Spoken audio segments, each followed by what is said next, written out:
Good morning, Ms. Lo. Good morning, Chair. Good morning, Colonel. Good morning, Commissioners. Chair. Thank you. Morning, Chair, morning, Commissioners.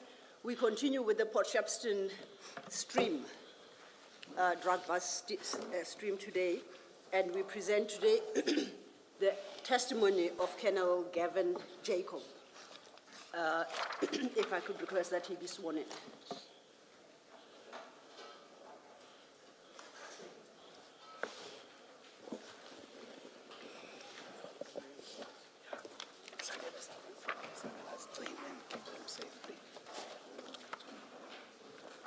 Chair.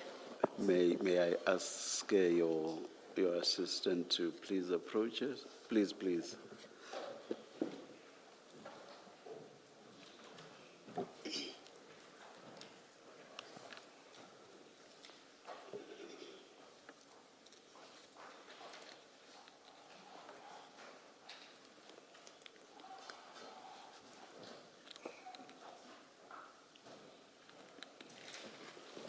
Yes, Ms. Lo.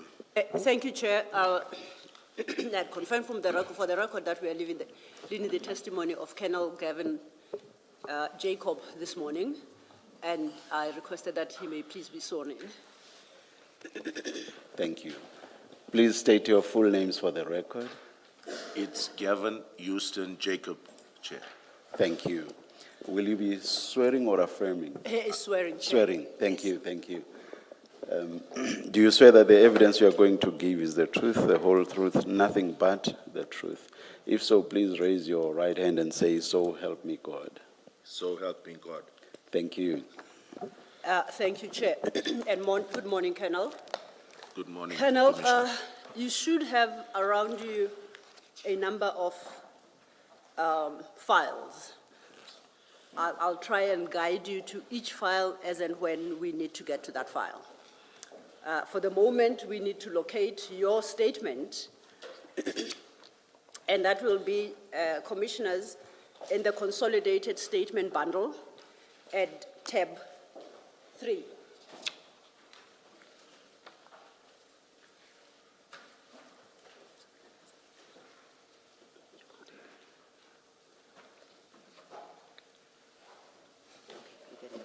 Are you there, Colonel? Yes, I'm ready, Thank Commissioner. Thank you, Chair.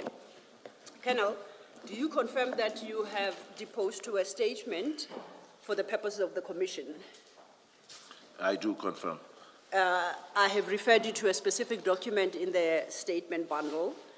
Do you confirm that that is the statement that you deposed to? I confirm, Commissioner. Please turn to page 24, page 20. Not 14. Page 14 of that statement. There is an annexure there. There is a signature there next to your name. Do you confirm that's your signature? I do confirm, Commissioner. One thing I note about this statement, Colonel, is undated. Would you be happy that we give it today's date for record purposes? I'm okay with that, Commissioner. Thank Yes. you. Do you swear that the contents of this statement are true and correct? I do. And do you, as you said there, do you stand by the contents of the statement? I do. As I discussed with you earlier about the process and approach we adopt, the commissioners would give you an opportunity to speak to your statement and highlight those aspects that you think are important, or particularly important. I take the whole of it is important, with as little interruption from my side, mainly, and from their side as well, while you work your way through the statement. There will, however, be times when some clarification is required, and that those issues will be posed to you. However, at this juncture, there will not be any interrogation of your statement as it stands. That will take place after you have had your opportunity to state your full case. Do you understand? I understand. So, on that basis, then, can I invite us to go to the statement, and we deal with it in the terms that I've explained. If you could turn to page 1 of your statement. Are you there? I'm here. Okay. Please do not read your personal number. Thank you. And any other personal details that may be in the, in the statement. From paragraph 1 to paragraph 8, you give a brief background, your professional background. If you could just quickly work through that. Okay. You may, where you deem it necessary, choose to read from the statement, or where you are able to, you may speak in general to what is in particular paragraphs of the statement. Is that acceptable to you? It is, Commissioner. Thank you. Please go ahead. Okay, I'll read from paragraph 1. I'm a colonel in the South African Police with Purcell.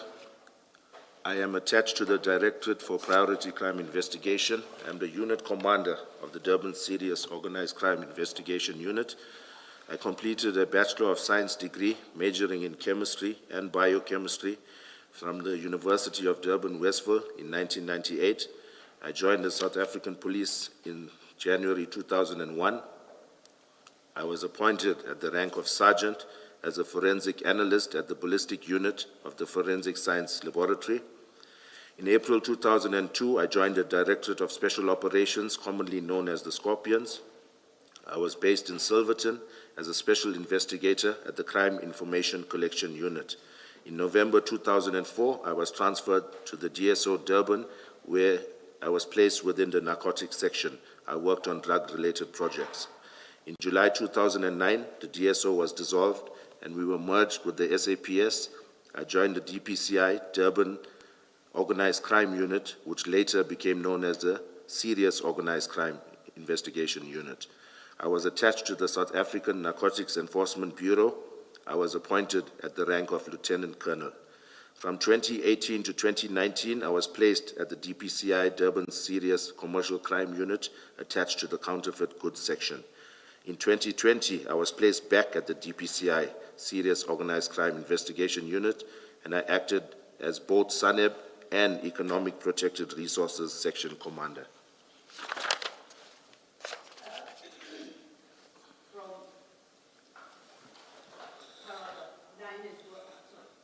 Please read paragraph 9 as well.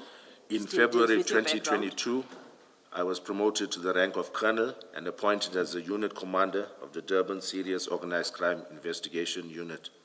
The unit comprises a national priority violent crime section, I've got in brackets NPVC, SANEB, and EPR groups.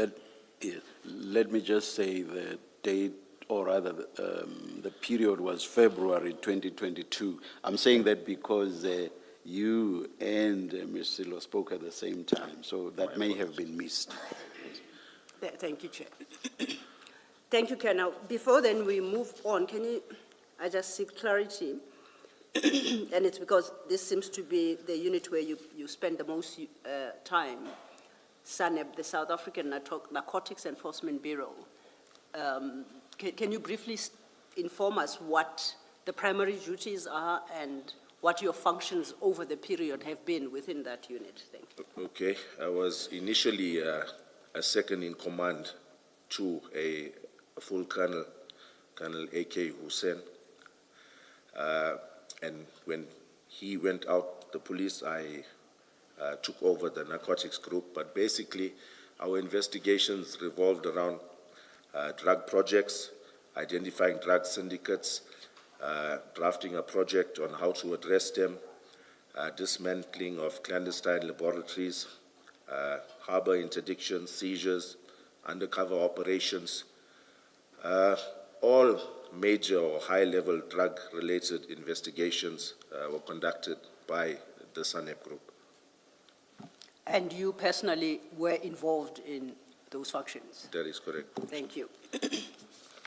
You may then take your statement from paragraph 10 at page 2. Okay. I have coordinated drug operations, managed drug projects, dismantled clandestine laboratories, and been involved in several drug seizures at the port and container depots. Prior to the drug seizure on 22nd June 2021, I had not conducted a larger seizure.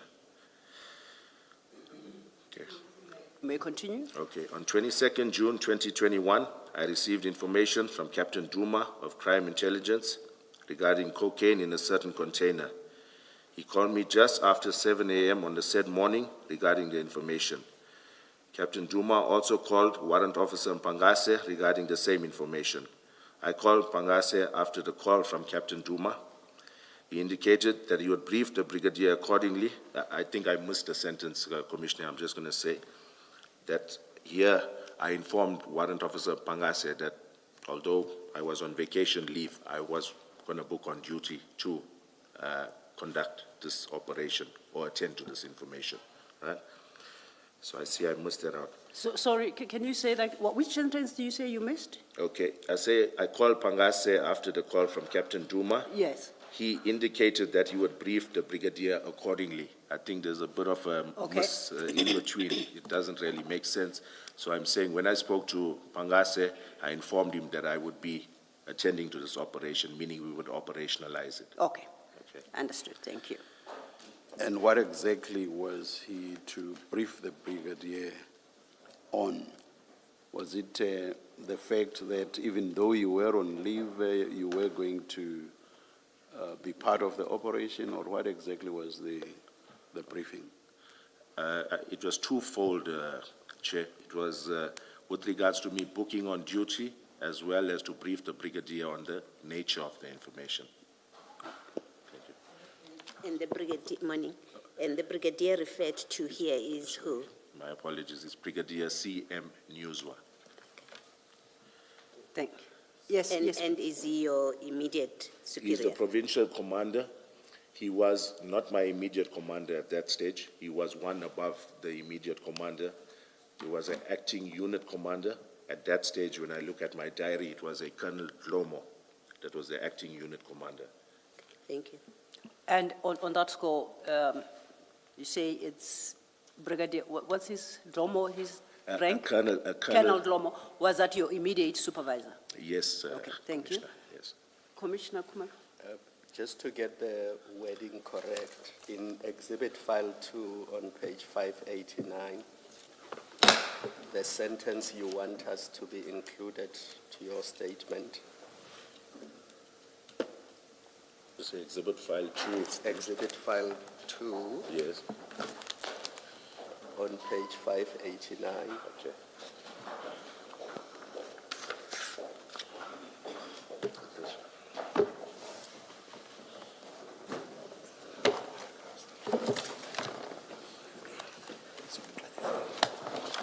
Page 5? 589. 589.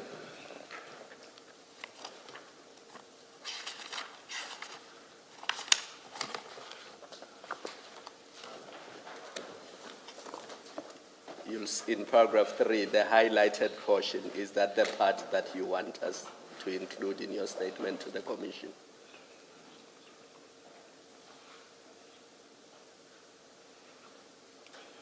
Yes, that's correct, Commissioner. Thank you. Thank you, Commissioner.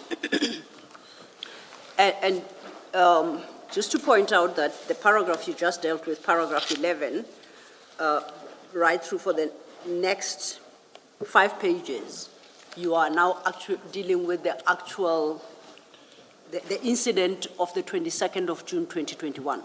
That is correct. And your paragraph 11 reflects how you were informed and then you became involved. That is correct, Commissioners. And you will take that over to quite a number of paragraphs. Do you prefer to read into the record what you've set out therein, at least up to paragraph 32, or are you happy to just speak to that detail? I wouldn't want to miss something out, so I'm quite a proficient reader. I'm going to try and read this as quick as I can. Okay. If you Let's try that then. Thank you, Commissioner. Thanks.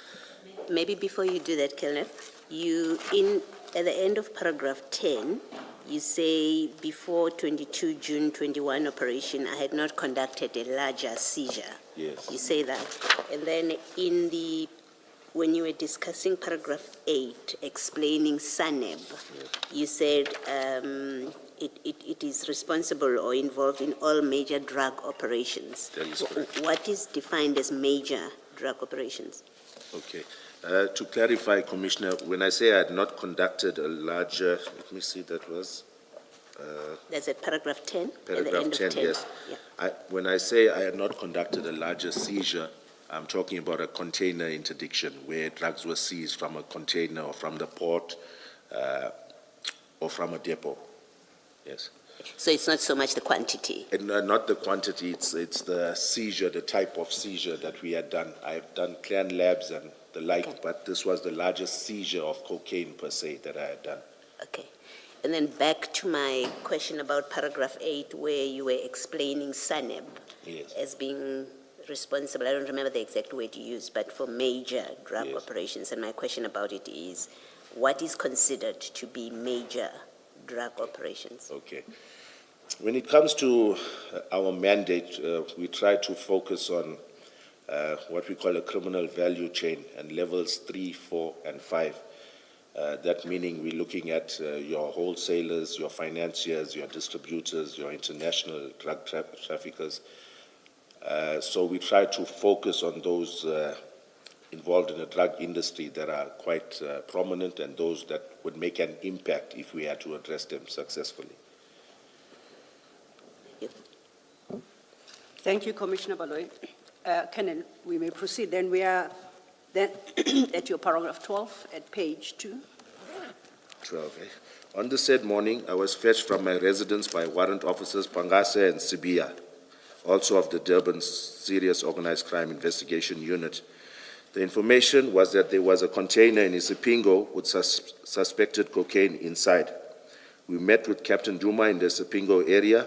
He informed us that there were alleged to be 27 pieces or units of cocaine in a container number BEAU 5955535, which was stored at the CHC container depot in Isipingo. We proceeded to the depot and spoke to the warehouse manager.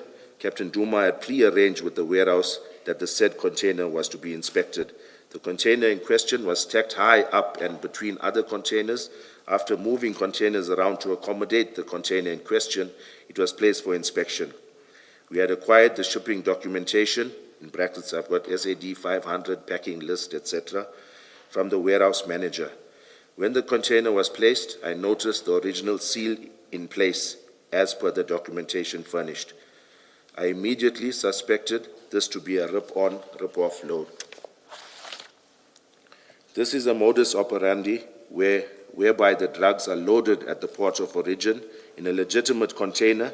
In essence, these drugs piggyback on this legitimate cargo and are usually found in canvas bags placed at the entrance of the container.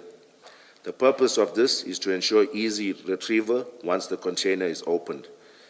This usually occurs at the port with the assistance of port staff and possibly customs or police officials. The seal is cut, bags removed, and the container is resealed. Sometimes a duplicate seal is used when resealing the container, or a new seal is used. The consignee is none the wiser, as their commodity or goods are not affected. Investigations of this nature is difficult to link to a suspect. I am not aware of any arrests pertaining to a rip-on, rip-off case in KZN or within South Africa. In the absence of credible intelligence, arrests are non-existent. I can also state that from all the rip-on, rip-off matters that we have dealt with, we have not received any DNA or fingerprints results back from the LCRC. Warrant officers. Sorry, what's the difference between a duplicate seal and a new seal? Okay. Because if what they use is no longer the seal that they broke, Yes. I would have considered whatever they now use to be a duplicate seal. Okay. Just for clarification, Chair, you can get a duplicate seal that has the exact serial number of the original seal, or they could just put another seal that doesn't even have the same serial number, and the consignee is not that bothered because their commodity is still intact. When they get it, if they ordered, I'm just using an example, 50 bags of rice, and they've got 50 bags of rice there, it's not going to be that much of a red flag that they're going to complain, why is the seal not the same as our shipping documentation? Well, thank you. Thank you, Chair. Thank you. Colonel, you may proceed. Okay. Warrant Officer Sbia and I took photos as the container was placed for inspection, the original seal of the container highlighting the seal number, as well as the cutting open of the seal.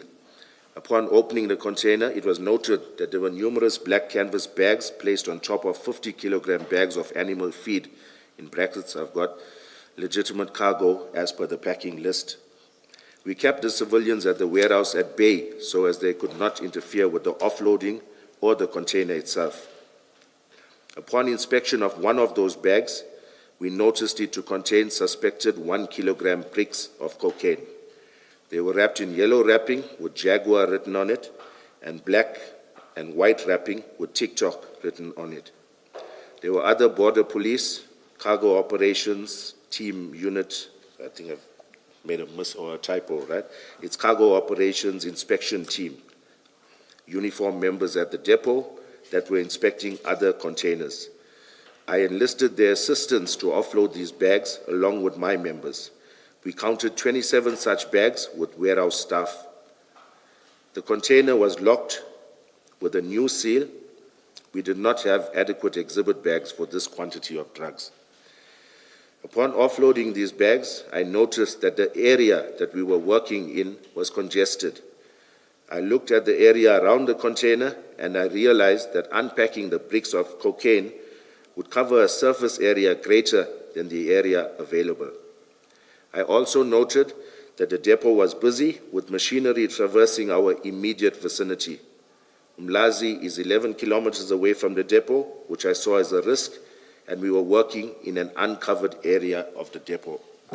Before you proceed to 20, you know that Umlazi is 11 kilometers from the depot, Yes. and you saw that as a risk. Why?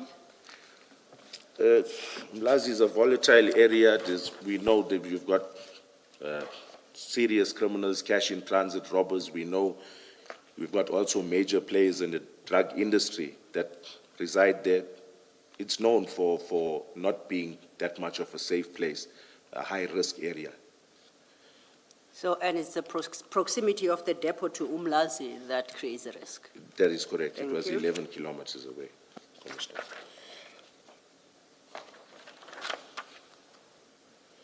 Please continue. Thank you.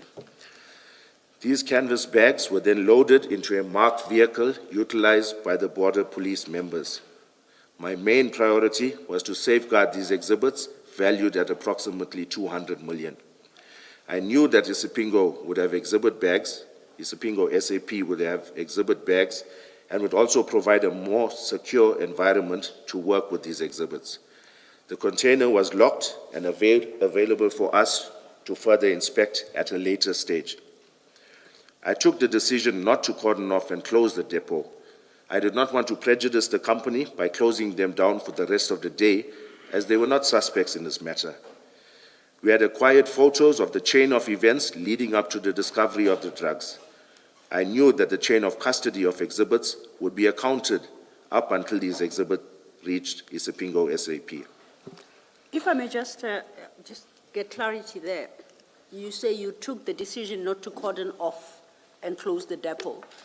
Would I be correct to conclude that you took that decision as what, the crime scene commander, as the Yes, most senior person? Are you responsible for the scene? On what basis did you take that decision?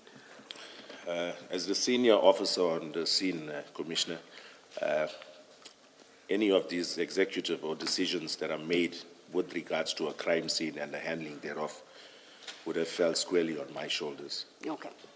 Thank you. You may continue. Okay, was I paragraph 22? Okay. In a CIT scene, evidence uplifted from the crime scene, irrespective of where the crime scene is crucial. DNA, fingerprints, positioning of cartridge cases, trajectory of bullets, crime scene photos, etc., are all critical in proving your case. Here, crime scene management is paramount. Had the CHC depot been a crime scene that warranted cordoning off or retrieving evidence from it, I would have done so immediately. I, along with the two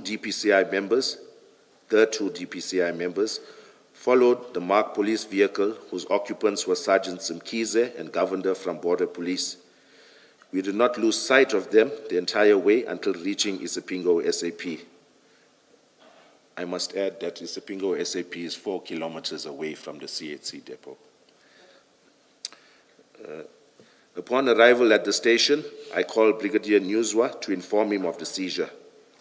The members started to offload the bags, and I went to call the SAP 13 clerk, Warrant Officer Perumal. He came to the parking area and viewed proceedings. When asked for exhibit bags, he indicated that they did not have any of the required size. I then realized that it was futile to call out LCRC when we did not have the required exhibit bags. My members had a few of the bags of the required specifications, but not enough for this magnitude. We proceeded with the count of bricks of cocaine with the border police members. Pangase was noting down the count as we progressed and assisting with counting also. Sibia and I took photos of this process. The number of 1 kilogram bricks amounted to 541. The border police members then left to attend to other duties. Pangase entered the exhibits into SAP 13, into the Isipingo SAP 13, and I booked them out. Isipingo SAP 13 373/2021 refers. Warrant Officer Perumal signed to confirm the same. I did not view the SAP 13 entry at the time. I can admit that column 3.1 was poorly completed, more especially since there were no exhibit bags. A more detailed description of the different colors, the branding, and number of said bricks should have been noted in column 3.1. Colonel, how did you determine that it was 1 kg bricks? Did you weigh them, or is that based on your experience? Commissioner, we did not weigh them based on my experience. So for all we know, it could have been 800 grams. You are correct. It could have been 900 grams, but based on your experience and the look of it, you assume that it's 1 kg bricks. That is correct, Commissioner. Thank you. Okay. Colonel, before you go any further, just to perhaps point out to you that what is being made publicly available is a redacted version of your statement, so we don't call out case numbers and such details. So when you come across them in your original statement, please try and skip that number. Noted, Thank you. Commissioners. Yes. May I proceed? Absolutely, you may. Okay. Thank you. What I can say with certainty, paragraph 27. I stated in a previous statement in this matter that I knew Isipingo did not store exhibits and that we had problems with them previously. My members on the scene have since reminded me that Warrant Officer Perumal explicitly refused to keep the exhibits on the day and that I should have been aware of the same. I hope to explain the reason for this discrepancy/confusion in due course. What I can say with certainty is that Isipingo SAP would not store these exhibits. I called the FSL whilst at the station, not only to attend the scene, but to ask if they had storage space for the drugs. This would have alleviated the burden on us to find a place to store them, as they could attend to the analysis and eventual destruction of the same. They indicated that they did not have space.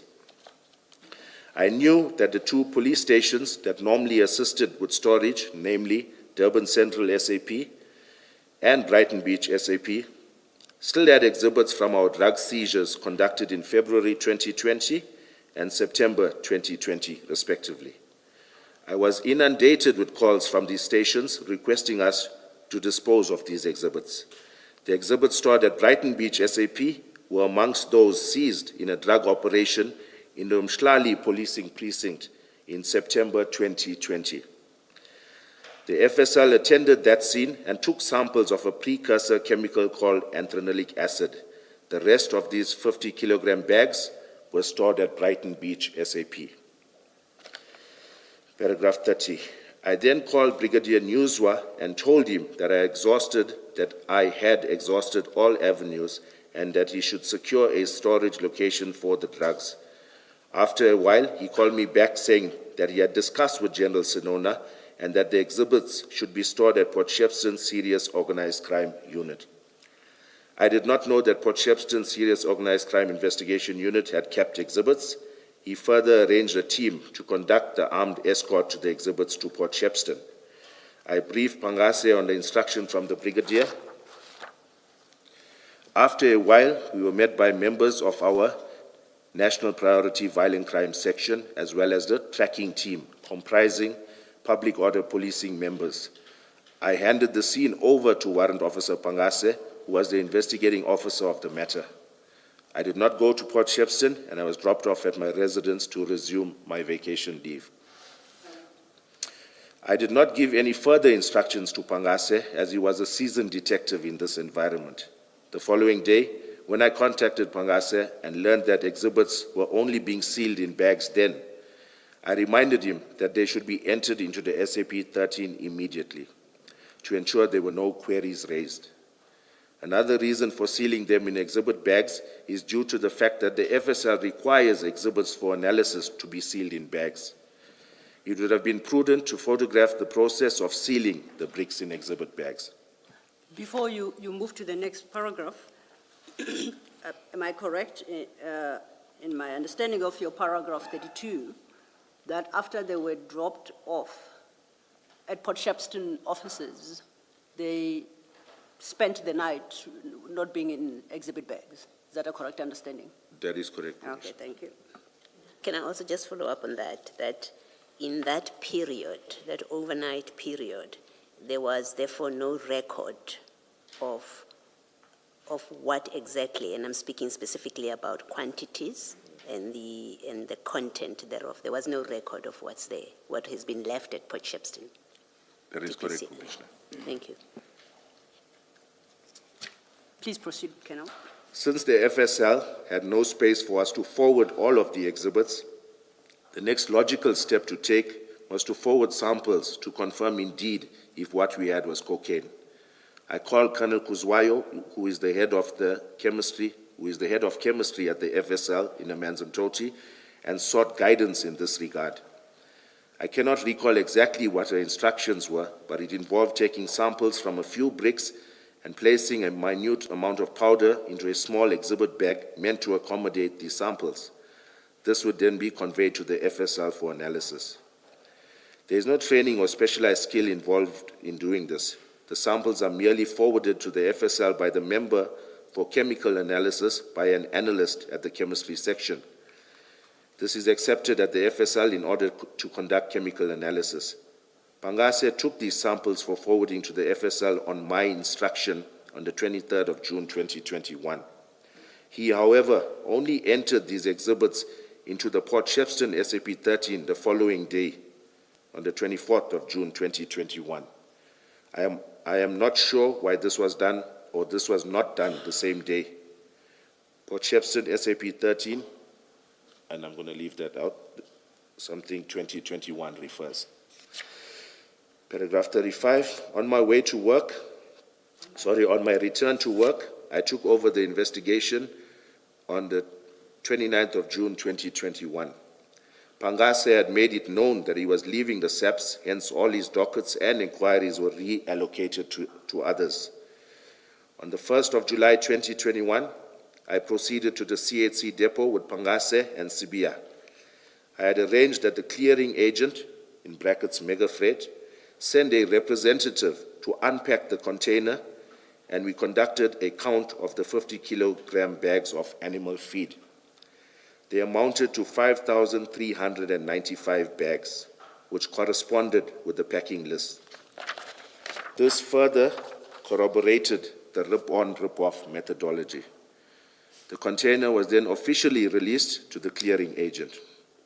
On the same day, I emailed... My apologies, before you leave that paragraph, you state at 35 that when you returned on the 29th of June, you took over the investigation, and that, is it Warrant Officer Mpangase, what's the rank up? I don't want to get it wrong. Warrant Officer. You just call them by name? Yes, Warrant Officer. Pangase. Warrant Officer Mpangase had made it known that he was leaving SAPS. Yes. Are you able to recall when he had made that known and how? Commissioners, I can't recall exactly when, but what I can say for certain is that the member had made it known, everybody in the office was aware that he was looking to leave, go on early retirement or exit the police months before or months prior to this incident. Okay. So when you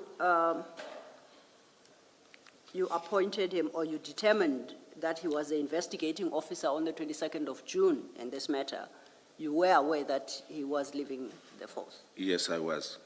And you appointed him Yes, I did. nonetheless? Yes. If I may ask why? Okay. When you leave the police, it's not an overnight thing, normally.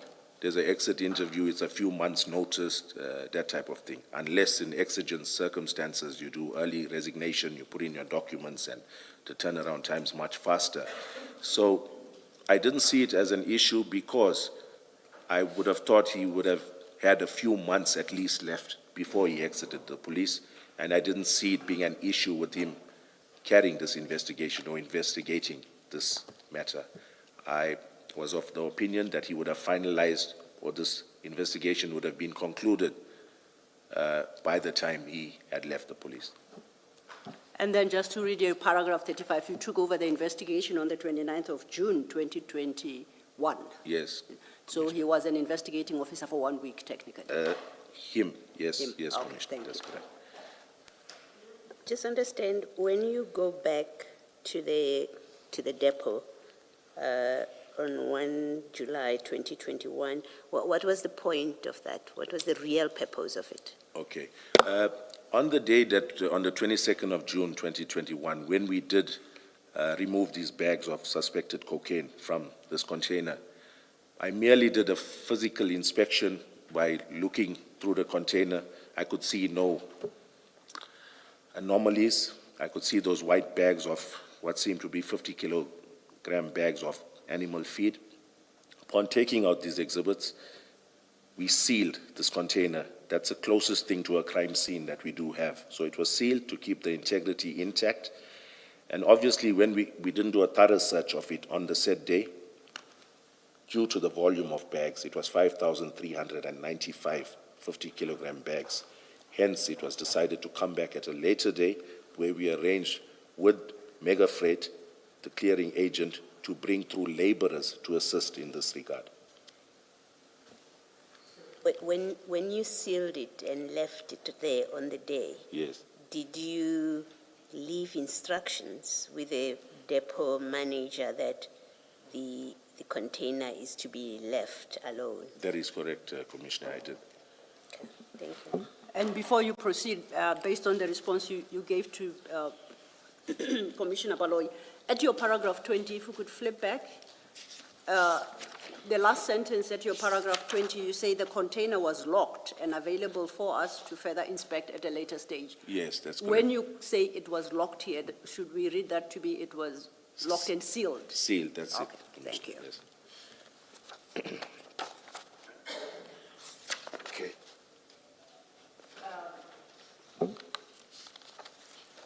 You are now, I think, at your paragraph 33 Or is it not 36? or 36, my apologies. Okay. On the same day I emailed, quite Okay, correct. thank you. On the same day, I emailed all the relevant shipping documentation to the DPCI, South African Narcotics Bureau. It's supposed to be South African Narcotics Enforcement Bureau head, Brigadier Devon Naika. I am unsure of when, but CBI had handed me the sample that Pangase had obtained. Pangase was not at the office. I am unsure why Pangase had not taken these samples to the FSL sooner. Colonel, I need you to clarify this so that we don't need to come back to it later. Yes. You've deposed to about 5 affidavits in relation to this matter, and you use the term sample and exhibits interchangeably. Yes. And we had a debate yesterday with the lawyers and warrant officers, etc. Let me see if I understand this, and if I'm getting it wrong, please clarify it for me. You take a sample, and FSL wants the samples to be put in an exhibit bag. Am I correct so far? Yes, Commissioner. When they go to FSL for analysis, they must be in an exhibit bag, correct? Correct, Commissioner. And because they are in an exhibit bag, whether or not they are samples, you still regard them as exhibits. a smaller reflection, a smaller quantity, but a true reflection of what the exhibits in totality represent. But it is still labeled an exhibit. Yes, I did label it an exhibit, yes. And that explains why some affidavits say sample, others say exhibit, but That is- essentially, That's what it I'm means. speaking of, the samples. And do you know what the quantity was of that sample that was taken to FSL? I can't state because it was sealed in a bag, but maybe if I can elaborate, Thank you. Commissioner. Should I get into the why did I instruct, or should I just No, merely, how does it look? We're not Okay. there yet. I Okay, just no, it's needed fine. to know, was it a kilogram? No, Was no, it it was 500 minute grams? quantities. Basically, it was minute quantities of powder that were taken from 5 different bricks of cocaine, suspected cocaine.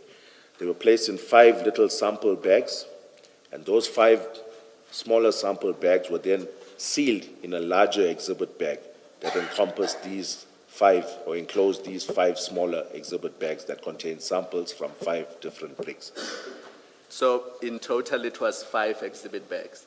5 exhibit bags Small contained ones. within one And larger then there was exhibit. a large That's bag. my understanding, sir, yes. Thank you, Commissioner. Perhaps also for my own edification.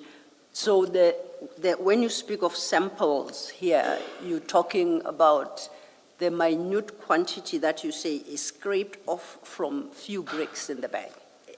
Yes, in So fact. it's not the bag, the brick itself, so to It's not a brick itself. Okay, Yes. thank you. Please continue. Okay. Paragraph 37. On 5th July 2021, I took these samples to the FSL Amanzimtoti for analysis. It is only when an analysis report is received from the FSL can exhibits be destroyed, more especially for matters under investigation. In matters where investigations are finalized, exhibits may be destroyed or disposed of by the FSL without being analyzed. On the same day, I sent a request to our Priority Crime Management Center, in brackets PCMC, for profiling of the consignee, the transporter, and the clearing and forwarding agent.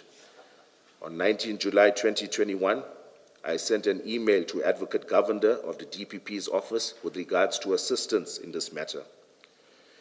Advocate Ram Kalawan was assigned to the matter. I discussed the matter with her, and she indicated that statements should not be obtained at this stage from any of the entities mentioned above.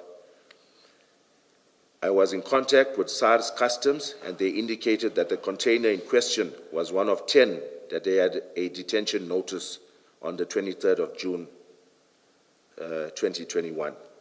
They did not share any specific information on why they had flagged this container. And before you move to the next paragraph, you say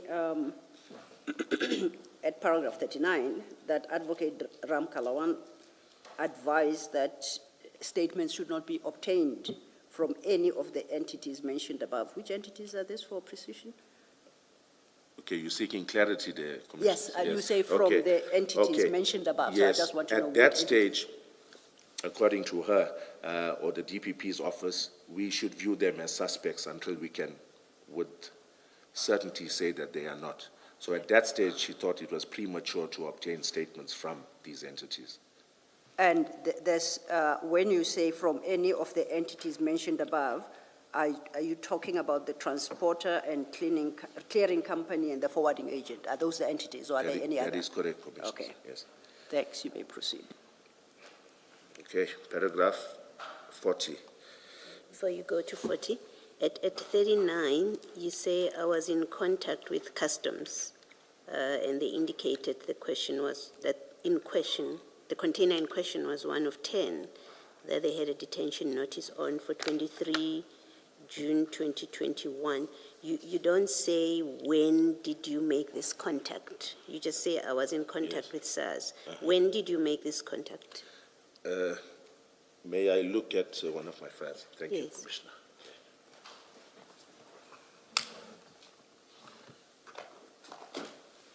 Is it something that we have in the exhibit files that might help if you Yes, it describe? would be in my investigation diary Yes. for this said inquiry, 28. Okay, then we will have to go to the exhibit file.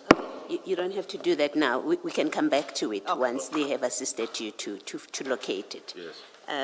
But a related question is, why are you in contact with SARS? Why am I contacting them, Commissioner? Yes. Once I had learned, when I did look at the actual inquiry file, I noted that Warrant Officer Mpangase had filed a detention notice from SARS, from Customs. And I noted that the container of interest, the one that we had searched, was listed amongst the 10 that were cited on this detention notice. So from the file, That's that there correct. was a detention notice? That is correct. Thank you. Please proceed. Okay, paragraph 40. Between late July 2021 and August 2021, I had prepared a PowerPoint presentation on the seizure of cocaine.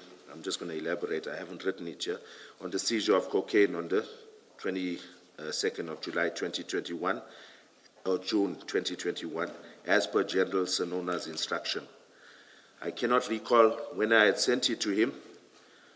During the course of this investigation, I had obtained and filed 7 statements, together with all relevant shipping documents, email correspondence with the DPP's office, photos of the container and exhibits, as well as numerous other customs and Transnet documents.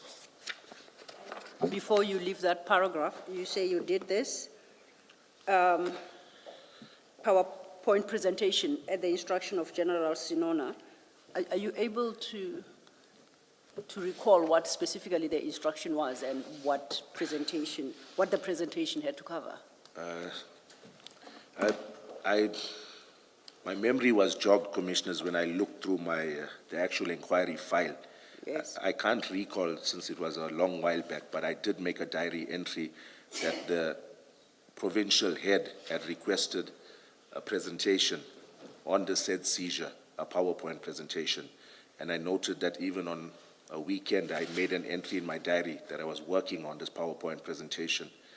And in my investigation diary pertaining to the said investigation, I don't cite a specific date, but it's between, I would say, July and August 2021 that I had prepared and sent this presentation to General Sanona.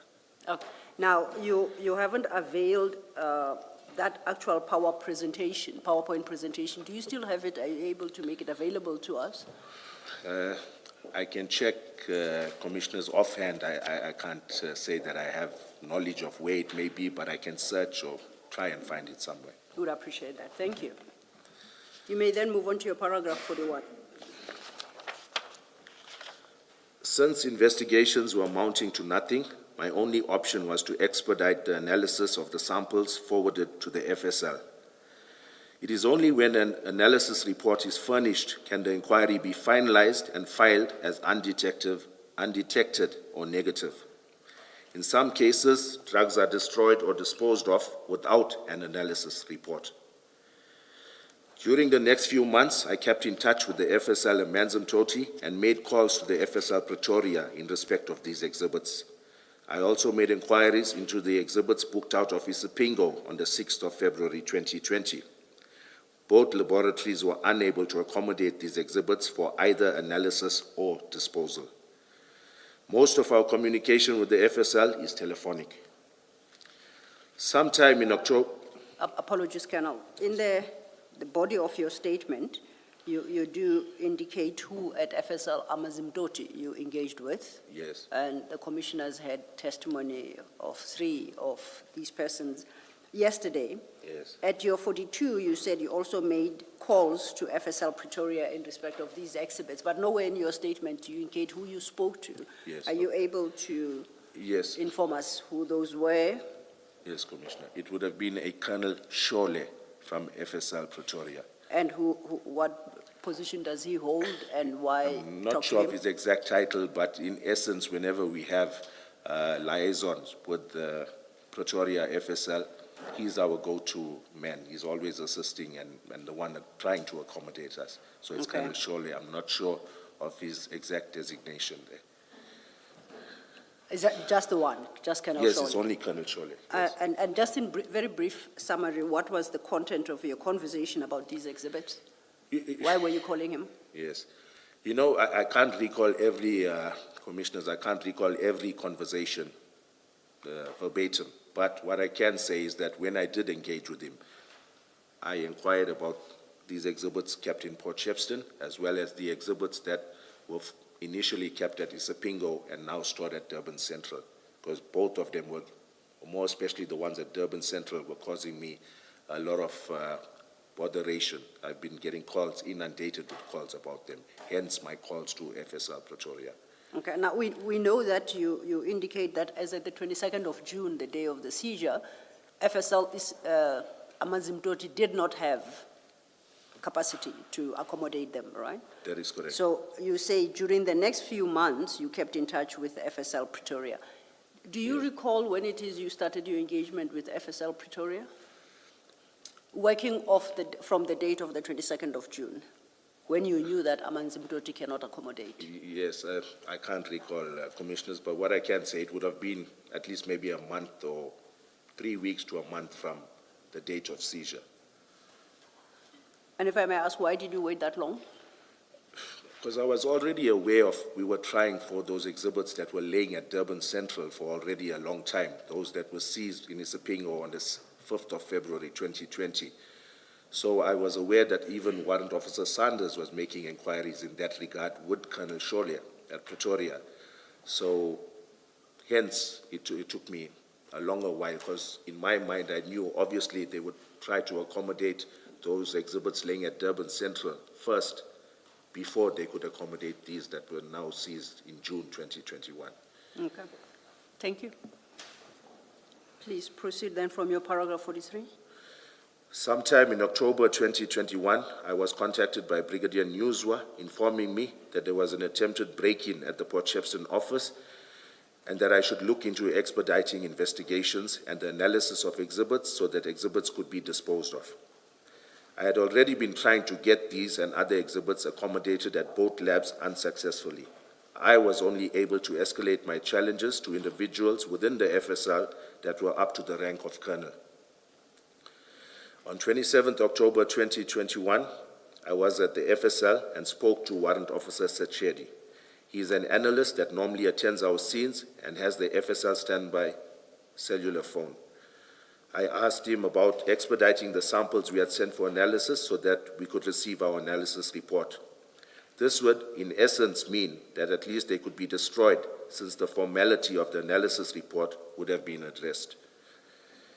He explained that they required 7 to 10 bricks of cocaine to weigh so that the analysis report could reference the average weight for the total exhibits. If Colonel Kuzwayo had explained this to me when I had asked her about, asked her about sending through samples, I would have asked the members to do it then. And in brackets, I've got either the 22nd or the 23rd of June. I'm unsure when that call was made. Right? Noted. Is this now, Colonel, the difference between the qualitative analysis and the quantitative analysis? That is correct. So the quantitative would relate to the average weight of the exhibits. And qualitative, And the qualitative would be the actual analysis. the quality of the substance and the grade. That is correct, Commissioner. Thank you. Thank you, Commissioner. You may proceed. On the 4th of November 2021, I called Advocate Ram Kalawan inquiring about the status of the matter. She indicated that her supervisor, Advocate Governor, was to sign off on further investigations/queries and get back to me. I undertook this exercise to expedite investigations and dispose of exhibits as soon as possible. And before you move on to paragraph 47, you say you called Advocate Ram Kalawan to inquire about the status of this matter. Yes. What matter is it at this stage? The investigation, the inquiry that we were looking at, the actual seizure of this cocaine. And who was responsible for that inquiry at this stage? At this stage, who was responsible for the inquiry? I was the investigating officer. Advocate Ram Kalawan was a prosecutor assigned to the DPP's office. And I'm trying to understand from your station, you are inquiring from the prosecutor about the status of this matter? Yes. Is it the prosecution? Well, when I say status, Commissioners, I'm speaking of when you send any investigation, be it a docket or an inquiry to the DPP's office, they normally send you back queries, taskings, further statements to take. They basically guide your investigation in terms of if it were to be prepared for court for a prosecution. So that's what I mean by that. So I shouldn't understand you to mean, when you say you inquired from the advocate, the prosecutor, Yes. about the status of this matter, that you're inquiring about the status of the investigation of this? Yes, yes. I shouldn't understand that. Uh, uh, But that you were seeking guidance to assist to proceed the matter, or to move the matter forward? Basically, I was looking to see what else do you want me to do. I have, Okay. yes, basically, That's- that's it in a nutshell, Commissioner. Thank you. You may then move to. Can I just, maybe just to clarify, my understanding from from the evidence of a previous witness is that, there would have been an inquiry in a case like this because you don't have a suspect. The impression I got from that evidence was that is a wholly SAPS function, in this case, your function. So where does Advocate Ramakalan or DPP, whatever official at the DPP, where do they come in if this is a SAPS inquiry? Okay. There is a directive issued at our office that every cocaine seizure needs to go to the DPP's office for guidance. It's now our standard operating procedure. Was it applicable at the time Yes, it was. of this operation? Yes, it was. Okay. And then if I may just follow up on that, would you have the name of that SOP off the top of your head? And are you No. able to provide, if I may finish, are you able to provide the commission with a copy thereof? Okay, sorry, maybe I used the wrong. When I say SOP, it was an informal SOP. It's a directive issued from provincial management, and if I'm not mistaken, every unit within KZN, Hawks unit, would comply with that directive. So I can't tell you that I've seen it in writing, but it's an instruction coming from our provincial office. So And, okay, Mayor. Apologies. Okay, and also from, like I'll give you an example, Commissioners, the latest, we had 32 kilos or 33 kilos that were seized at our harbor. And once again, my unit was investigating the matter. I think on day 2 of this, we got a call from the DPP's office to ask, where is this inquiry? We need copies, we need to give guidance. So it was understood by both parties, not just the DPCI, the DPP's office were also informed that any of these matters that are generated needs to come to them for guidance. And would I be wrong to assume that this directive is in writing? It's not in writing? I'm unsure. I received an instruction from Brigadier Newswa regarding the same. Thank you. You may proceed. Okay, which paragraph was it? You had just done 46. Sorry, can I Yes, just carry on just to try and clarify again? So what do you refer to the DPP? And because my understanding, and you know better than I do how things work, my understanding is it the docket ordinarily? A docket is what the DPP would make notes in with instructions, what to do. So in a case such as this, where it's an inquiry, what would you have, what do you submit in this particular case to the DPP, where the DPP gives you instructions? Okay. It's either you can submit the physical inquiry. The physical inquiry, Commissioners, it works on the same principle as a docket. It's only that this inquiry is not yet at a stage where you can charge a suspect. An inquiry is just for purposes of you using resources, sending exhibits to the lab, but in essence, it has the same, you compile it in a similar fashion as you would a docket. There's an A-clip with your evidence, your statements, anything of evidential value. There's your B-clip, where all of your correspondence is filed, and there's a C-clip, which is your investigation diary, where everything you do on that investigation you note down in this investigation diary, which is contemporaneous notes.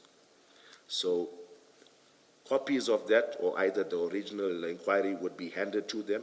They would peruse it. Normally, prosecutors make entries in the investigation diary of their taskings to you. The DPP's office, for whatever reason, our DPP's office did not do that regularly.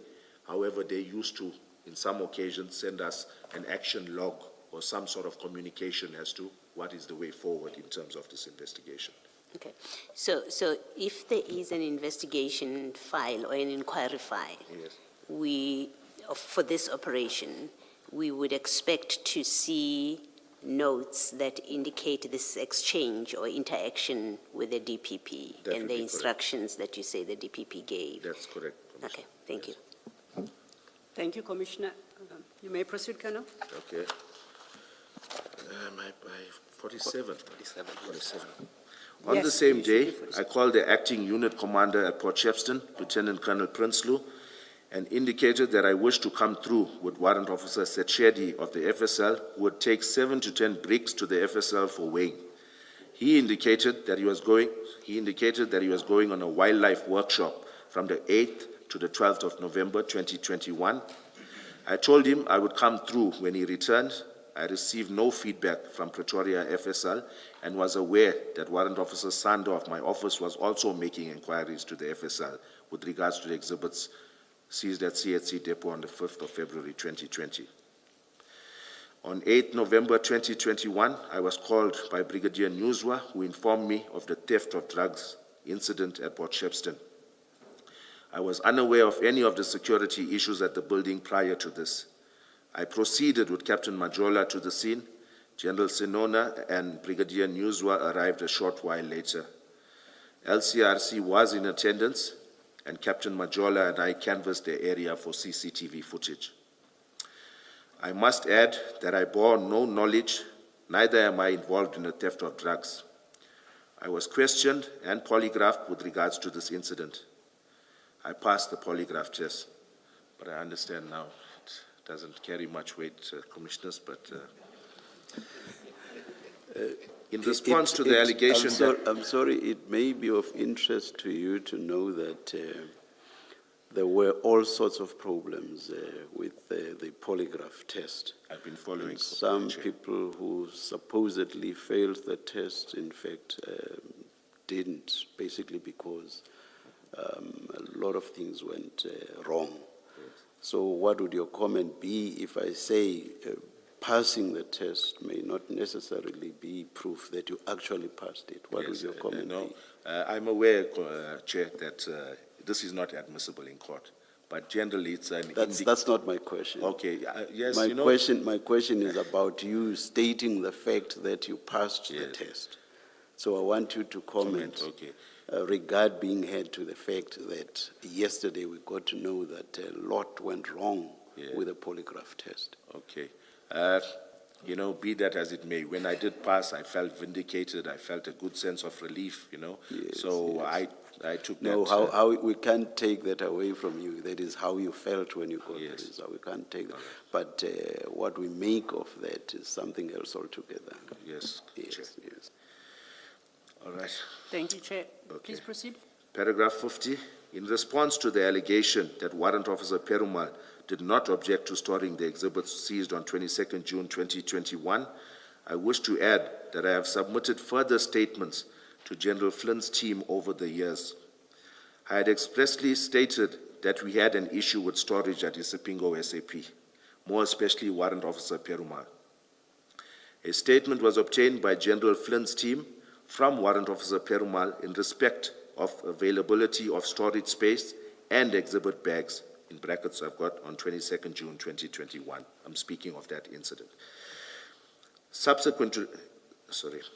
A statement was obtained by General Flynn's team from Warrant Officer Perumal in respect of availability of storage space and exhibit bags subsequent to the theft of drugs on 8 November 2021.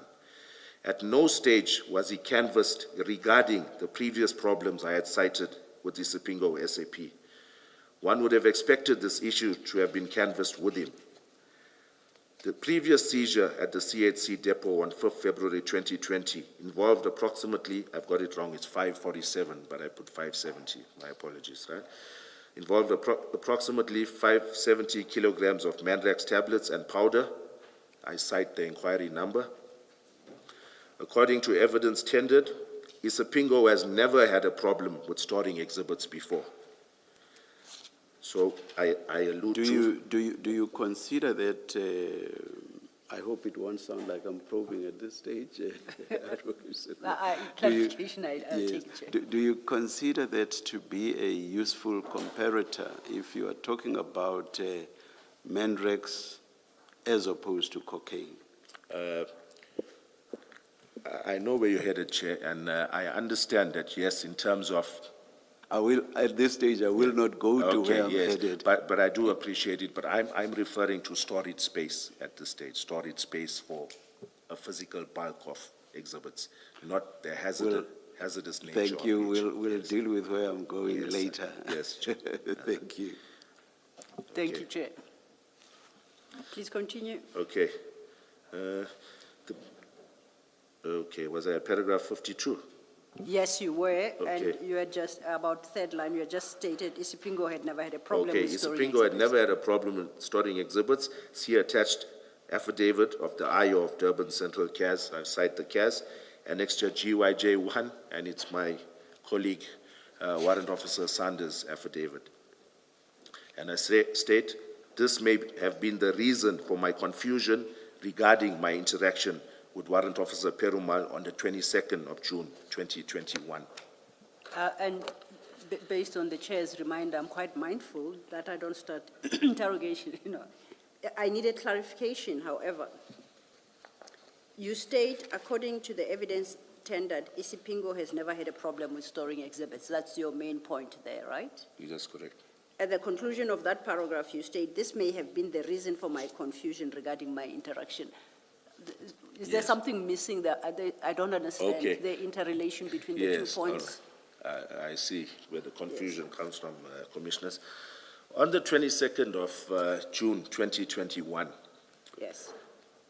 when I was later interviewed, or even when I made my statement, all I knew in my mind, and bear with me, I know it may sound, as though I'm maybe lying, that's why I'm confused, but this is it.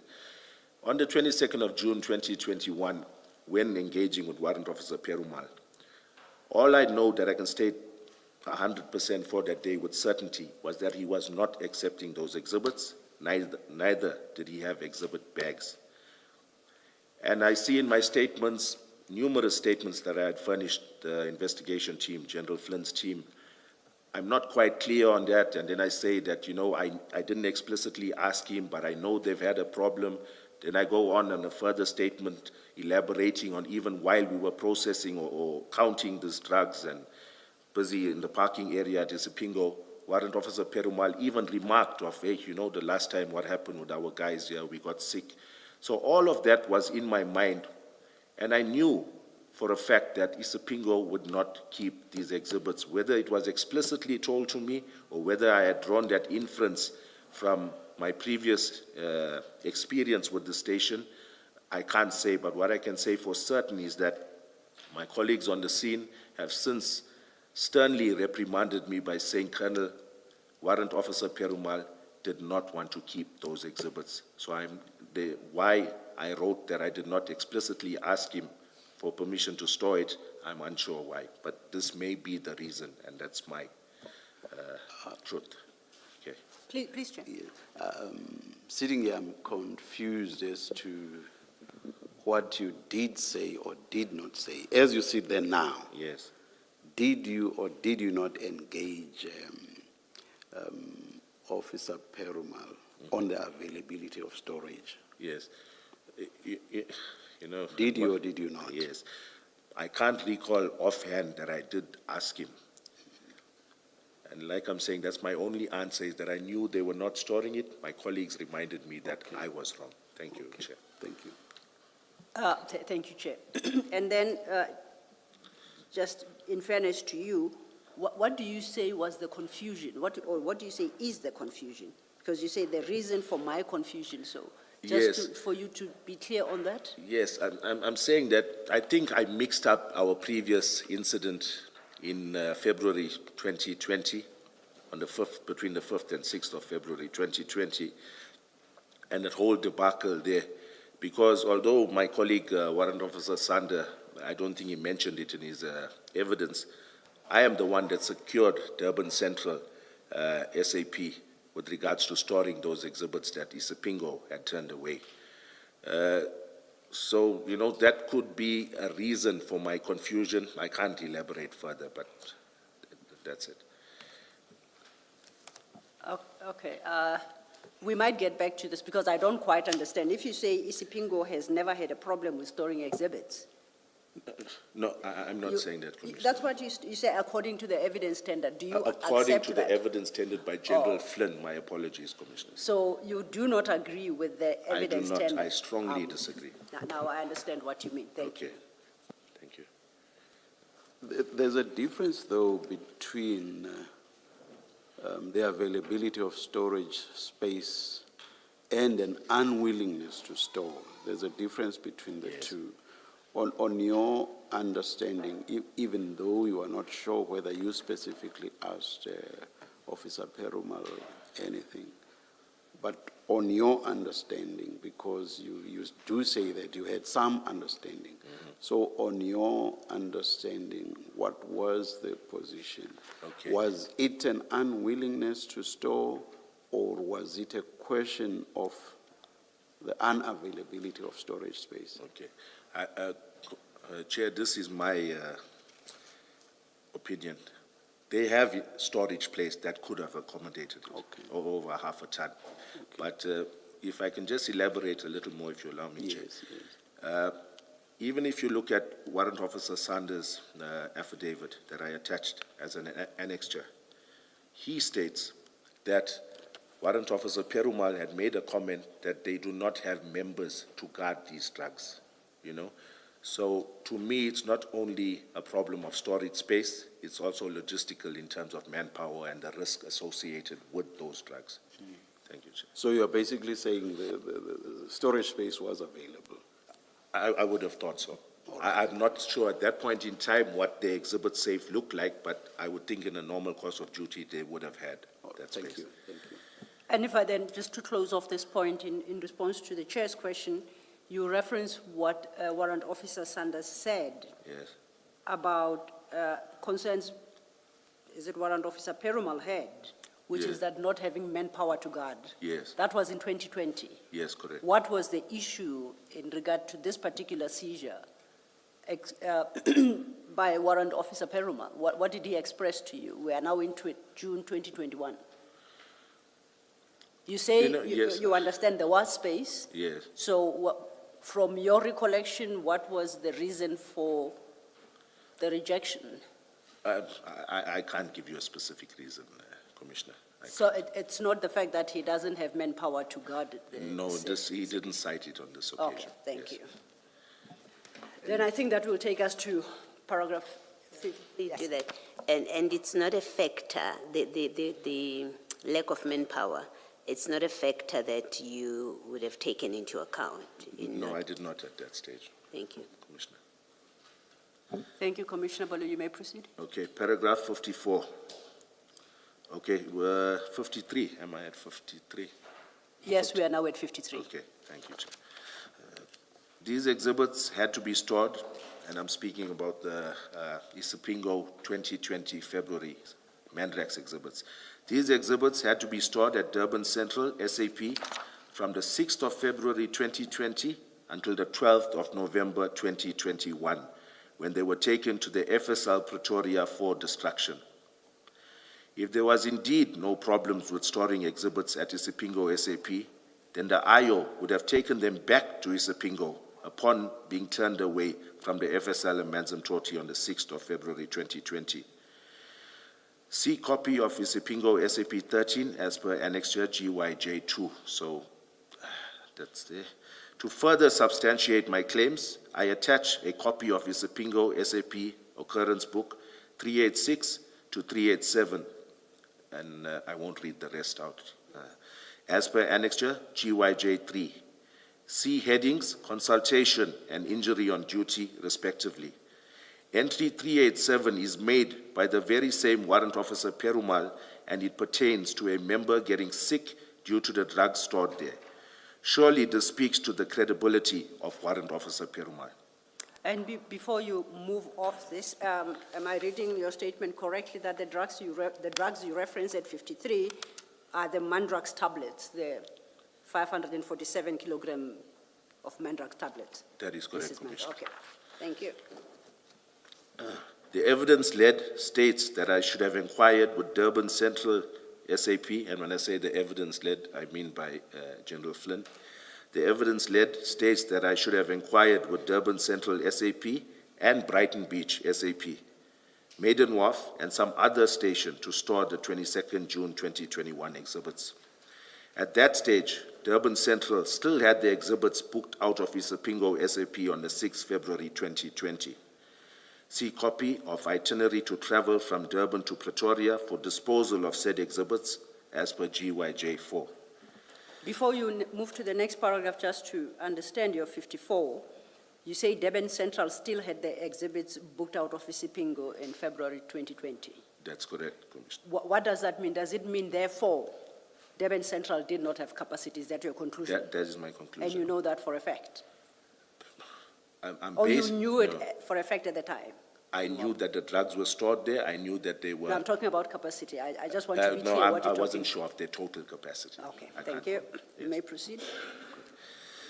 Brighton Beach SAP still has exhibits from a September 2020 drug seizure in the Umhlali area.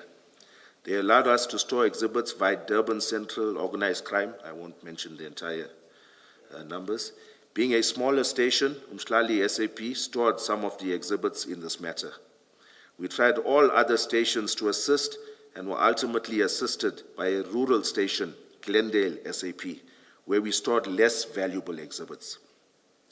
Brighton Beach SAP was the only other station to assist storing some of these exhibits after we had exhausted police stations closer to the Umhlali area.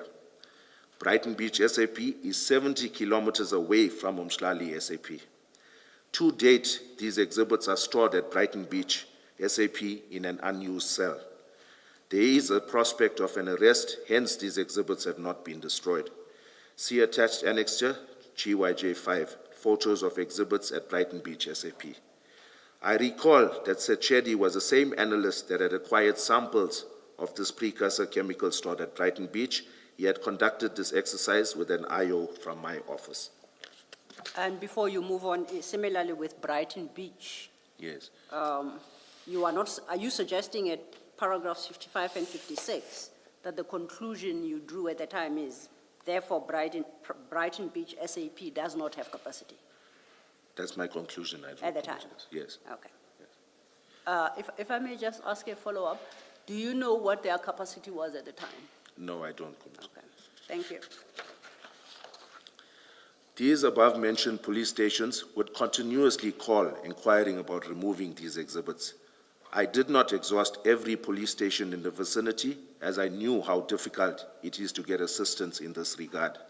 I certainly knew that I could not request Brighton Beach SAP or Durban Central SAP for further assistance. I knew the difficulty in securing a police station to store exhibits, especially in light of the challenges at the FSL. It was suggested that taking samples is unheard of. I did call the head of chemistry, Colonel Kuzwayo, and inquire in this regard. I have since spoken to Lieutenant Colonel Songa and Warrant Officer Sechedi of the FSL. It became apparent that the investigation team had obtained statements in respect of my interactions with them. Warrant Officer Sechedi admitted to being intimidated by those members that acquired his statement. He indicated that he was first accused of stealing the drugs before the interview began. In no uncertain terms, he made it known that his statement was made under duress. I inquired from him regarding our discussion on the 27th October 2021, when he agreed to assist with the obtaining of 7 to 10 bricks of cocaine for weighing purposes.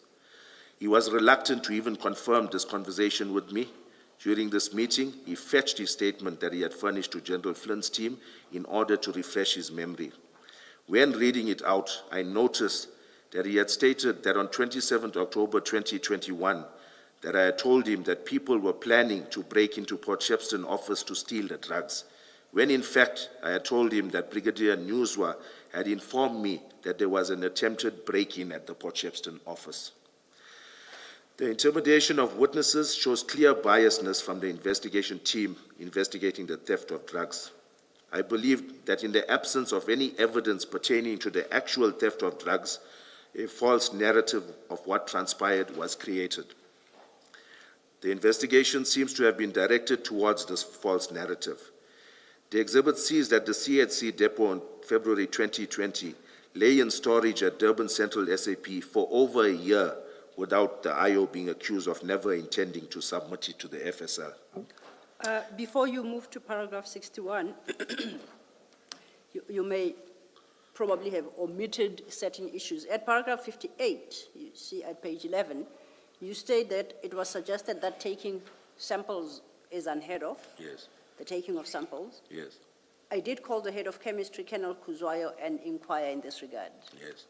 Thereafter, you then, at paragraphs 59 and 60, you speak about the events of the 27th of October 2021 regarding the 7 to 10 bricks that were required. Yes. But you no longer address yourself to the issue of samples.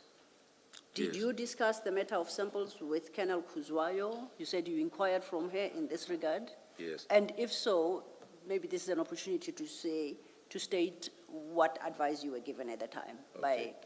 Colonel Kuzwayo. Yes, thank you, Commissioners. It would have been, from my recollection, on the morning, most probably, of the 23rd of June, whilst I was still on leave, right? I know I called Colonel Kuzwayo to ask advice, seeing as how I knew that the lab was not accepting this. I just tried to get the ball rolling with regards to an analysis report. I did call her. She advised me how to take samples, and from my recollection, it was a long time ago, but the way I recall it, I called Warrant Officer Mpangase directly afterward and advised him on exactly what Colonel Kuzwayo had said. And on my instruction, that's how he went about to obtain those samples in the manner in which Colonel Kuzwayo had guided me to do so. So Yes. maybe if I elaborate, or will there be time later? I just want to add a little bit regarding that. With the chair's leave, I guess you may, lest you. we forget Okay. to come back to the point, yes. Okay, thank you, Chair. I did try to obtain my cell phone records from 2021 for the period of interest for the Commission. I have it on official record. Vodacom does not have these records since they're older than 3 years. But I would like to say that the onus should not be on me. I am stating it from the very beginning. I have stated that I had called Colonel Kuzwayo. And even if you look at the duration of the call, it would give you an indication as to the nature of our conversation. So I was hoping that General Flint's team would have provided my itemized billing. It would have been either on the 22nd of June or on the morning of the 23rd of June that I would have called Colonel Kuzwayo, and shortly thereafter called Warrant Officer Mpangase, guiding him as per the guidance of Colonel Kuzwayo. Thank you, Chair. Thank you. Ms. Sillo, I assume we should be able to lay our hands on this or not? We will have to make a request Yes. and call for the records. Thank you. Sure, thank you. So then to conclude my clarification on this, when you say at 58, I did call the head of chemistry to inquire about in this regard, you're talking about the events of the 23rd of June? Or thereabouts, just immediately yes, after yes, the seizure? Okay. yes. And that doesn't have anything in particular to do with the subsequent events of the 27th, which you deal with at paragraph 59 and 60? I should no. confuse the two. Okay. I'm happy, thank you. No, okay. On the 27th, It was just a follow-up. It was a follow-up because in my mind, Colonel Kuzwayo had guided me on how to take samples, which I guided Warrant Officer Pangase to do. I submitted those samples because when I came back from work, I had seen that Pangase had not submitted them. Hence, I submitted them on the 5th of July. And my conversation on the 27th of October with Warrant Officer Sechedi was with regards to either finalizing analysis report, either disposing, but getting rid of those drugs in Port Shepstone. It's then that he made me aware. I would not know this scientific procedure. I worked at ballistics, not at chemistry. I would not know this procedure, but Warrant Officer Sechedi is the one who guided me on how this would be done. And maybe at a later stage, we'll look at my contemporaneous notes in my investigation diary that were written at that point in time. So I maintain that my conversation on the 27th with Warrant Officer Sechedi, he did advise me on what we needed further in order to get a quantitative analysis, because we had only submitted samples that would look at the qualitative aspect of it. Thank you. Do I understand you to say that, as a matter of fact, you did make diary entries on the docket? In the inquiry file. About your conversation with Warrant Officer Sitsedi? Yes. Are you saying so? Contemporaneous. Contemporary, yeah, That's which correct. is contemporaneous. Yes. And Chair, may I just add something? The evidence leader was not aware of this. When engaging with the evidence leader prior to coming here, when I mentioned all that I had done on this investigation, I see the evidence leader was taken by surprise. And to me, I don't think it's fair that General Flynn's team had supplied half an inquiry to the evidence leader. Obviously, one would be interested in my investigation diary as to exactly what steps did I take, what did I do. Those are contemporaneous. So I just thought And was there a similar entry with regard to your communication with Colonel Kuzwayo? No, there was not, Chair, and may I clarify maybe why? Yes, Okay, please. because at that stage, remember I left Isipingo SAP and went home to resume my leave. At that stage, Warrant Officer Pangase was physically in possession of that inquiry. I neglected to do so even when I came back. But did you not make the note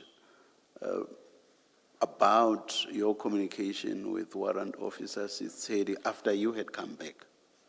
With Sechedi on the 27th, yes, I had done it So that's after you contemporaneously. had come back? Yes, that was From on leave, yes, leave, that is. correct, Yes. yes. So I'm not sure that your explanation fully gives us the picture. Why would you not have done something similar about or concerning Colonel Kuzwayo? You are Yes. back at work and you are making all these inquiries at a time when you are back at work, so why not a similar entry? I hope Yes. I'm not sounding like No, I'm probing hear you, at this Chair, stage. and I accept it. At this stage, I just want clarity. This investigation diary works chronologically. Yes, Meaning yes. it goes day by day, you write the time, the date. So I had done it, I would think, on the 23rd of June.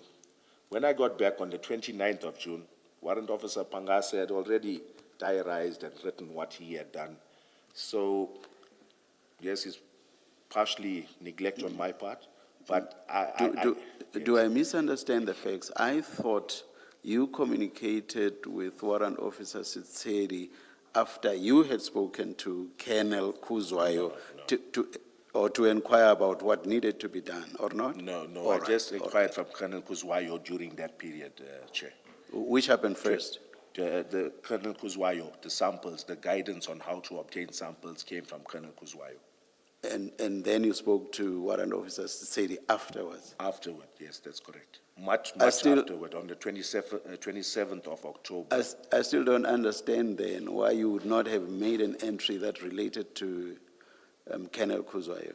Okay, like I said, Chair, if I was in possession of that inquiry and still at the office, I went on leave, if I was still at the office and I called Colonel Kuzwayo, I would have had that inquiry in front of me, I would have diarized to date, time, the nature of my conversation with her as well. One last question. Were you not back from leave when you contacted Colonel Kuzwayo? No, I contacted her during the 23rd, on the 23rd of June, if my memory serves me correct. I was back at work on the 29th of June. All right.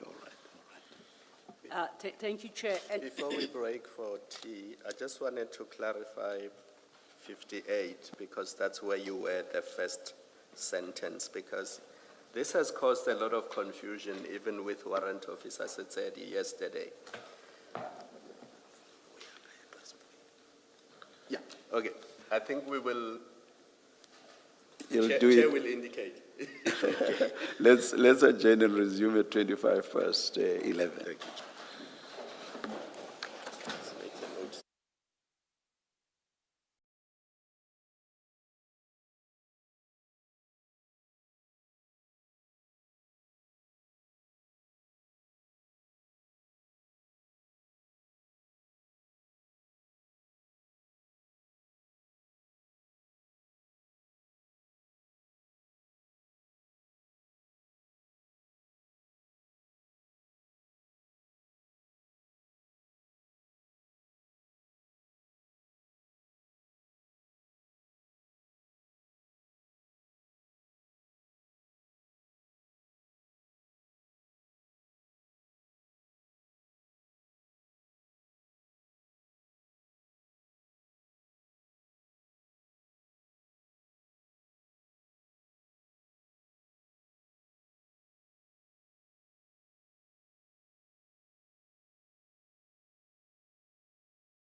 Four minutes past 11.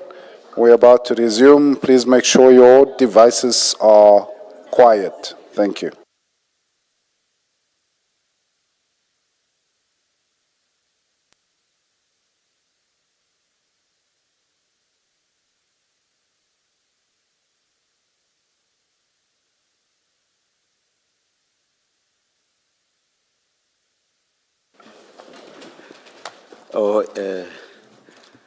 My colleague, Commissioner Kumalo, had a question. Indeed, Chair. Thank you. Yes. Colonel, good morning again. We were in paragraph 58 of your statement, the first sentence. You say it was suggested that taking samples is unheard of. And it's not clear who you're referring to, because in various other sections of your statement, Advocate Sillo asked you to clarify, and you mentioned that you were referring to General Flynn's evidence. Yes. So here, who are you referring to when you say it was suggested that taking samples is unheard of? Yes, a point of correction, it is General Flynn's testimony I'm General referring Flynn, to. yes, Commissioner. because I did not want you to confuse what General Flynn said Yes. with what Warrant Officer Setsedi said. Yes.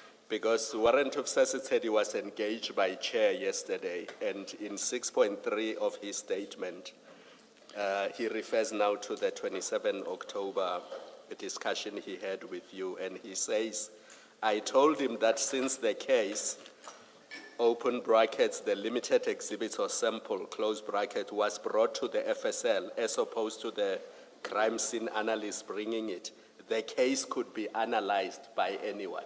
Yes. So he didn't take issue with the fact that a sample could be analyzed. And two paragraphs earlier, or a paragraph earlier, 6.2, where you were now dealing with the total mass of exhibits and what needed to be weighed for the purposes of destruction. Yes. So as you and I discussed, those are separate processes because one is qualitative, the other one is quantitative. And as far as Kuzwayo is concerned, she says she understood the discussion to be about analysts going to the crime scene to do the sampling. So it was in that context that she understood it, and there may have been miscommunication because you say you were talking about samples being taken from Port Shepstone and being sent to FSL. That is So correct. that's really where the confusion is, and all three witnesses, I tried to engage them on the issue just to try to understand what exactly they are saying. Yes. Yeah. Thank you, Commissioner. Thank you, Advocate. Thank you for that clarification. You are clarified, Colonel. We actually had gone back to your paragraph 58 after you had dealt with 59 and 60 already. I just wanted to clarify what exactly we're talking about in 58 compared to 59 and 60. Yes, Commissioner. So that would then lead us to your paragraph 61. 61. Yes. I must add that none of my actions at the crime scene or at Isipingo SAP amounted to criminal conduct. The non-availability of exhibit bags was the reason these exhibits were not sealed in bags as per National Instruction 8 of 2017. The non-acceptance of exhibits by the FSL was the reason that they were not forwarded to the FSL within 7 days. None of my actions were a deliberate attempt to ensure that the drugs were stored at Port Shepstone. During my interaction with the DPP's office, at no stage was contamination of the crime scene or the integrity of these exhibits ever cited as an issue. Before you move on to paragraph 62, just clarify what is the purpose of referencing your interactions with the DPP insofar as the question of contamination of the crime scene is concerned? Because you don't speak about that beyond this point. Yes. Okay, thank you, Commissioners. I think the reason I added this bit in there was just to highlight that at the time that this seizure was done, yes, in hindsight, I realize now there were a lot of things that could have been done better, but at that stage, faced with my challenges, I'm going to try and get into that a little later. I did what I did. However, when this docket reached the DPP's office, or this inquiry reached their office, generally they are the first ones when they peruse statements, look at the content of your docket or inquiry. If they're not satisfied with the level or the standard of work in terms of handling exhibits or chain of custody, integrity of the exhibits, all of the above, they would cite the same and basically indicate to management that this case is, we're not taking it on, we are not satisfied with A, B, and C. So I put in this paragraph to show that at that stage, in terms of prosecuting this matter, if it had to go to court, the DPP's office had no issue with regards to the investigation thus far. Thank you, Commissioner. Then just as a last one, the point you make is that the DPP did not raise any concerns about the integrity and the contamination of the crime scene. That's the point. Yeah, that's it, Commissioner. You don't go so far as to say that the DPP confirmed the integrity of the crime scene. You're not taking it that far. No, I'm not. Okay, thank you. Then you may. Sorry, before you move on, you, in that paragraph where you refer, in the second sentence, Yes. the non-availability of exhibit bags was the reason these exhibits were not sealed in bags as per national instruction. What does the national instruction that you're referring to say? Okay, with regards to exhibit management, Commissioner, Yes. it says that drugs need to be sealed in an exhibit bag upon entering into the SAP 13. It needs to be sealed at the scene Yes. in exhibit bags. And you say they were not sealed at the scene being at the depot That is correct. because there were no exhibit bags? Yes, But the same at Isipingo, is That your is same, correct. you give the same explanation? that is correct, Commissioner. Okay. What do you normally do when you are running short of exhibit bags? Where do you normally source them from? Because surely you have to source them from somewhere. Yes. There's no go-to place, I would say, Chair, with regards to getting exhibit bags. You try whichever station is closer to you. You try a few stations. Some have, some don't have. And just to elaborate on that, Chair, when I go through the inquiry, I see that even on the day, I didn't know this until I perused it, even on the day of the seizure when they proceeded to Port Shepstone, there were no exhibit bags because I see they made an entry the next day that they had to go to Port Shepstone Police Station to acquire those exhibit bags. So I'm just letting the Commission know that although my colleague may have alluded that we've got tons of exhibit bags, it's not always the case. Thank you. I was, when I asked the question as to where you source the bags from, Yes. when you are short, I was exactly thinking of what you said, which is you call around at other police stations to source them. I was thinking of that as well. Yes. We have seen from the evidence that I think one of the police stations that have been mentioned is only about 20 kilometers away. Yes. And I think another one is about 24 kilometers away, Yes, Chair. give or take. I'm not sure about the third one, which is made on WAF. Yes. Or rather, let me just say, one is 20, another is 24, and then there's another one. Do you know how many kilometers the third one is? I would think it's a shorter distance from. Even shorter than I would 20 think and so. 24. Yes.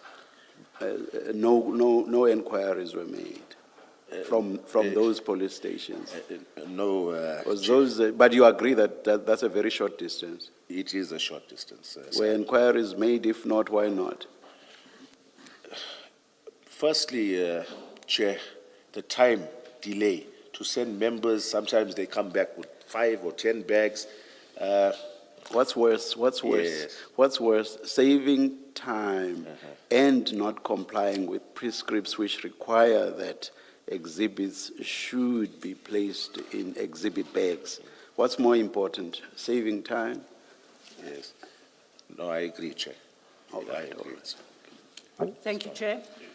Yes, Yes, am I understanding your evidence correctly to be that you and your team did not have evidence bags with you or enough evidence bags with you, but as you were at the scene, you did not make any inquiries with any police stations?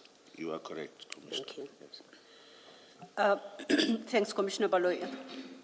In response to a question from the chair, you indicated, did I understand you correctly, that you learned later that they were transported to Port Shepstone, not contained in evidence bags. Is that your statement?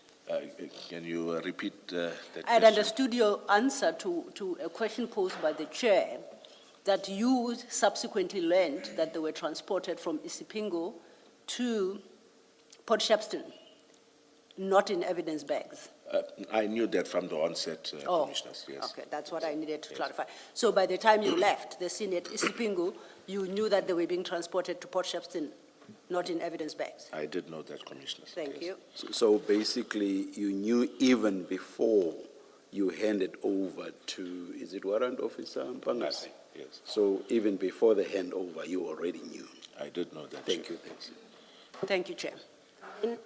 Sorry, lastly, in that paragraph 61, the very last statement where you say your interaction with DPP office at no stage was contamination of the crime scene or integrity of the exhibits ever cited as an issue.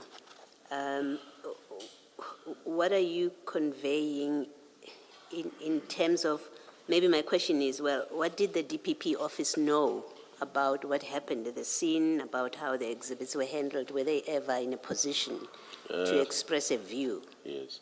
Okay. They would have had sight of the entire inquiry, Commissioner. That would have outlined every statement that was there. There's in the investigation diary, Warrant Officer Pangase puts a date and time as to when he sealed them in exhibit bags, where it was done, who was present. Then there's another addendum where he's described the exhibit bag and the color of bricks in it. So all of that would have been privy to the DPP's office.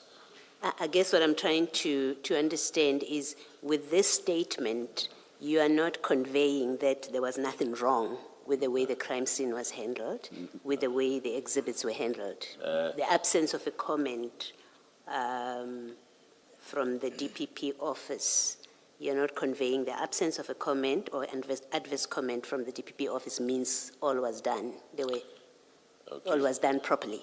You're not saying that. No, Commissioner, I will concede. They did not express any concern. When I look at it, there were a lot of concerns to be raised.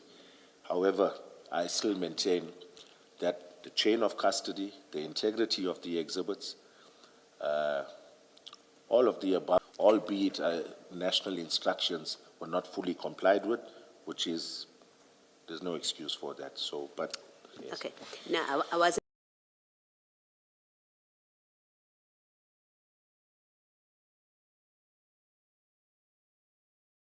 engaging yet in the Testimony of General Flynn, you see that?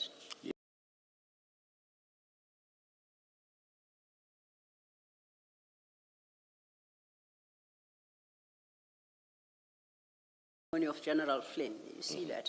Yes. And perhaps before we do so, can I ask you to go back to your paragraph 26 just to clarify? At page 5,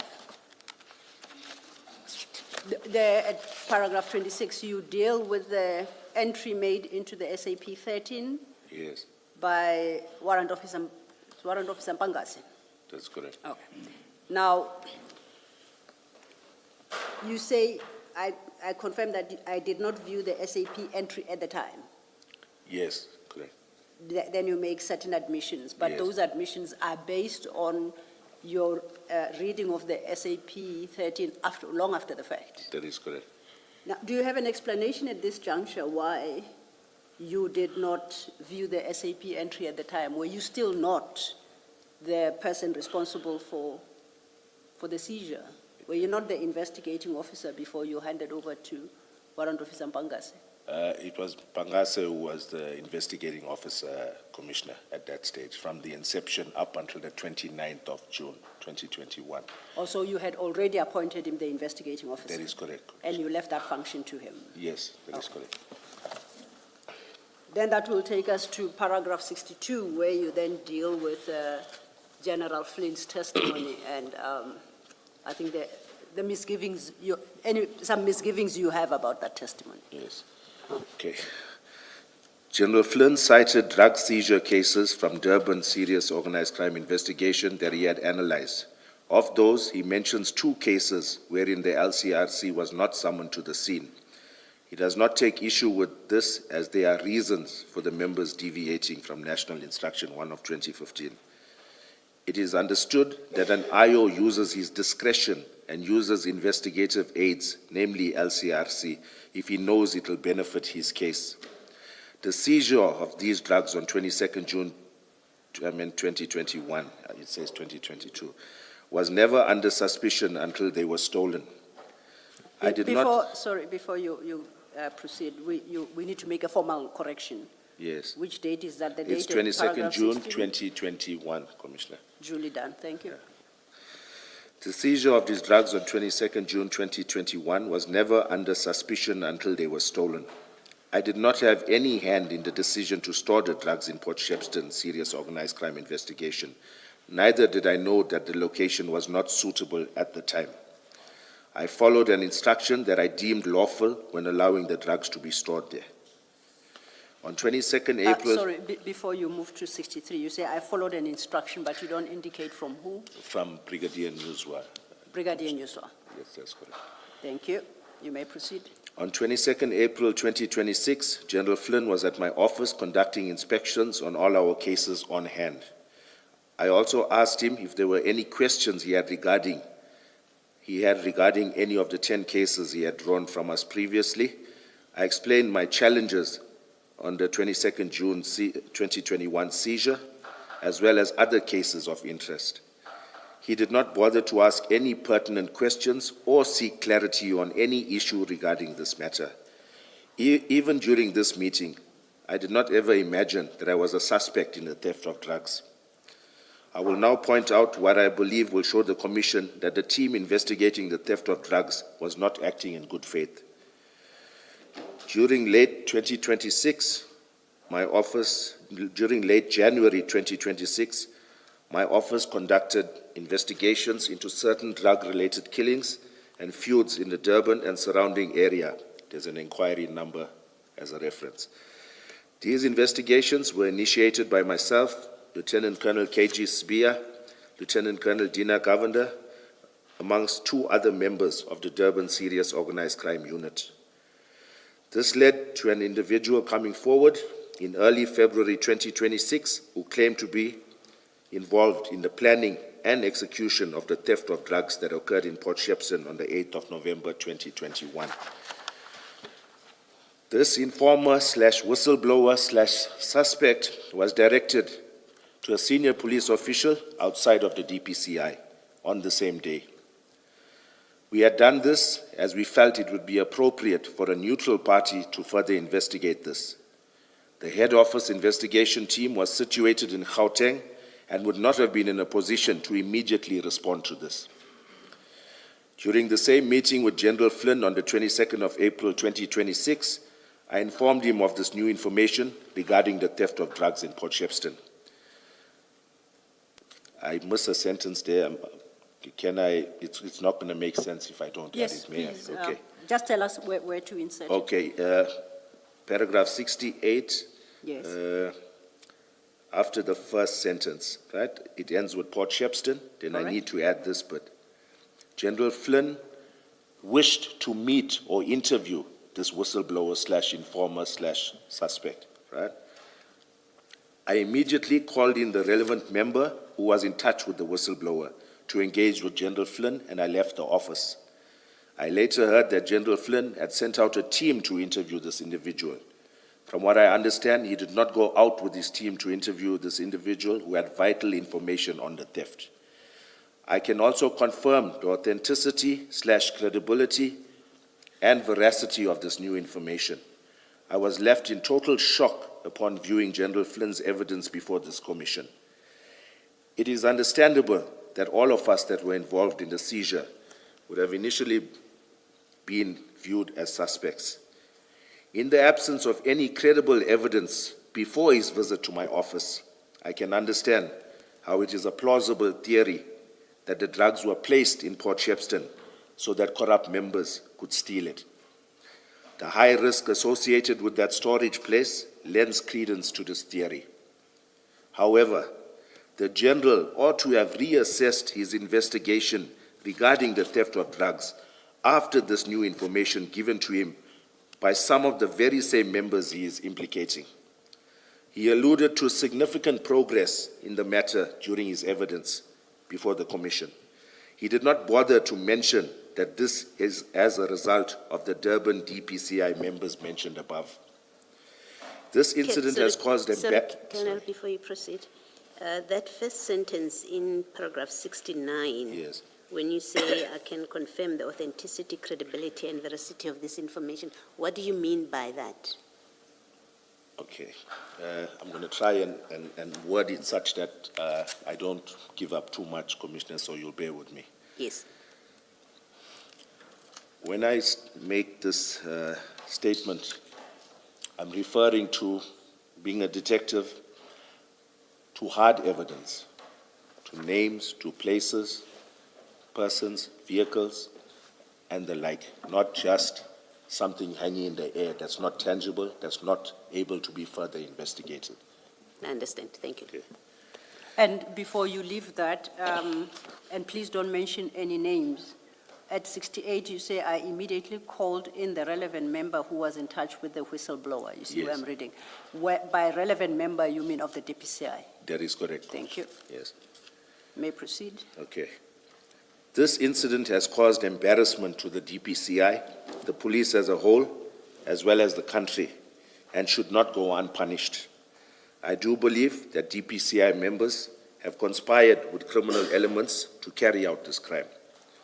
In the same breath, I plead with the Commission to ensure that the proper facts are placed before them so as to maintain the integrity of the Commission. The damage that General Flynn's evidence has caused to us, innocent members, by creating this false narrative and orchestrating his investigation to suit the same is irreparable. And before you move on to the next paragraph, at 71, you say this incident has caused embarrassment to the DPCI. I want to understand what incident The are you incident of the referring- theft, Commissioner, The theft itself. the theft Thank of you. the drugs. All right, you may proceed. And then in that 72, where you refer to General Flynn's evidence, Yes. and you say he created this false narrative. Yes. What is that narrative that you, what did he say Okay. that you qualify as a false narrative?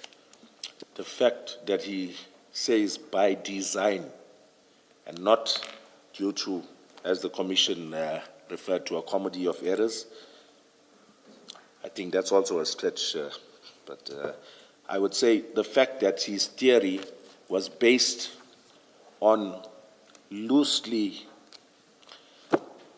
or can I say there was no evidence to support his theory. I think that's the statement I'm looking for. And in terms of, may I just delve a little more into it, Commissioner, with your indulgence? Okay. Like where I cite that Warrant Officer Perumal, a statement was obtained from him, the SAP 13 clerk at Isipingo.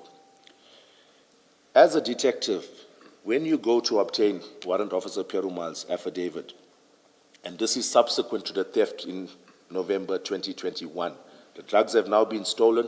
Isipingo knows that they did not want to keep those drugs. Now you get a team that's investigating the said theft of drugs. They go to Isipingo SAP. I haven't seen Warrant Officer Perumal's statement, but I believe it goes along the lines where he denies that he said to us there's no storage place. He denies that there were no exhibit bags. So I'm saying I have submitted so many further statements to General Flynn's investigation team. And in most of them, I allude to the fact that we had a problem with Warrant Officer Perumal. Now when the investigation team goes to him, they should not merely pose questions regarding the 22nd of June. Yes, the 22nd of June. So to me, they basically asked him, did you have storage place? He says yes. Did you have exhibit bags? He says yes. Because he knows if it comes back to him that he refused us, he's also in the hot seat. So I'm saying, why was it not canvassed with him? The fact that Colonel Jacob alludes to certain incidents where they had issues with you regarding mandrax or whatever, but I did allude to it.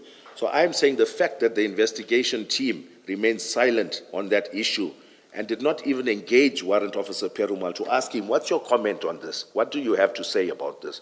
To me, it was, the statement was taken with an objective in mind, and it was not done fairly. As a detective, you need to keep an open mind, you need to ask the relevant questions, and even the fact that I found those OB entries where Warrant Officer Perumal had booked members of SIC and made entries in the OB reflecting that a member went to the doctor for consultation because of drugs being stored there.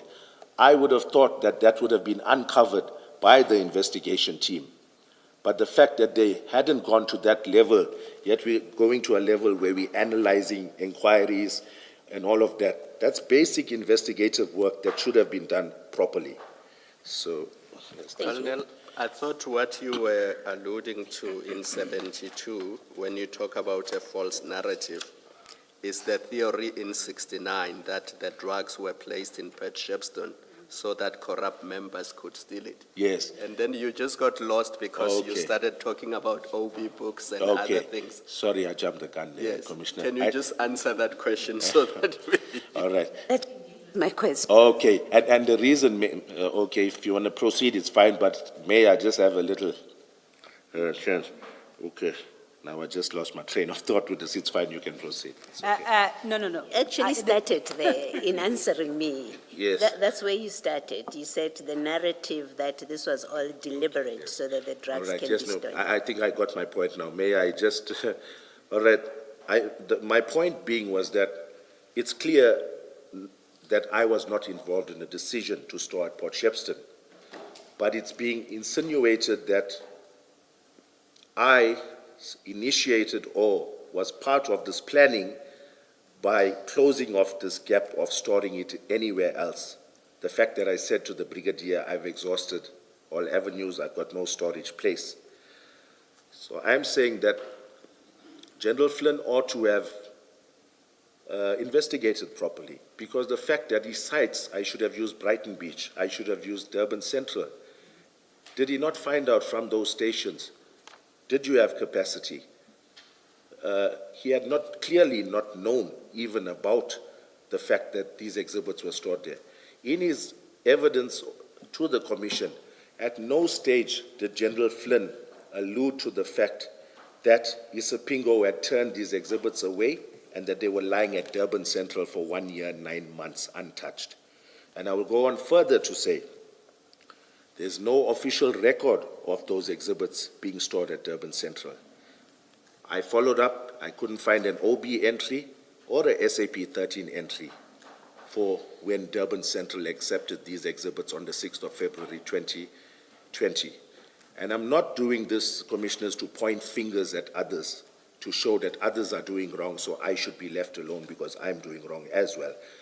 I'm doing this, I'm highlighting it to point out, firstly, the challenges that we face, and secondly, the fact that General Flynn, I would think, misled this Commission by not highlighting a pertinent point by saying to the Commission that I find it strange, Isipingo has never had a problem with exhibits. That was his statement to the Commission. How can you say that in light of all of this? So hence, I'm saying what I say. And before I forget, Commissioners, there's one other thing. I've perused an affidavit of General Flynn's where he cites this Mandrax case, and like I highlighted, he did not point out the fact that it was stored at Durban Central for 1 year, 9 months. He goes on further to state that when the exhibits were confirmed to be Mandrax. In his statement, he says the exhibits were confirmed to be Mandrax. Now, I find this strange, seeing as how the date of destruction by the FSL was the 12th of November, 2022, or 2021, that this was destroyed. Those exhibits from Isipingo that moved to Durban Central, it was now taken out the vault. On the very same day, the members took it up to Pretoria, and the exhibits were disposed of. They were taken to an incinerator at some undisclosed location. So I fail to see where there is confirmation that this indeed was Mandrax, because no analysis was done. It was merely destruction or disposal. So once again, it's a concern to me that General Flynn covers those bases when it comes to another member, yet when it came to this case of ours, the investigation, I would, like I say, was, to me, not done objectively. Thank you. Colonel, I wouldn't want you to be misunderstood or what your testimony is. If I can try again to take you back to Commissioner Baloyi's question, and I'll do that with reference to your own statement, okay? If you look at your paragraph 72, the question by Commissioner Baloyi is, what is the false narrative that you say General Flynn created? You understand that? And I want you to consider a response to that question in the context of what you state at paragraph 69 and at paragraph 71. At 69, you say, and I read midway, in the absence of any credible evidence before his visit to my office, his being General Flynn, I can understand how it is a plausible theory that the drugs were placed in Port Shepstone so that corrupt members could steal it. The high risk associated with that storage place lends credence to that theory. Do you see that, Pet? Yes. Now, if you go to 71, Yeah. where you talk about the theft, the incident, Yes. you conclude 71 with the following words: I do believe that that DPCI members have conspired with criminal elements to carry out this crime. Yes. So this is what you testify to. Yes. Now, in the context of what you say, what is the false narrative that you say General Flynn Yes. presented to the commission? Okay. Thank you, Commissioner. I would say the fact that on the 22nd of April 2026, this information that I can put my neck on the block to say is credible was furnished to General Flynn. He had ample time, or I wouldn't say ample, to finalize the entire case. But obviously one would have expected him to now compare this newer information, compare it with his initial theory, and look at the two, whether they gel. Investigation is all about a process of elimination. Initially, we all are suspects. As you further investigate, you start narrowing down your suspects to a few individuals, I would think. But none of that happened, despite us furnishing such credible information. And I must add, we had no clue that General Flynn was to come before the commission to give evidence. So it was not done with any purpose in mind. It was done in good faith to inform him, because they were investigating this theft. So I'm saying that the fact that we furnished this info, yes, it still does not or exclude us as suspects, those of us who furnished this newer information. However, if you've had a few weeks to try and further investigate this, one would have expected you to have had something that a little more credible than this theory of it being by design, which there's no factual evidence to corroborate it.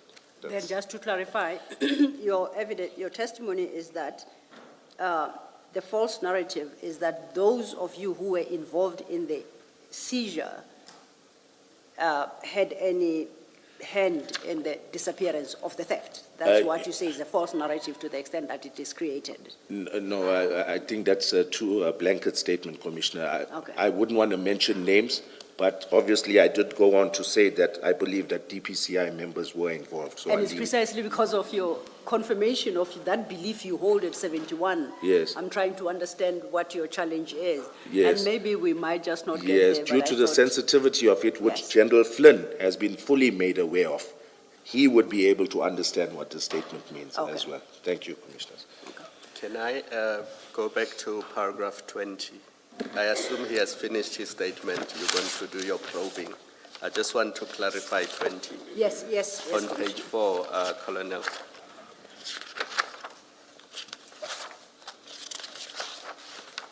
Colonel, sitting here, we have taken it as a given that what was stolen in November 8, 2021 is cocaine, and the value of that cocaine is approximately 200 million rands.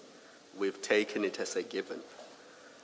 But because we are a fact-finding inquiry, facts are important. Now, in the absence of a qualitative analysis and a quantitative analysis, are we sure sitting here today that A, it was cocaine, B, the value of that cocaine was 200 million? I'll tell you why I'm asking these questions. I've had to do some reading, the UN report on drugs and cocaine and other things. Depending on the grade, even if the kilograms are 1 kilogram bricks, depending on the grade, the value could range, and it could even be 400 million. So if an analysis had been done, and the quality, the grade of the cocaine had been tested, its market value or its street value could easily have been 400 or it could have been 200, or it could have been 300. You are correct. Now, it is in that context that I seek clarification of paragraph 20. Yes. So, because you say in your statement, your priority was to safeguard the exhibits, and then you say approximate value 200 million. How did you arrive at that 200 million? At that stage, cocaine was selling for about between 180 and, no, was it about 400, maybe 300 to 400,000 per kilo, 3 to 400,000. So I think that's how we arrived. But that was the average price? Average price. And it per also kilo. depended on the grade? Yes. Just to expand on that, Commissioner, with the grade, yes, the FSL can tell you percentage and purity. If we don't normally get that, but I hear that they have that capacity now. But with regards to grade of cocaine, generally the price will depend on what the criminal networks call, whether it's a one-way or two-way cocaine. Meaning one-way is cocaine that you only sniff, which will fetch a lower price as compared to cocaine that you can sniff and cook into crack cocaine or rock. Just to give you an example, a kilo of cocaine that's now two-way, the one that you can cook, can produce 1 kilo of cocaine, can produce approximately R1 million worth of crack cocaine. So, you know, it talks to what you've just alluded to, the price will definitely And change. in my engagement with FSL people yesterday, I was deliberate because I'm assuming, I don't know, because I don't have the facts. I'm assuming that even the people who stole what we believe to be this cocaine and they were going to sell it in the black market, it would have mattered to them what the quality of the cocaine is, because when they sell it in the black market, they need to determine the price. The buyer and seller need to say, this is this type of quality, therefore I'm selling it to you at this price. Yes, you are correct. That's why yesterday I was so deliberate about what happened to the analysis at FSL, why did it disappear and why. Yes. So I want you to understand that context, and Yes, that's why all of this was important. Okay, thank you. Thank you. Thank you, Commissioner Khumalo. Colonel, that effectively would bring us to the end of your written statement. Now, I'm aware there is a document you would like to briefly touch on, which we will do in the next couple of minutes. But Okay. just to inquire from you, is there anything that you think you may have overlooked or omitted to bring to the attention of the commissioners that you deem absolutely critical? Okay, can I just take a minute? Now, if nothing comes to mind, as and when then we engage during the course of the day, Yes, you may okay. refer No, to then it's other. fine. Maybe For the we moment, may you are forget. fine. Thank Okay. you. I refer to this document because I think over the course of the morning, you have consistently referred to it. And you indicated earlier that it would appear that it was not made available to us as part of the docket, and you made it available to the evidence leaders preparing your testimony. Is that correct? That is correct. And I do confirm that you did give us such a document, and that is the investigation diary that you assured the chair that it reflects activity regarding this seizure and subsequent events, and that the notes were made contemporaneously, right? Correct? That's correct. Now, for your comfort, that document is part of the exhibit bundle as CJC 268. Would you like to go there? Yes. And confirm that is the document you say you availed us? Yes. it is the Now, same. it starts at page 800 to 812. I'm not going to ask you to read this, but you want to highlight some issues from it as part of your testimony. Yes, okay. Thank you. Just before you do so, I'm going to give you an opportunity. Perhaps you might start, when you do engage with it, by advising us how to read the document and how to engage with it. Not so much the content per entry, right? Yes. Sorry, number? CJC 262. 268, 268. My apologies. So it's the new file? Your file's updated? Yes. Yes. Yeah.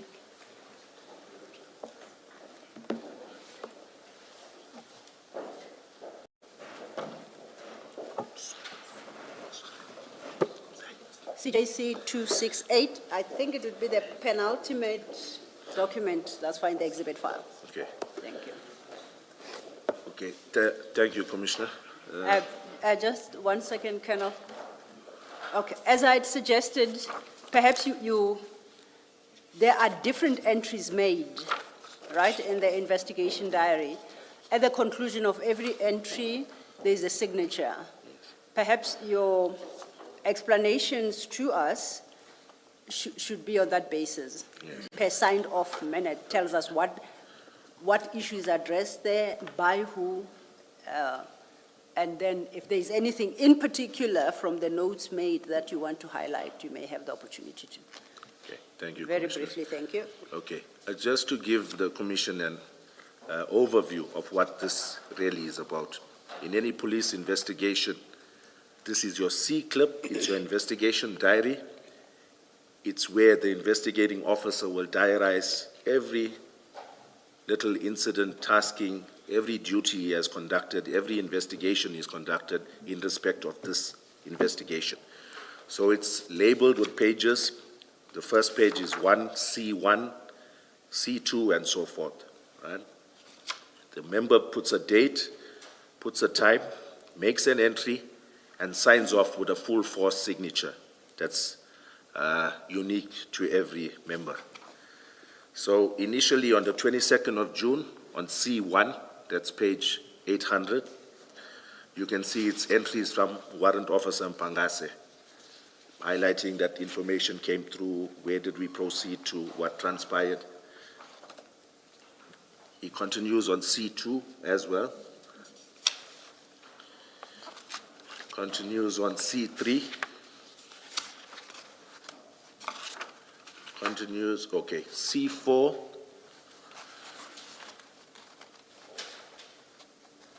Is an entry from myself, and I think I'll read that out just to show the preliminary or initially what taskings was given to Warrant Officer Pangase in respect of this investigation by myself. The entry on C4, page 803, it's dated 23rd of June, 2021.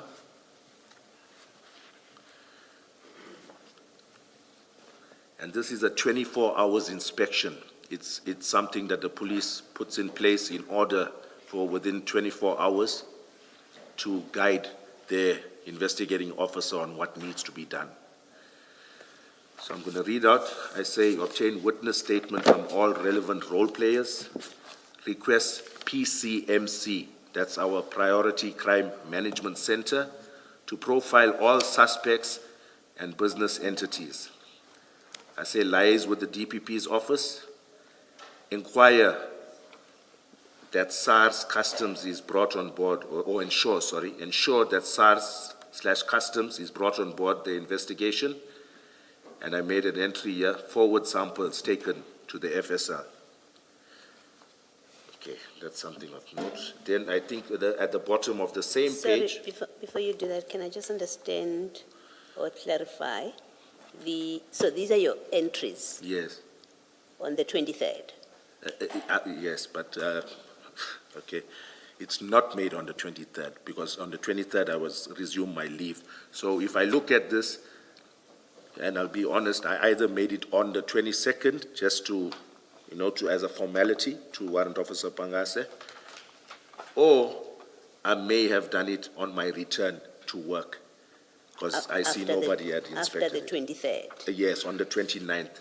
So I don't want to mislead the Commission. I'm not sure when I made this, but it's my entry dated the 23rd. Okay. And on that date, why would you have made a reference to SARS Customs involvement? Because Customs, we generally, all of our drug cases, especially seizures that come through the harbor, if it's not a joint operation, we still require assistance from Customs. Remember, they are the custodians of lots of the documentation, and they are privy to systems that the police does not necessarily have access to. So it's a given whenever you do these investigations that customs is part and parcel of it. If not part of the investigation, they give their input, give us documentation that they're willing to furnish, and so forth.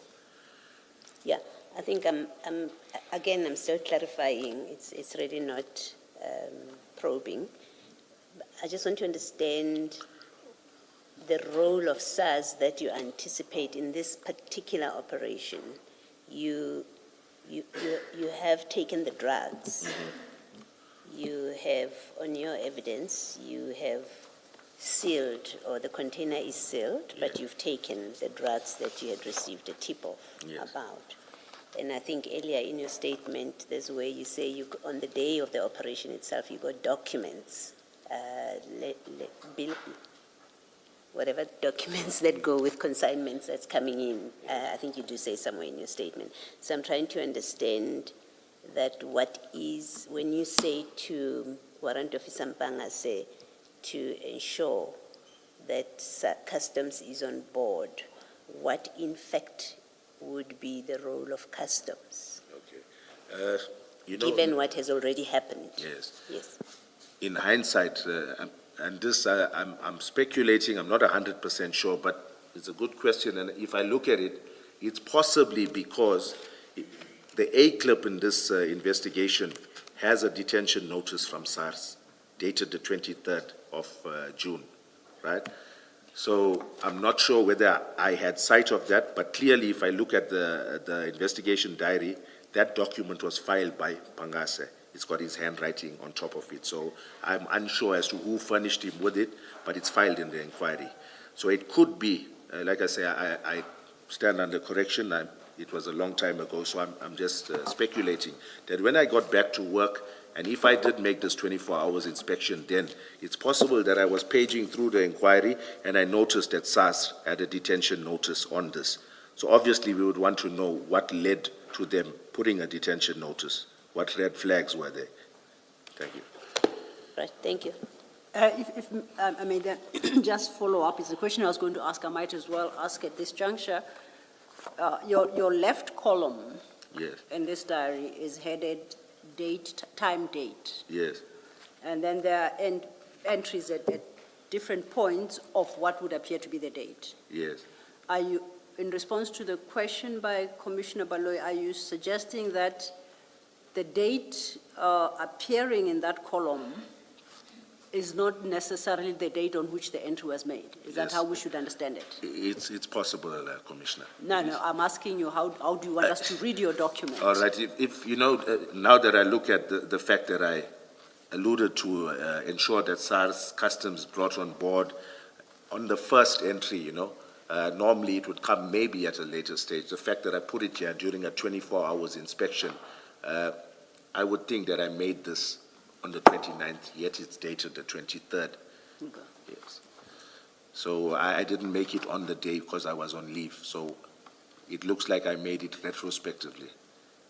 And this is a clarification question, not exactly engaging. Is that not misleading, though, to the next reader of the document? And I'm thinking, if you made it on the 29th, why wouldn't you write the date of the 29th? And in the body Yes. of the report, you indicate that this happened on the 23rd, although I'm only recording it on the 29th. Yes. But is that not the most ideal way okay. of going about it? Yes, and my honest answer, Commissioner, is that it's a formality in the police. A 24-hour inspection must be done. So the fact that Pangase didn't take it to any other officer for a 24-hour inspection by the time I got back to the office, that for me is administrative. It's something that's frowned upon. It's one of the boxes that you need to tick, a 24 hours inspection, guiding the member on what to do. So it's possible that that is the reason I had done it retrospectively. Also, and it reads 24-hour inspection. There seems to be a stamp there. No, there's a police sign that's just Yes, smudged. but there is something that's not legible there. Okay, it says 24 hours inspection. There's Yes. a little comma there, and it says Warrant Officer I see, Mpangase. that's what So it I'm is. addressing it Okay. to him. Thank Yes. you. Then you may proceed You were Okay. helping us work through this. Sure, okay, thank you. On the bottom of the same page, Commissioners, page 803, there's an entry 2021-0701, and I state there, to CHC Depot with warrant officers Pangase and Sibia, Tim Flaude of Mega Freight present, unpack of container in order to verify if the contents of the container, we turn over now to 804, if the contents of the container correspond with the packing list, unpack and count completed, approximately 5,395 bags, I shouldn't have said approximately, 5,395 bags of, and I named the animal feed, container resealed, contents of container as per the packing list, all in order, indicated to Tim Flaude, that's the representative of the clearing agent, that our investigation pertaining to the actual container is complete and the container could be released. And then I state that I sent an email to Brigadier D. Naika with regards to documentation furnished by Mega Freight. He is the head of SANEB in head office. So, okay, that's another entry. That's showing that I did go back at a certain date to re-inspect, if you want to call that, or to confirm that there was nothing else further in that container of interest. Yes. Can I just understand where you say container could be released? Yes, This is on the 1st of July. yes. Where is the SARS customs detention situation here? Their detention notice, Commissioners, was dated the 23rd of June. Yes. So I'm not sure whether they, they did inspect those other 9 containers. So if they had engaged with us to come through and further inspect this container that we had already inspected, I don't think that would have been a problem, but we did it without them. Yeah, this I guess stage. my question is, Yes. if you are aware, and I really am just trying to understand the facts at this stage, if you are aware, as you are at this point, that the container is under a detention notice by customs, as you have told us previously, when you, without the involvement of customs, at least according to your entry, there doesn't seem to be a recognition of customs involvement. When you, without the involvement or reference to customs, you instruct the clearing agent, or you inform the clearing agent that the container can be released. I'm trying to understand how that works in practice. Customs Commissioner was aware of our find at that container. I can't say with certainty, but I would think that their interest in it had waned since we had already discovered the narcotics in it. So I'm not 100% sure of the sequence But of events. as we understand, their interest is the bone meal.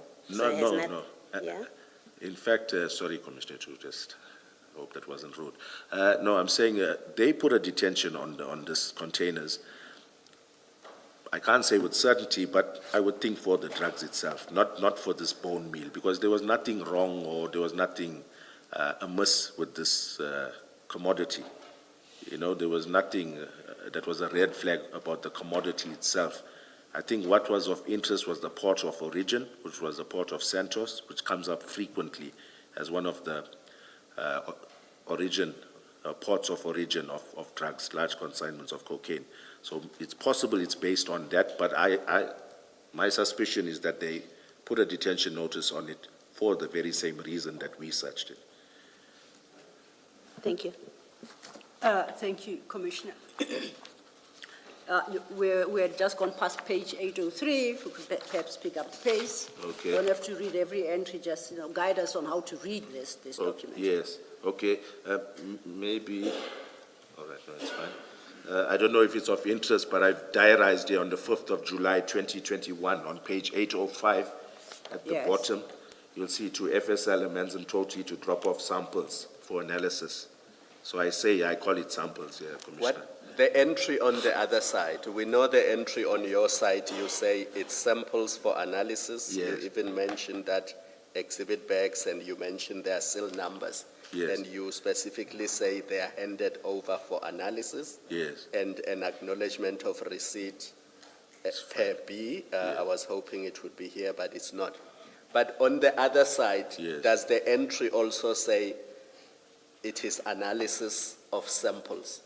Because you have to make the Yes. request. They must know what this thing is here for. Yes. So what is the entry on the other side? Thank you, Commissioner. You know, when I did hear this come up at the commission, I went through my notes. Unfortunately, or maybe not unfortunately, I neglected to. When I sent it for analysis, I just sent it, I said it's suspected cocaine, and I'm sending it through for analysis. It doesn't make provision, but still, I think maybe I should have stated that it's a sample of a larger consignment of 541. Just to go a little deeper, it's maybe because I had already touched base with Colonel Kuzwayo on this issue that, you know, I neglected to state that on my covering letter to the FSL, but it was not stated there, but I've got it here, Commissioner. It's fair then that there could have been confusion between you and FSL. I wouldn't say there would have been confusion. You know, Commissioner, during every stage of my interaction with them, it was known that we're sitting with 541 kilos. The FSL can't house it. I'm trying to get rid of this, whether it be via an expedited analysis report, or if you tell me I can take it straight for destruction, whichever way. So they were fully aware. They were fully aware, Commissioner. Thank you, Commissioner Khumalo. We've made note of the entry at 8:05. Then if we continue. Okay, all right. Just look. We're now at 8:06. Yes. Yes. Okay. I see on the 2021-07-19, I said, email request to DPP, Advocate KD Governor for assistance, and I find my correspondence in my B clip as per B3. So that was a covering letter giving them a synopsis of what had transpired and basically preparing the DPP's office to now guide us on this matter. Okay, then we see there are other entries there. And I think if my reading of the document was correct, beyond this point, 8:06, Yes. all the entries are by you. There is... Well, except there is somebody called yes, the one... Nunda. Yes. But there are no, in this context, Yes. there are no further entries by Warrant Officer Mpangase. No, they aren't, Commissioner. Yes. So you are now the investigating officer fully in charge. Yes. Okay. Yes.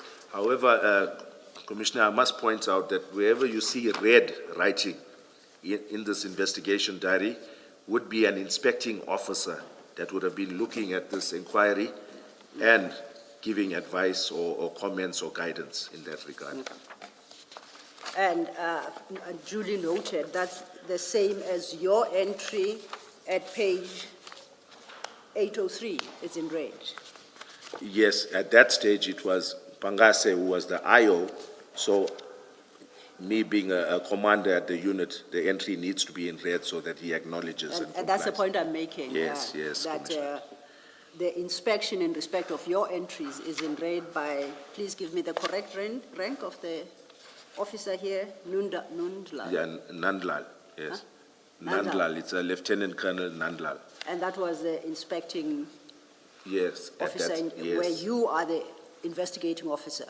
And the entry in red by you at 803 is where you are the inspecting officer and Warrant Officer Mpangase is the investigating officer. You are correct, Okay. Commissioner. Yeah. All right, I think, does that... One more aspect, please, Commissioner, Yes, before yes. we tie up this. I'd like to draw the Commission's attention to my entry 2021-1104, or even before that, the one on page 809, which is C10. 809? Okay, if you look at the entry 2021-1027, I've made an entry at FSL Manzam Choti, spoke to Warrant Officer Sechedi, in brackets I've got analyst, regarding their Section 212 analysis report status. He indicated that he needed 7 to 10 kilogram exhibits for weighing in order to complete the Section 212 affidavit. Informed him that I would make arrangements with the Port Shepstone office to retrieve said samples with him present. So that's contemporaneous, that's made on the day. And then the entry after that, it follows in, on the page 809, the entry at the bottom, dated 2021-1104, called Lieutenant Colonel Prinsloo, Unit Commander, Port Shepstone Serious Organized Crime Investigations, to make arrangements that I come through with the FSL member to obtain exhibits for weighing. He indicated that he was on a wildlife workshop from the 8th to 12th November 2021, spoke to H. Nika of Customs SARS, arranged to meet the following week. So that's a commander at Customs that I was engaging with as well. So I think that's what I wanted to point out. Can I just get the following clarifications? If you go to 803, that is now your entry in red. Yes. You call that a 24-hour, 803 saying page 803? Yes, CJC 268. That Yes. is your entry, and you headed it 24 hours inspection of Yes. Warrant Officer Mpangase. yes, Then when we go further in the document, yes, and we deal with, is it Lieutenant Colonel Nundlal at page 807, once Yeah. again in red. yes. What is that? You called yours a 24-hour inspection. Yes. What inspection is this? This, let me see. This is a normal monthly inspection, or sometimes it can be a quarterly inspection. This, I'm trying to see, it could have been a month-end inspection. I see it's dated on the, towards the end of July 2021. So this is a month-end inspection? Yes. And how often must this be done? Logic would tell me every month. Yes. Would I be correct? Yes, a monthly inspection of, by virtue of its name. Yes, it's Yes. monthly, but you get a quarterly. It depends sometimes on the type of investigation, or if it's not gaining momentum at a certain point in time, and then it starts to, but generally in the police, it then needs to be a monthly inspection. Okay, so Yes. preferably a monthly, otherwise quarterly. Yes, Okay, this one we see is dated 31st August. Overleaf at 808, there is another one. yes. It's dated October. That's, I'll write Yes, that there's one one. in September as well, I see. Where do you see September? The one in September is page 808, it's C9. There's a writing in red. That's 2021-10-20. The date stamp on it says 16th of the 9th, 2021. Or you go by the, Yes. so what, were there two? Yeah, this was another one. This was done by a provincial inspection team, meaning this was a team comprising of officers from throughout KZN who would now come to my office and inspect all of our dockets, inquiries, registers, and so forth. All right. Then working through that document, now that I understand the theory behind the colorful entries, it goes up to C11, right, at 812?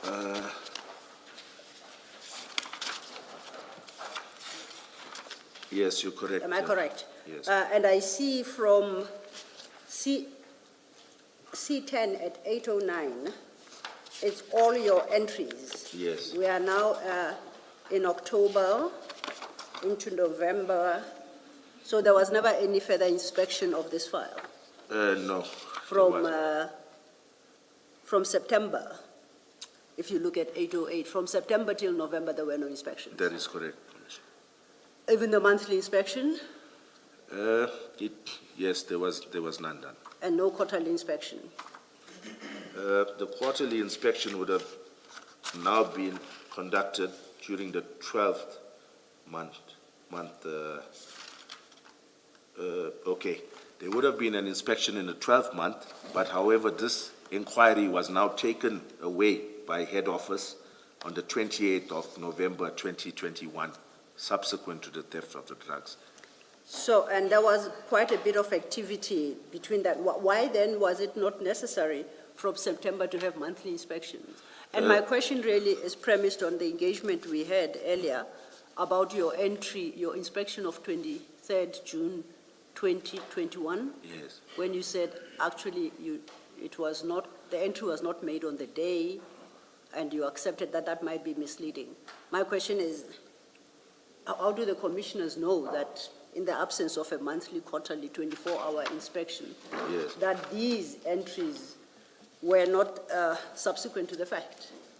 And not as contemporaneous as you putting Yes, forward? remember, if you look at it, then I'll give you an example. If you go to page 809, which is C10, Yes, right? And then it states there, statement of Sergeant Governor of Border Police filed as per 820. yes. Then you can see the date that I've obtained that affidavit is in line, it corroborates with or corresponds with my entry there. So there's no other assurance I can give you aside from that, the fact that my C clip now corresponds with my A clip. Like if I say I obtained a statement on the 1st of June, Yes. and then if you look at my A clip, you'll see there's a statement obtained by myself on the 1st of June.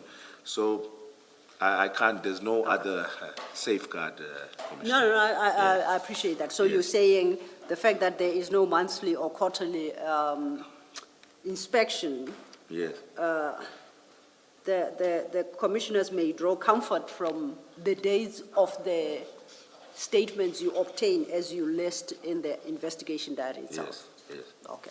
Thank you. No, I'm happy with that approach. Thank you. Can I just check that 807, CO8, the very first entry on the 30th of July, Yes, and you've got item 3, which is SARS is assisting with investigations. This is a month, 5 weeks later after the Yes. operation. What is SARS's continued involvement in your investigation? What exactly are they doing?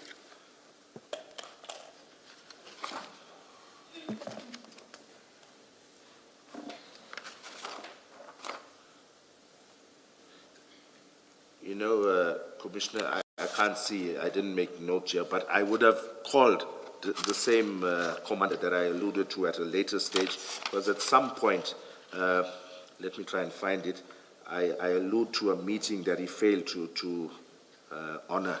Let me just try and find this. So I'm not sure the timeline of it.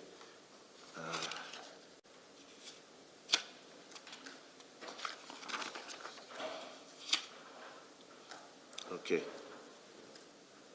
Yes, I think he may have been otherwise engaged, Commissioner. If I look at 809, page 809, the entry right at the bottom, that's 2021-1104. I say spoke to H. Nika of Customs SARS, arranged to meet the following week. So I'm not sure whether he was not available but we did engage, we did touch base. I would assume there was nothing forthcoming from them for me to really diarize and make and file something that SARS had furnished us. So, you know, I can't say what their involvement was, but I was touching base with them with regards to this. My question is trying to understand the role of SARS in Yes. what is now a police inquiry. Yes. The container is not with them anymore because you did say that it can be released. Yes. So customs is done its part. So I'm trying to understand exactly what would have been their continued role with your investigation. Okay. Commissioner, sometimes SARS they've got their own profiling team, similar to Border Police, to SEPS. So it wouldn't hurt to make doubly sure that you're getting whatever information is at the disposal of either customs or the police. So hence we bring them on board. But if I had to be honest, they're not very forthcoming in sharing intricacies of where the information came from, what led them to profile a certain container, you know. So we bring them on board as a formality, but I think their mandate is first and foremost customs and excise. So with regards to law enforcement, further investigation in terms of drug investigations, we don't have that much cooperation, but or maybe they're not in a position to assist with further investigation. It's not their mandate. But I'm saying the reason we bring them on board is basically to ensure that we're covering all our bases in terms of whatever container had come in, we're not missing out on paperwork, customs declarations, and all of that. I think my difficulty with understanding the explanation is I come from, and call it an ignorant position, for lack of a better word, that I don't know, and it's not obvious to me what in this particular operation, Yes. after all the facts that we now know, which is you got to a point where you said the container should be released. It's not clear to me, it's not obvious to me what would be the continued involvement of the SARS in your investigation. And if you speak about it, if your answer to me is the way you're handling it, which is in general terms, you're saying, usually this is what we do, it still doesn't answer it doesn't give me any better clarity about what role, in fact, did you have the continued role of the SARS in this particular operation, not generally, but in this operation, because for me it's not obvious. Yes. Yeah, you know, I think the main objective was to try and find out why did SARS put a detention on this. Obviously, there must have been something that was a red flag, maybe something other than the port of origin, maybe something that could assist us. So it's done. I'm covering my bases. They've put a detention notice on the said container. It wouldn't hurt our cause to engage with them. Let's put it that way, Commissioner. So we had them on board. If they come through with something good, because even part of the DPP's taskings from the prosecution side is to say, get SARS on board, liaise with SARS. So that's what we did, although there was not much forthcoming from them. Yeah. Is it not the case that even the SARS people you are liaising with are law enforcement people who are seconded to SARS?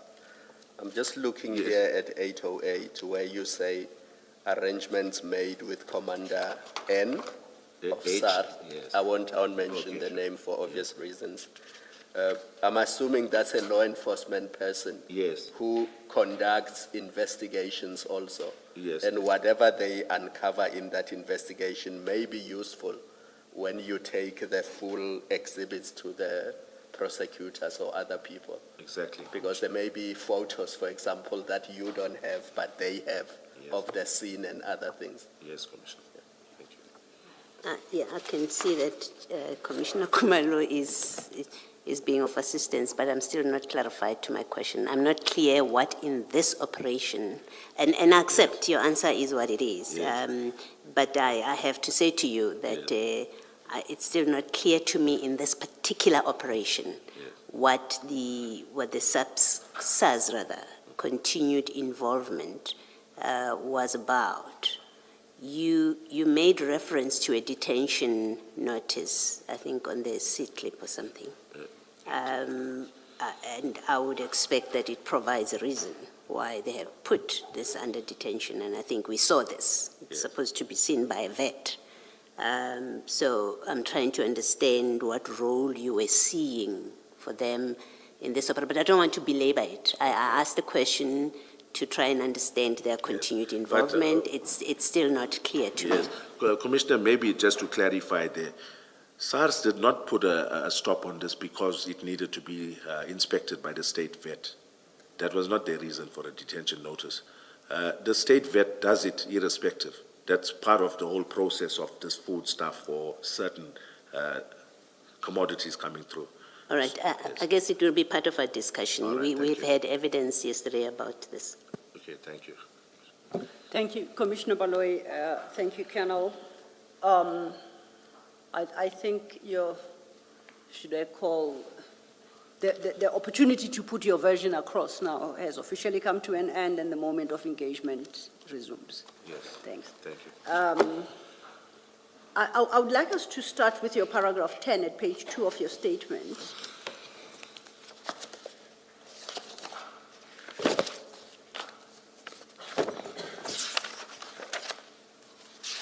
And as I understand, if you have regard to paragraph 8, from paragraph 6, you have been involved with SANEB, which is the South African Narcotics Enforcement Bureau, from technically 2009 to 2018. You had a break for about a year, and from 2020, at paragraph 8, you went back to SANEB, and this time in a senior position, and by February 2022, you were then promoted to the rank of colonel and appointed as the unit commander. And under your unit included SANEB, correct? That's correct. So that's quite a, a long career in, I nearly said in narcotics, but that would be wrong. In the area of investigation of narcotics. Is that fair? Yes, yes. Okay. Now, at paragraph 10, you say, I have coordinated drug operations, managed drug projects, dismantled clandestine laboratories, and been involved in several drug seizures at the port and container ports. Yes. Okay, then you deal with a specific seizure of the 22nd of June.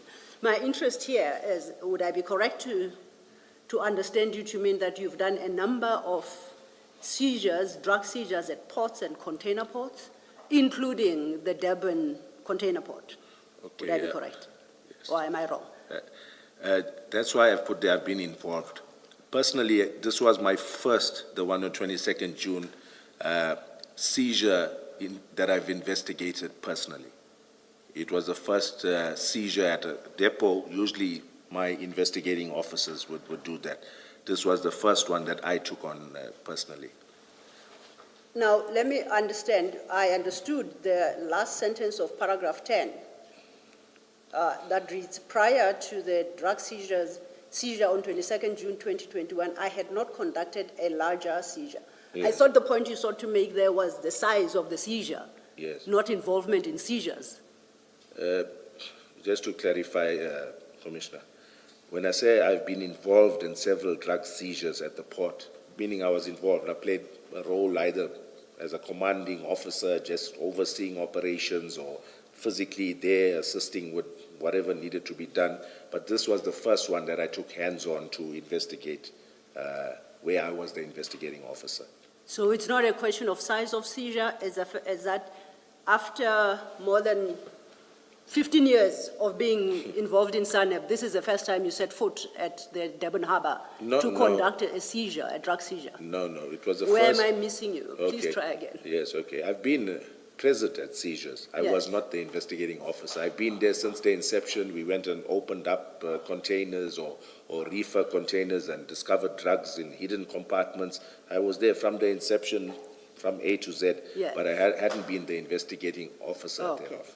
Yes. Yes, no, I appreciate that. Why do you seek to draw that distinction? Being an investigator or being involved?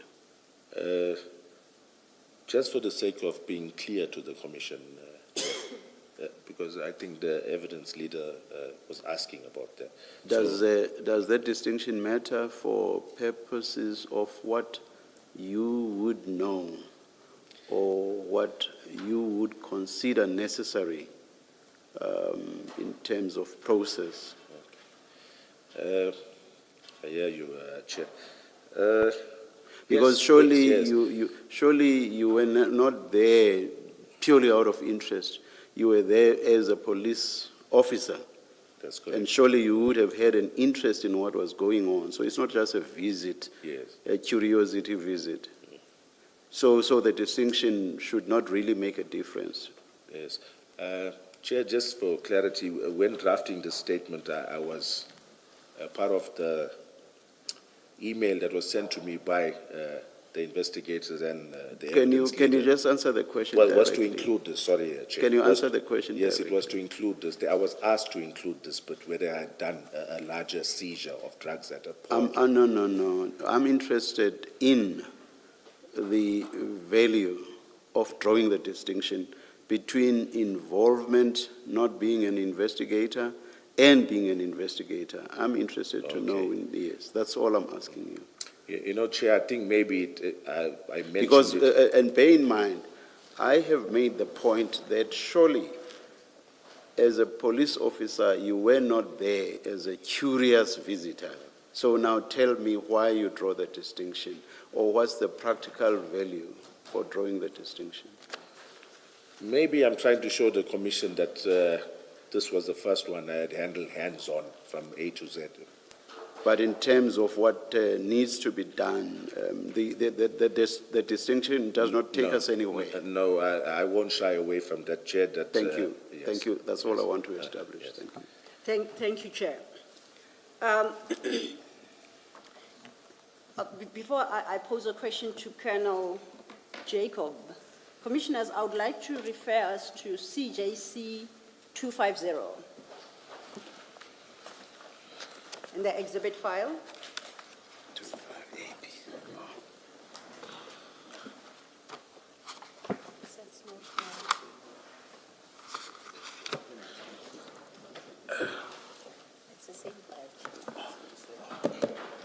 It would be the same file. To say 250. Oh, no. No. There's a correction. It's 256. It's Yeah. changed to 256. Mine starts at 255, that's why I was. Yes, no, it starts at 255. The Commissioner is correct. Okay, no, I'm this is here, I'm 256, referring specifically to 256 Okay, I at think page this- 705. This is 256, okay. Yeah, okay, I've got it. Sure. Yes. Now, I reference this particular document, that is the SAPS Operational Response Services Durban Harbour Standard Operating Procedure, Cargo Operations, Sector 2021-2022. The Commissioners will recall, and it starts at page 705, the Commissioners will recall that we came across this document yesterday during the testimony of Captain Duma, and it was part of the confidential exhibit file provided to us by Crime Intelligence. And there was sensitivities on the part of the Commissioners whether or not it has been declassified. So I put this document before you as a document sought and obtained from the Durban Harbour.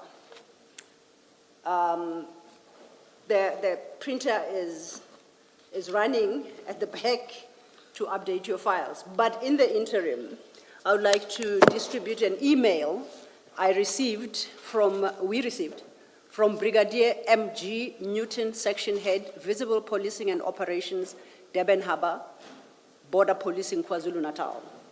And technically, for your files, I think it is necessary maybe to read it into the record. It's addressed to our attorneys. In the capacity of the Section Head, Durban Harbour, Brigadier Newton is authorizing the Commission of Inquiry into Criminality, Political Interference and Corruption in the justice system to utilize the content of the Standard Operational Procedure for Cargo Control, Durban Harbour, in an open session. So I just want to specifically address that because I need to turn now to the standard operating procedures. Colonel Jacob, you followed. And it becomes page 813, right at the back of your exhibit file. Yes, it becomes page 813. That is the start of CJC 269, and it will be followed by the documents that Brigadier Newton has made available, including this SOP, and they shall follow sequentially thereafter. But it will be the last exhibit in your file currently. Thank you. 269. Now, it's a CJC 269, Colonel, is an exhibit yet to come. Oh, this is it. Okay, sure. Okay.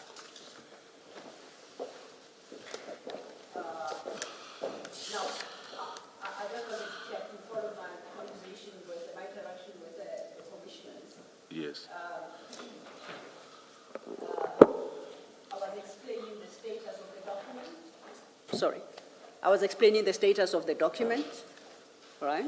Yeah. And giving the commissioners an assurance that we have been given permission to utilize these documents in open session. Yes, You understand that? Yes, That's I all I need. Okay.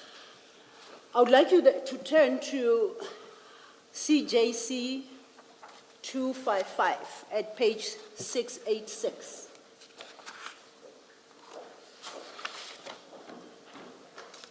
If you keep your finger there,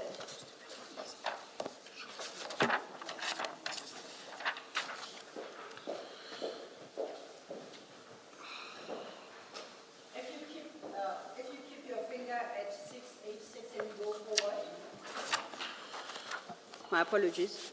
If you keep your finger at page 686 and you go forward in the file, you get to CJC 256, and that will start at 705.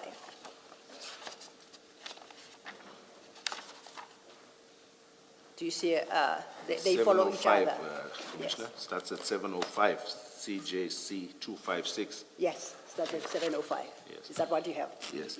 So both of these are standard operating procedures for the Durban Harbour. You understand? Yes, yes. Now, the difference really is the first, CJC 255, is for the period 2020 to 2021, as it's reflected as page 686. You see that? Yes. And the second one, starting at page 705, is for the period 2021 to 2022. Have you ever seen any of these documents? In your line of work, and I say in your heavy involvement in drug seizures at the port and container port, have you ever come across these documents or even had opportunity to familiarize yourself with their contents? I have not, Commissioner. You haven't. Now, if we stay at at CJC 255, I would like you to go to page, I'm looking at paragraph 7, that would be at page 690.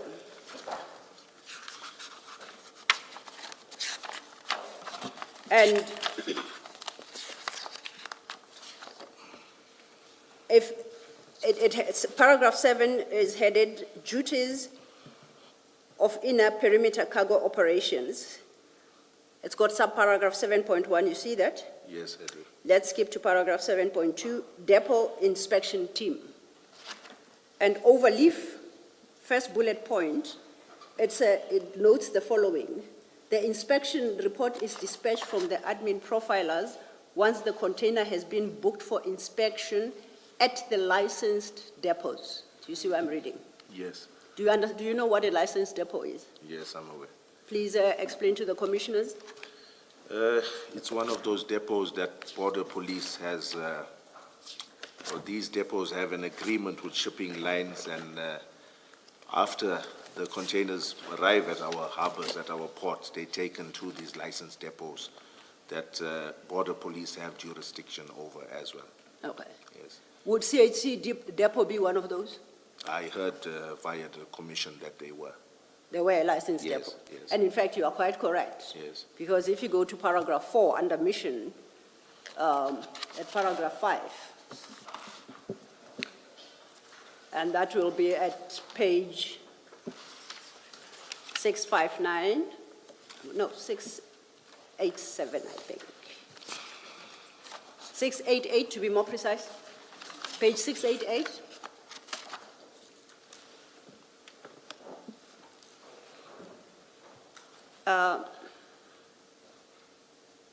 My apologies, I just want to check. Yes. It's the 688, I'm correct. fifth bullet from the bottom, just above paragraph 6. Yes. It is area of responsibility, that's paragraph 5. You see that? And yes, Chair, it is the 5th bullet point from the bottom of the listed areas there. And that reads CHC Depot Isipingo Prospection. Yes, I see it, Commissioner. So then you've always known that CHC Depot Isipingo Prospection is part of is a licensed depot. It falls under the responsibility of the ORS services at the Durban Harbour. It's their area of responsibility. Or is that an understanding you didn't have? I didn't have that understanding. So in the times that you were executing these drug busts at ports and at the Durban port, you didn't know the layout of the Durban port and the areas over which ORS has got responsibility? Not specifically as indicated in this point 5, Commissioner. No. What did you know about licensed depots? Yes, I was aware that there are licensed depots. I couldn't name them, but I knew they Okay. were contracted to shipping lines, and border police have jurisdiction over them. So you understood that border police had Yes. jurisdiction over licensed depots? I do You are know. saying what you did not know specifically at the time is that the CHC depot is one of the licensed depots? Yes, Commissioner. When did you make this discovery? I think when Captain or Lieutenant Colonel Duma was giving his evidence. When you enter the harbor, are these areas not behind some level of security so that I, Mashapisilo, can't just wander in? This is harbor operational areas. They are controlled. And I think Colonel Sanders and Captain Duma testified that you go through security gates. Is that not how it works? There is a boom gate manned by a security guard, Commissioner. So it's a controlled environment. Somewhat, Commissioner. What do you mean by somewhat? It's not the most highly secure, yes, but it is controlled. It's controlled. Now, did you know or do you know that at these depots, that's where sometimes, depending, that these inspections are undertaken? Yes, I do. And that sometimes significant seizures are made from these containers? Yes, I'm aware, Commissioner. So your testimony to this commission is that all that activity takes place in less than ideal security environments. Is that your testimony? In some cases, yes, Commissioner. Okay, now please explain in which cases do you reference? Like, if I speak specifically about CHC container depot, the depot in itself is not a fortified premises. It's not heavily secured. Except for a boom gate and a security officer manning that boom gate, there's no additional security that I was aware of. Okay, maybe before I ask my question, what do you mean by fortified? I use that word, Commissioner, based on your question of the security at these premises. So, I mean, there's nothing that's... Sorry, Mr. Law said nothing about security. I didn't. What Mr. Law said was, so are you suggesting that these operations take place at less than ideal situations? Okay. That's Yes, the question. Okay, yes, I can say that, Commissioner. And now testing from your experience, because I take it you're a very experienced colonel and police officer, that would not be an ideal environment to conduct the seizure as you did on the 22nd of June. I think that's a stretch of it, Commissioner. I would say with the right manpower, with the correct members, the tactical team, you've got enough support in terms of tactical members, then it wouldn't be a risk. But on its own, to me, it's a vulnerable location. And on the day, why then once you discovered the drugs, did you not stop everything? You did indicate that you were responsible. You took the decision not to cordon off the area, as you tell us, at your paragraph 21. Why didn't you hold all operations until you had sufficient manpower on the day? Okay.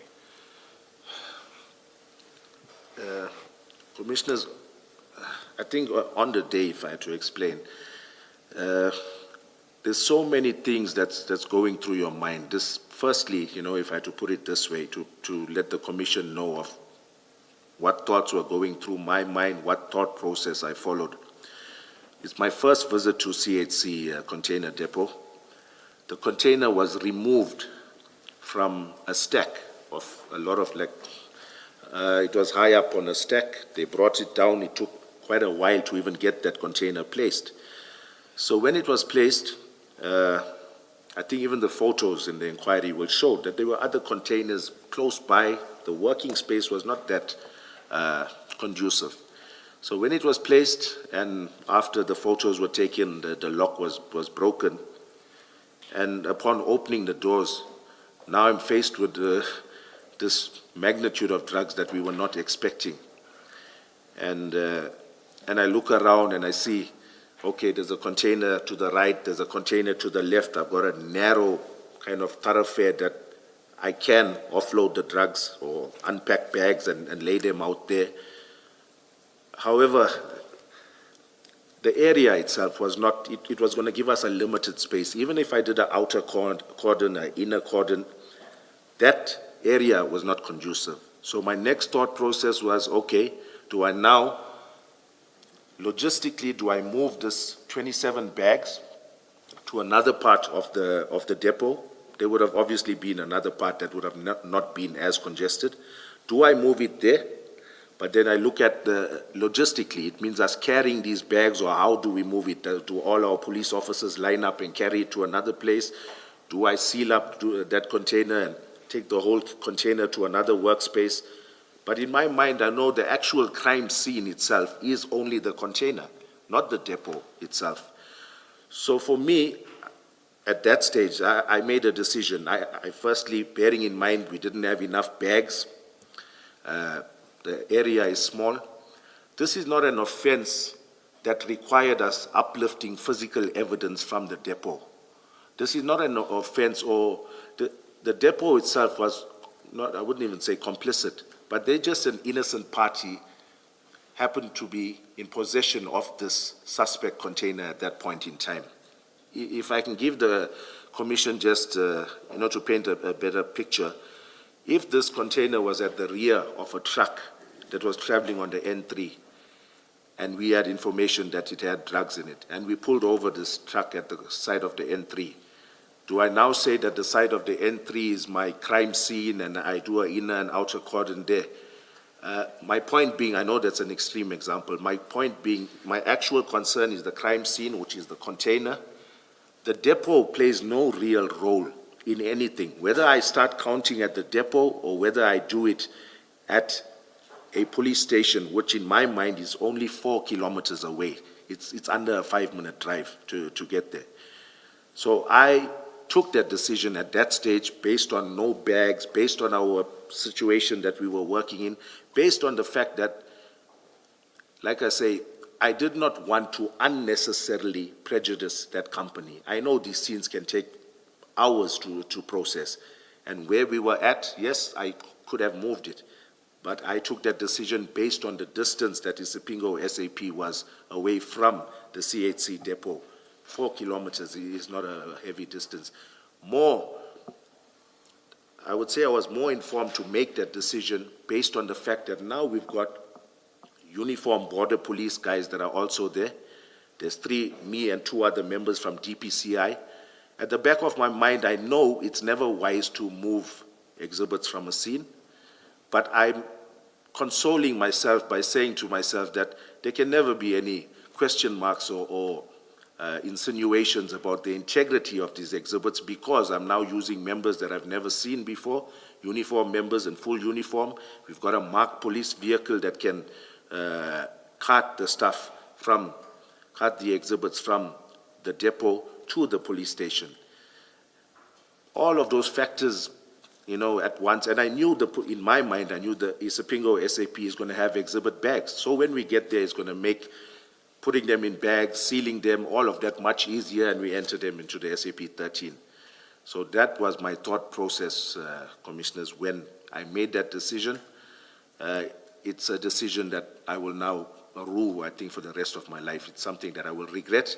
I made that decision on the day based on the factors that I've just explained. I'm sorry, I hope I won't interrupt your thought process. I have serious difficulties with that response. Reason is, you have given a number of reasons why you considered it not to conduce to a proper operation for you to work where the container was. You've given a number of reasons. And those reasons have nothing to do with the one reason that you do give in your statement at paragraph 21. you give the reason at paragraph 21 towards the end of your substantiation, and it is the only reason you give. But now in response to Advocate Sillo, you give a number of reasons. Yes. I have difficulties with that. Is this not trying to rationalize the situation after the event? You know, Chair, I take what you are saying. And Because, I mean, if you have so many reasons, surely this is something that you thought about at the time, and something that should also have been uppermost in your mind when you drafted this statement. Yes. But it's all of that is simply absent, and you give just one example, and which seems not to be that important to you because you mention it right at the tail end. But it is that one reason that you give in your statement. I don't understand that. That was my thought process, Chair. You know, there was so. Yeah, I've got minutes to make a decision that's going to either mean going in one direction and calling the necessary guys out, and maybe there's going to be time constraints for those guys to mobilize. I had a lot of things running through my mind at. That's true. Yes. That's true. Yeah. If at all that was indeed the motivation, but it is not in your statement. All of those are the important reasons, but they are not in your statement. Yes. There's the one reason, which when you substantiate now, Yes. seems to be something not that important, but it's the only reason that you mention here. That's the difficulty I have. Yes, I've got no comment to that, Chair. Thank you. Thank you, Chair. I am aware it's about lunchtime. Can I just close with one question? And then we'll leave this topic and start a new one after lunch. Colonel, so now we've established that CHC depot is a licensed depot. We've established that ORS, Durban Harbour, has full responsibility over that area. Do you accept that? I do. And you knew at the time? You knew at the time?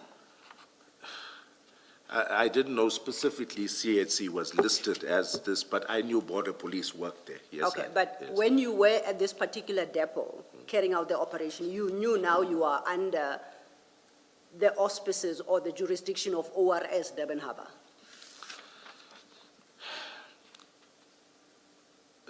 May I give? No, I just wanted to know if you Okay, knew at the time, or did no, you think that you were next to a No, you public know, area? Commissioner, I think my answer to that is I did not think there was any obligation for DPCI now to. I didn't know of this document. You're not being fair, Colonel. I asked you a simple question. Did you know at the time of the execution of the operation whether you were in the area over which the ORS Durban Harbour had jurisdiction? Did you know that fact? I knew they worked there. I didn't know they had sole jurisdiction, that they were there. So if there were any security concerns you may have had, you could have called on them. They are available. They are your members. They are part of SAPS. Yes, but they, Okay. yes. Did you call them to come assist? I called the members that were there, Commissioner. There were two that eventually drove the vehicle, but from my recollection, there were about 4 or 5, maybe even 4 to 6 of them that were at the depot. Colonel, at this stage, you are a very senior member within SOCIU. If you say that there is that as a jurisdiction of, for ORS Durban Harbour, there's a command structure within SAPS that I'm sure you're familiar with. Yes, If you need assistance, you know who to turn to. Yes. And even that day, you knew who to turn to. I would take it you talk to the harbour commander or somebody. You just don't talk to random police members that you see walking past. Surely you don't? No, in fact, Commissioner, they radioed their commander to inform him that they were going to assist with regards to conveying exhibits to Isipingo SAP. Okay, we will get there after lunch, but my question is your Yes. conduct and your decision. You never called ORS commander. No, I did not. So would I be correct then to say the moving to Isipingo had nothing to do with security and had nothing to do with the fact that Umlazi was 11 kilometers from your work area? That was not relevant to your decision at the time. No, I disagree with that, Okay. Commissioner. Chair, it's 1:10. Yes. I've eaten a Yes, bit into just- that hour. Thank you. For the record, let me just indicate what the one reason you give is. You say, paragraph 21, I did not want to prejudice the company by closing them down for the rest of the day as they were not suspects in the matter. Yeah, I just mentioned that you had one reason. For the record, I just want to state that reason. I'm not asking for a comment. Thank you. Let's Thank you, Chair. adjourn and come back at 10 past.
Good afternoon, all. It is 14:09. We are ready to resume. Please switch off your devices. Make sure they're quiet. Thank you.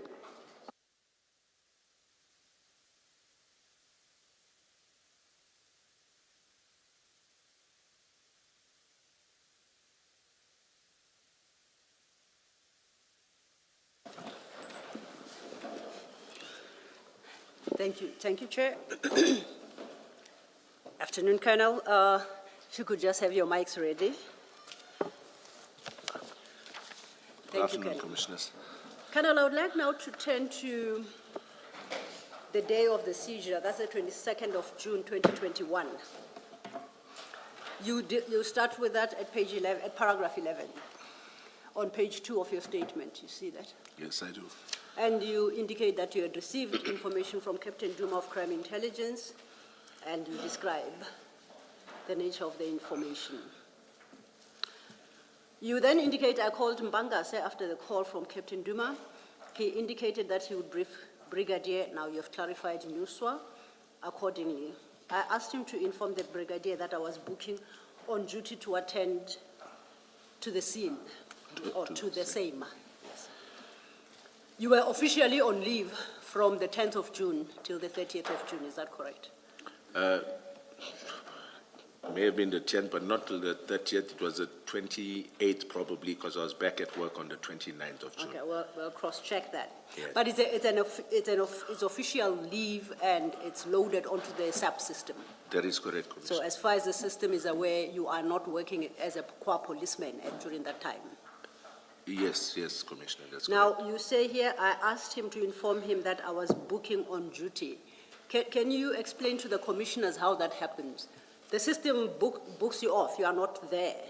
How do you get to attend operations during that time? Do you require approval by your senior? And is it possible that your senior may refuse to grant approval, and what would the effect of that be? Okay. Or, if I can just conclude, or is it entirely up to you to decide when during your leave you are back on duty and you are off on duty, from duty again? Okay. My understanding, Commissioners, is when you're on leave, you're on leave. However, a policeman, if there's an exigent or some circumstance, like a robbery is committed in front of you or some offense, you're obligated to act. So in those circumstances, yes, you may book yourself on duty. However, in this instance, this is not something that's urgent or life-threatening. I would have needed my commander to grant approval for me to resume duty or to book on duty and to conduct this operation. Would your commander require an explanation as to why you must be booked back on duty, if it's not an urgent matter? Yes, he would. So now when you say you asked, Warrant Officer Mpanga said to inform him that you are booking on duty, Yes. you were not seeking his permission. You were saying inform him that I'm back on duty, effectively.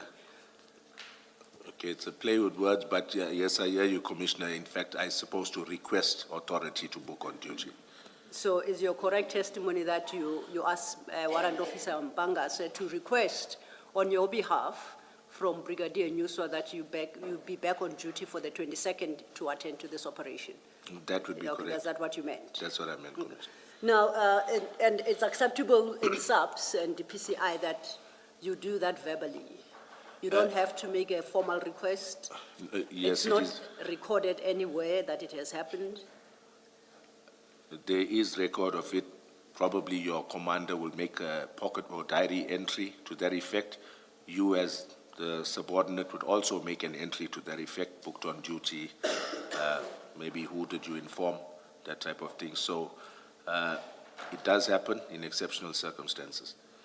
You remember that before we broke for lunch, we looked at your investigation diary, CJC 268, your handwritten diary that you helped us work through to understand.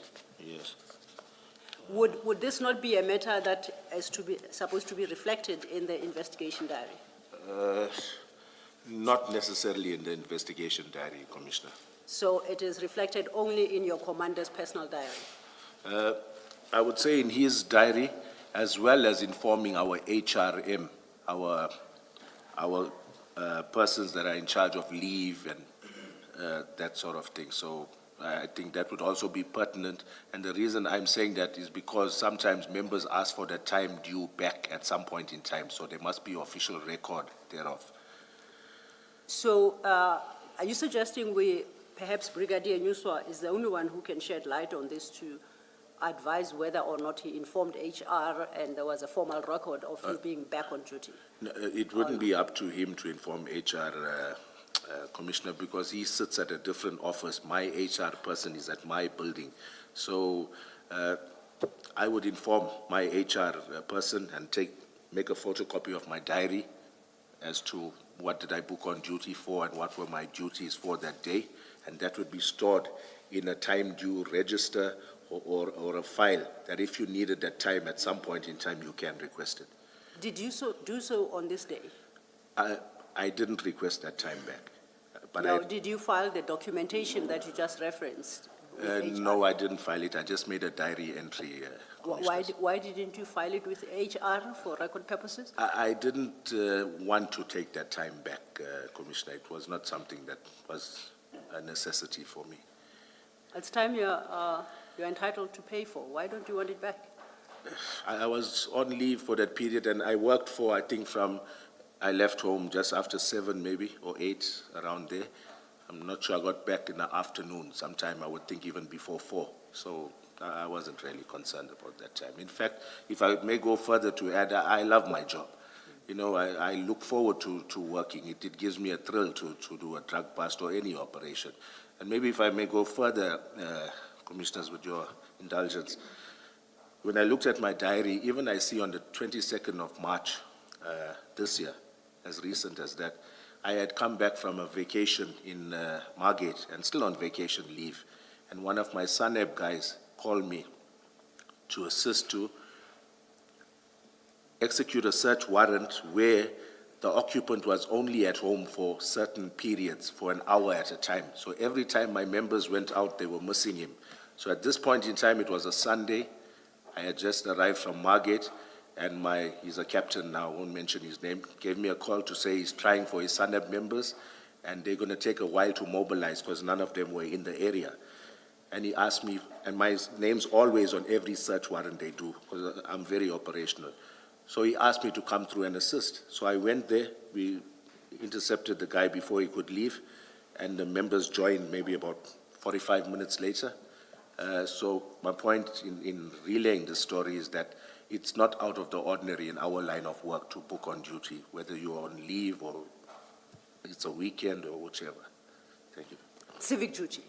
Yes, yes, Commissioner. Now, You make the time you participated in this operation to be minimal. Based on what you say, it was actually a whole day. Yes, It was a whole day. Yes, it was, yes. Yeah, no, I just want to clear that because Yes. you sounded as if you were making it very minimal. Sorry, Chair, and I still proceeded to be on vacation leave thereafter. You know, I get yes, that. okay, I'm just yes, talking about this one yes. day. No, you're correct, sir. Can I ask one question on this topic?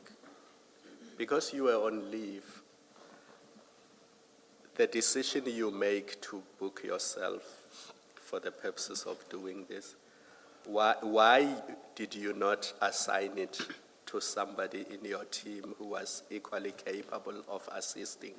Why did it have to be you? Commissioner, it's not every day that you get an opportunity to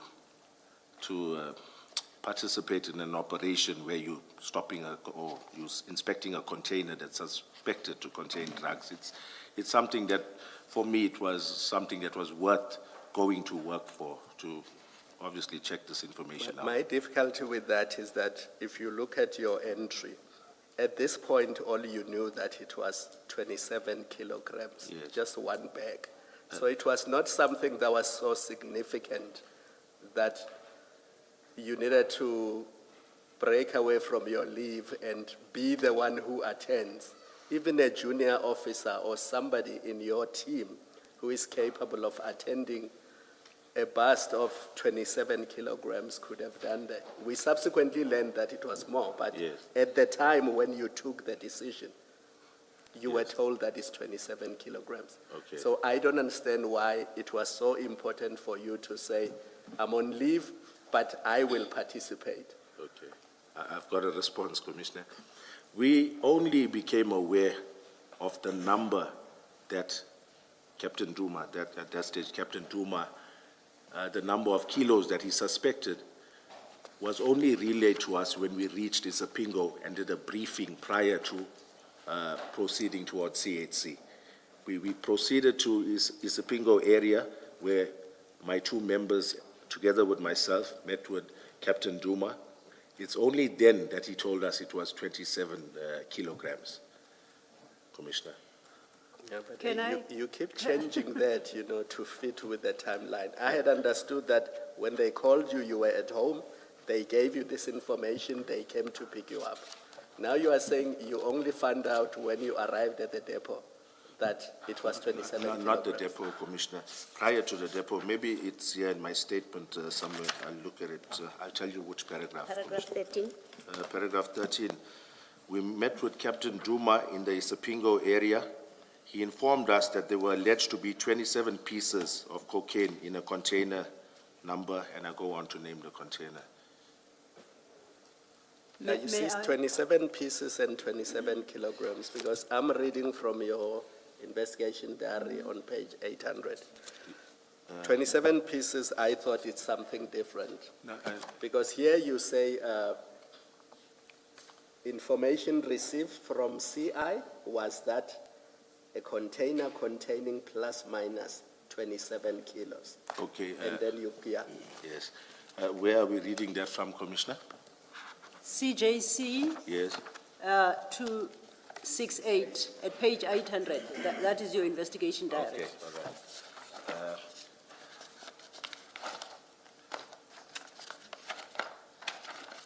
The first entry. Yes, okay, Commissioner, this entry is made by Warrant Officer Mpangase, right?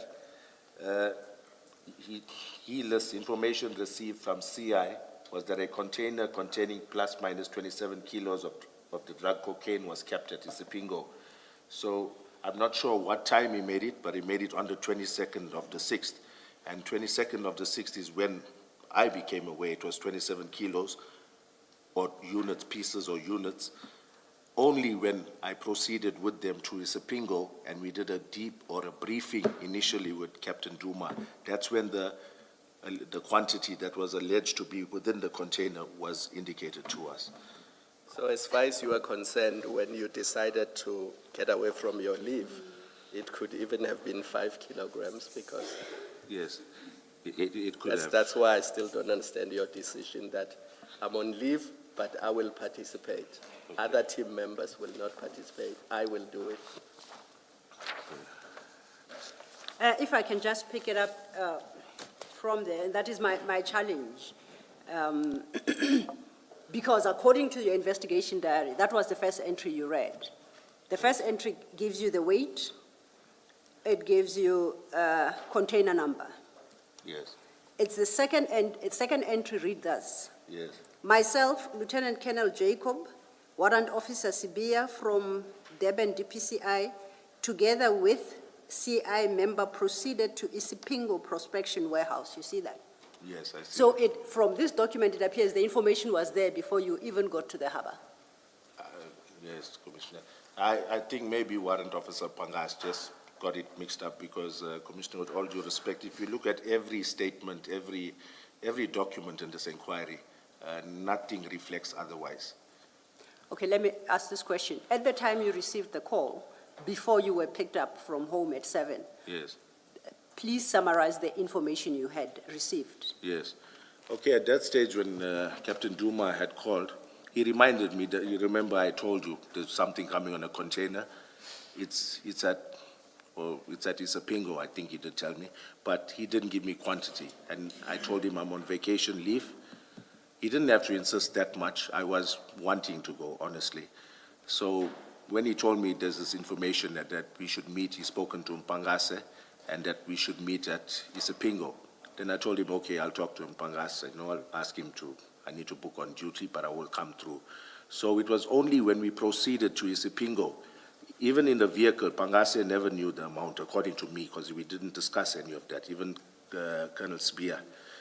None of us knew the quantity until, or me personally, I'm talking for myself, none of that was discussed. It was only when Captain Duma met us in Prospecton, prior to going to CHC depot, we met at some garage, that he briefed us on the container number together with the alleged quantity of narcotics within that container. So technically, when you decided to book yourself on duty, you can't say it was because it was at the prospect of a large drug seizure, because you had absolutely no idea as to size. No, I didn't have any idea. You just booked yourself on because it was a drug bust, a It was- potential it was- drug bust. Because, yes, and more especially a container was involved, Commissioner. And what's the relevance of a container? You being don't get involved? a container inspection or information pertaining to a container every day. It's something that rarely happens. I know between 2020 and 2022, we had a lot of those, but prior to that and even subsequent after that, these are very few and far between. It's not every day that you get one of these busts. I don't understand, because at paragraph 14, you are the one who introduced the notion of rip-on, rip-off load. And that view you formed immediately upon seeing the container, and then overleaf you then describe this modus operandi. And I read all you have set out there Yes. as deriving from your experience, that with these containers, you know the rip-on, rip-off modus operandi. So now you are saying you were excited because it's a container. Yeah. But at 14, 15, it sounds like you have had experience in rip-on, rip-off operations involving containers. So Unless I'm misunderstanding you. Yes, once again, Commissioner, I've been to a few, but I'm saying it's not every day like catching a street dealer or somebody, a drug dealer that we've been targeting. This is something that's coming from another country. It's a commodity that's originated from there. There's a little more, it's more satisfying when you seize or are involved in an operation of this nature. Okay. Sir, can I please ask a slightly different question? I understood you to say earlier that your commander was, I think, Colonel Gavin. Yes. So why do you speak to Nuswa instead of your immediate commander that you are booking onto duty? Okay. Commissioner, I'm going to try and say this with no disrespect to the Colonel Glomo. Colonel Glomo had come back on a contract to work within the SAPS. It's those members that went off at 60, and then there was an opportunity to come back on a contract. And the Colonel was not very much au fait with operational matters or anything of that nature. It's by virtue of her rank and seniority that she was acting unit commander. And at that stage, they were rotating maybe on a 2-week basis. I can't recall, but there was not somebody placed there permanently or for a longer duration that now you could engage with and keep them posted on your developments. So it was wrong. I should have contacted her, but she was not one of those colonels that was hands-on with operations or anything of that nature. It was understood that anything of operational nature would be discussed with our brigadier, or he would be the one to give you guidance or whatever you needed. Thank you. Except here, according to you, you didn't speak to Colonel Nuswa. You sent Mpangase, Warrant Officer Mpangase, to do that. So you're not discussing anything operational with Nuswa. Yes. You actually just sent somebody to say, just brief him or whatever, that I'm coming on to duty. So that can't be, what you've just said now can't explain why you skip your immediate commander. And remember that in your earlier evidence you said you must inform your immediate commander. So Nuswa is not your immediate commander. Still the question is, why do you not comply with the requirement that if you are signing on back to duty in these circumstances, you speak to your commander, you inform your commander? That's, if you would answer that first, actually. Yes. Commissioner, I've got no valid reason for not doing so. It was an error on my part. Okay. And even with Nuswa, you don't speak to him. You get a warrant officer, someone much junior to you, that you get him to be the one that tells that senior person, Nuswa, that you are coming back on duty instead of you reporting yourself to be back on duty. Can you just explain, because it is an anomaly? Yes. Why do you behave that way? Commissioner, initially when Pangase told me he's going to brief the brigadier, I assumed he's going personally to him to brief him.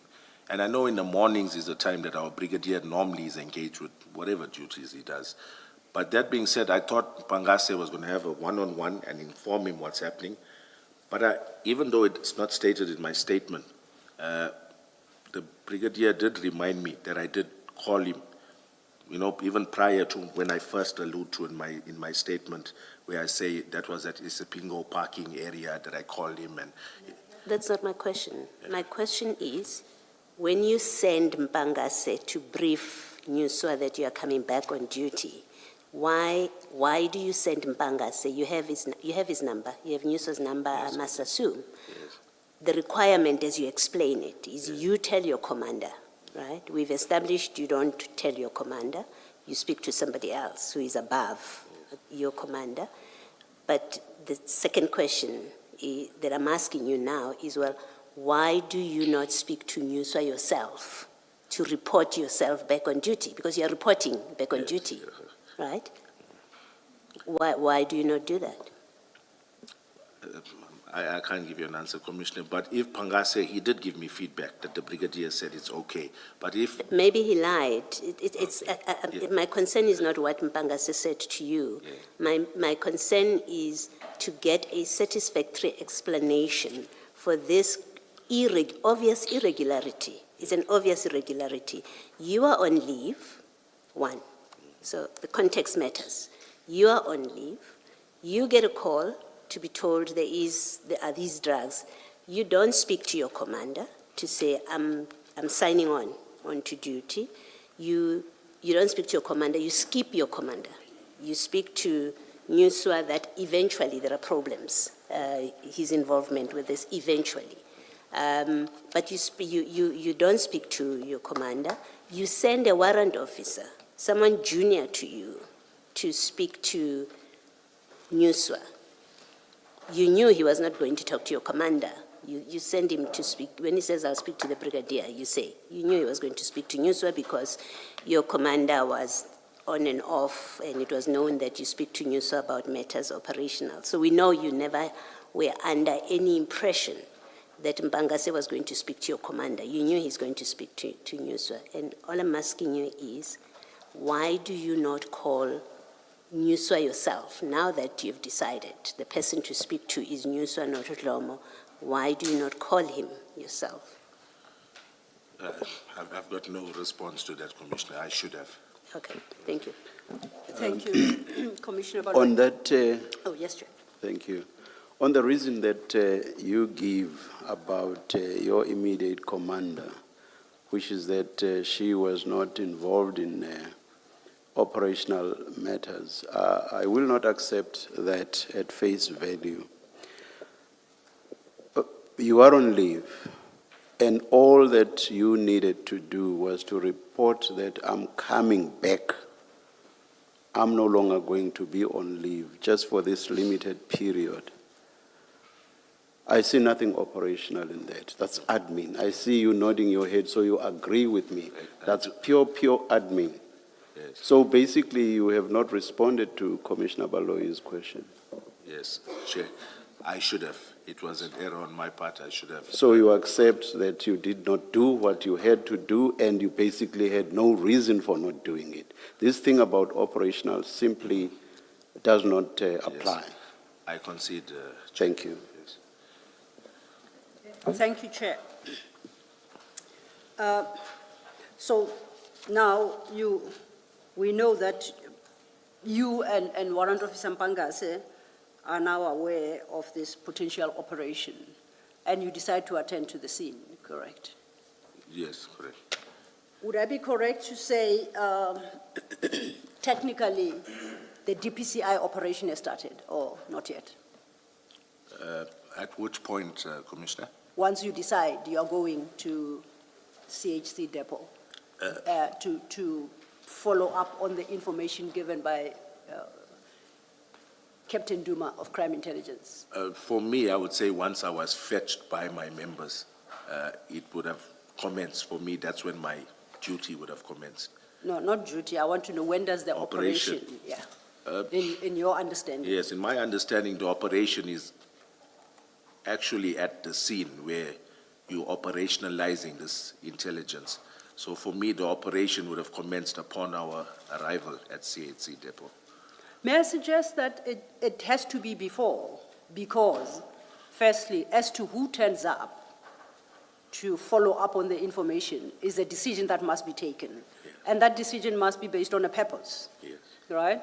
And that is the start of the operation. It can't be when you all arrive and then you say the operation commences. That's not how you run operations.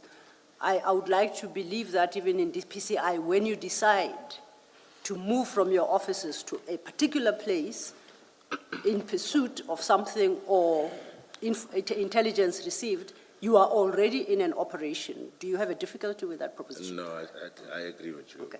Now, accepting then that this is what happened here, you are the most senior. Yes. Am I correct at the time? That's correct. You are in charge of this, and I'll put it in inverts, if you are more comfortable, quote-unquote operation. Yes. Who decides the team to carry out this operation? In this instance, it was myself. It was you. Commissioner, yes. Now, so you decided to involve Warrant Officer Mpangazo. Do you say that decision was already made for you? That decision was made already by Captain Duma. Did you have any power to override it? If I wanted to, yes, they would have been. Okay. And then who's the next member of your team? It was at that stage Warrant Officer Sibia. KG And that was Sibia. your choice. He was your choice. Yes, he was. Was he also chosen by, and I say chosen in inverts, by Captain Duma, or was that your personal choice? That was my choice, Commissioner. And on what basis was that? Why did you decide on him that he is the best person suited for this operation? Okay. If my memory serves me correctly, when Pangase called me, when I called Pangase and he had informed me that Duma had already spoken to him, Yes. at that stage, we knew we were going to operationalize this. And Pangase was at that stage going around the office, checking who's around. So I'm not sure what he had said to me.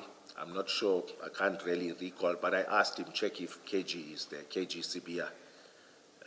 Just for the purpose of, manpower, and we have our colleagues that somehow we tend to choose.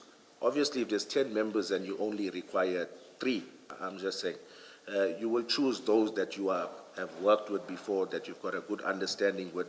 So there wasn't that much thought behind it, but just put somebody that you normally work with and you've got a good understanding with.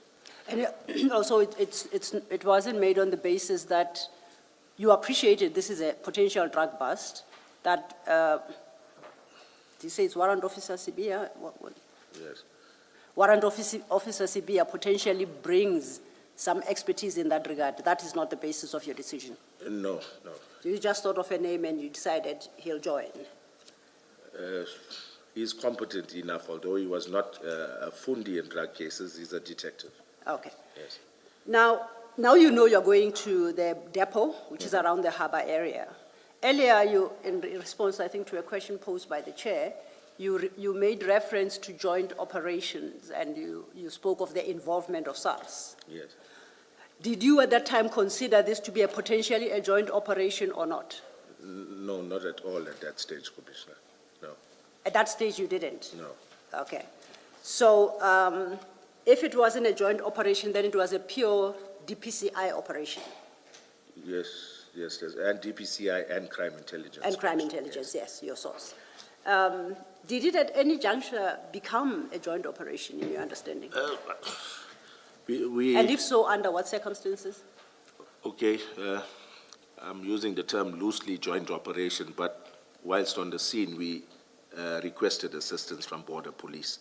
So I don't know whether technically we can define it. I don't think it's a joint operation because they were not briefed, they were not expecting to be of assistance to us. So I wouldn't call it a joint operation. So it really was never a joint operation? No, it was not. I would like you to jump to your paragraph 18. And there is a statement you make at paragraph 18 that I want to make sure I don't misunderstand. You see, the paragraph that's upon inspection of one of the bags, okay? Yes. The third sentence in that paragraph reads, there were other Border Police Cargo Operations Team Unit, inspection unit, uniform members at the depot that were inspecting other containers. Do you see that? Yes, that's correct. Were these people, I'm trying to understand why you make the statement here. Yeah. Were they part of your operation, or you are just mentioning police teams that were at the depot doing their own jobs, inspecting other containers? I'm not sure I understand that statement. Okay, but I just wanted to describe how did the Border Police come about to assist or to convey exhibits, these drugs to the police station, and it was upon my request. So they were part of your operation? Eventually they were part of it after me requesting assistance, more especially in terms of transporting exhibits from point A to point B. Now, if we go to CJC 268, perhaps maybe I'm slow in understanding. at page 801 of that exhibit. Perhaps let's start at 800, at point 4 at the bottom. So I start the point at the beginning. The container was properly closed and locked, the seal intact. The seal was broken and the container was opened in the presence of supervisor of the warehouse. I take it that is Ms. Pile. Yes. Customs official Ntutuko Kuzwayo. You see that? Yes, I see that. ORS members, Sergeant Mkize and Sergeant Govender, and 27 black canvas bags were observed placed right at the end of the something commodity, just behind the container doors. Cargo. Cargo commodity, thank you, Chair, cargo/commodity. You see that? Yes, I see that, Commissioner. The people listed here, did they just happen to be around, or were they part of this particular operation? Because when I read the investigation diary, it sounds like they were part of your operation and officially there to witness the breaking of the seal. And here in your statement, you say that they were inspecting other containers. So I'm trying, are they here by chance? Are they here as part of an operation? Where do we land? You know, Commissioners, if memory serves me correctly, they were not present when the actual container was placed, when the photos were taken of it, the lock being cut open. According to my memory of that day, they were not present for that. They were not present for that. It's only after us discovering this 27 bags that it piqued interest around the warehouse, and I think even they walked towards the area, and that's how it came about that I asked for assistance. So Warrant Officer Mpangase is wholly wrong in what he has recorded in this investigation diary.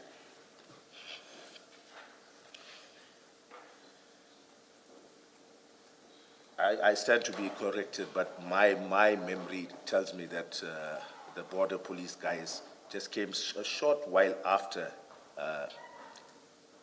discovering the narcotics, the black canvas bags. Now, you recall earlier we discussed the issue of monthly, quarterly inspection, and you referred me to the statements you had obtained during your investigation, and you said that those statements have got a date attached to them, and that will at least demonstrate to the commissioners that these entries were not effected post-fact, okay? Yes. Now, I looked at this, and in fact, when I look at the inquiry, firstly, you don't state in your statement that there was a customs official by the name of Ntutuko Kuzwayo. And when I look at the investigation diary, there is no statement by this customs official. Okay. Just bear with me, Commissioner, please. That's this one.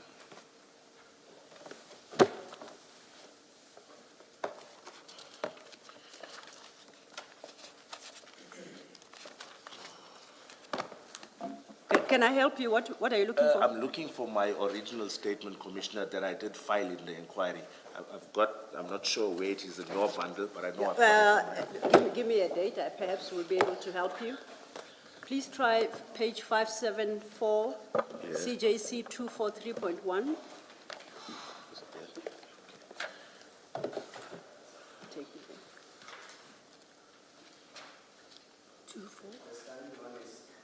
He said the first one.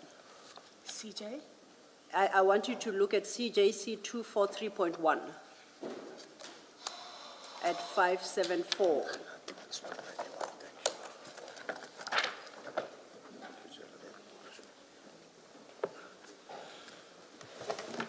Yes. So that is the first statement, is unsigned, that we find in the inquiry file. Is that the statement you are looking for? Yes, yes. Okay. Okay.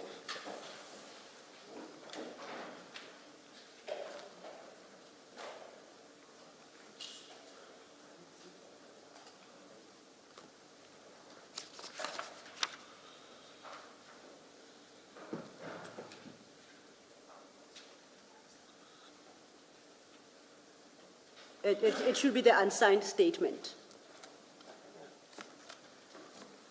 Okay, this is the document you were looking for, Colonel? Yes, yes. Okay, you can then deal with it. Okay, paragraph 5 of the said statement, Commissioner, Yes. line 3. So I mentioned SAPS members mentioned above, as well as Mtutuko Kuzwayo from Customs. Yes, continue. Yeah, I see that I did write here. Sergeant Mkhize and P. Governor from ORS, I did erroneously, I would think, Commissioner, and maybe if I had to elaborate on that. When I looked at the statements, preparing for the commission, I saw that the border police guys did not, in their statement, state that they saw the breaking of the seal. So to them, so I think when I put it here, I just wrote from my memory thinking they were, but when I did go through the inquiry again, I noted that none of them mentioned, none of those 2 members mentioned that they witnessed the breaking of the seal. So this is not corrected, Commissioner. This is your first statement, Yes, it was. the very first you, Yes. and you say this statement, the very first you did, is not correct. So it would have been, when would you have made it? It's not dated. Yes. What day? It doesn't have a date, a month. When do you think you prepared this one? I can't say, Commissioner. Okay, I can tell you that your next statement, which is CJC 243.6, Yes. is dated the 9th of November, just to give you perspective. Okay. So when do you think this one would have come into being? Definitely before that. Before. Commissioner, yes. And then if you go back to your investigation diary, why is it you, the investigating officer, never sought or obtained a statement from this customs official, Mtutuko Kuzwayo? You know, okay, let me look through the investigation. Bear with Yeah, me, please. Commissioner. I'm not sure whether it was taken. Tell me, does this, Commissioner, does this bundle have all of the statements that were deposed to in the inquiry? I'm going by your investigation diary. Or my investigation? They are listed Okay. here. Okay, Yes. let me look at And that. this particular statement is Yes. not one of them.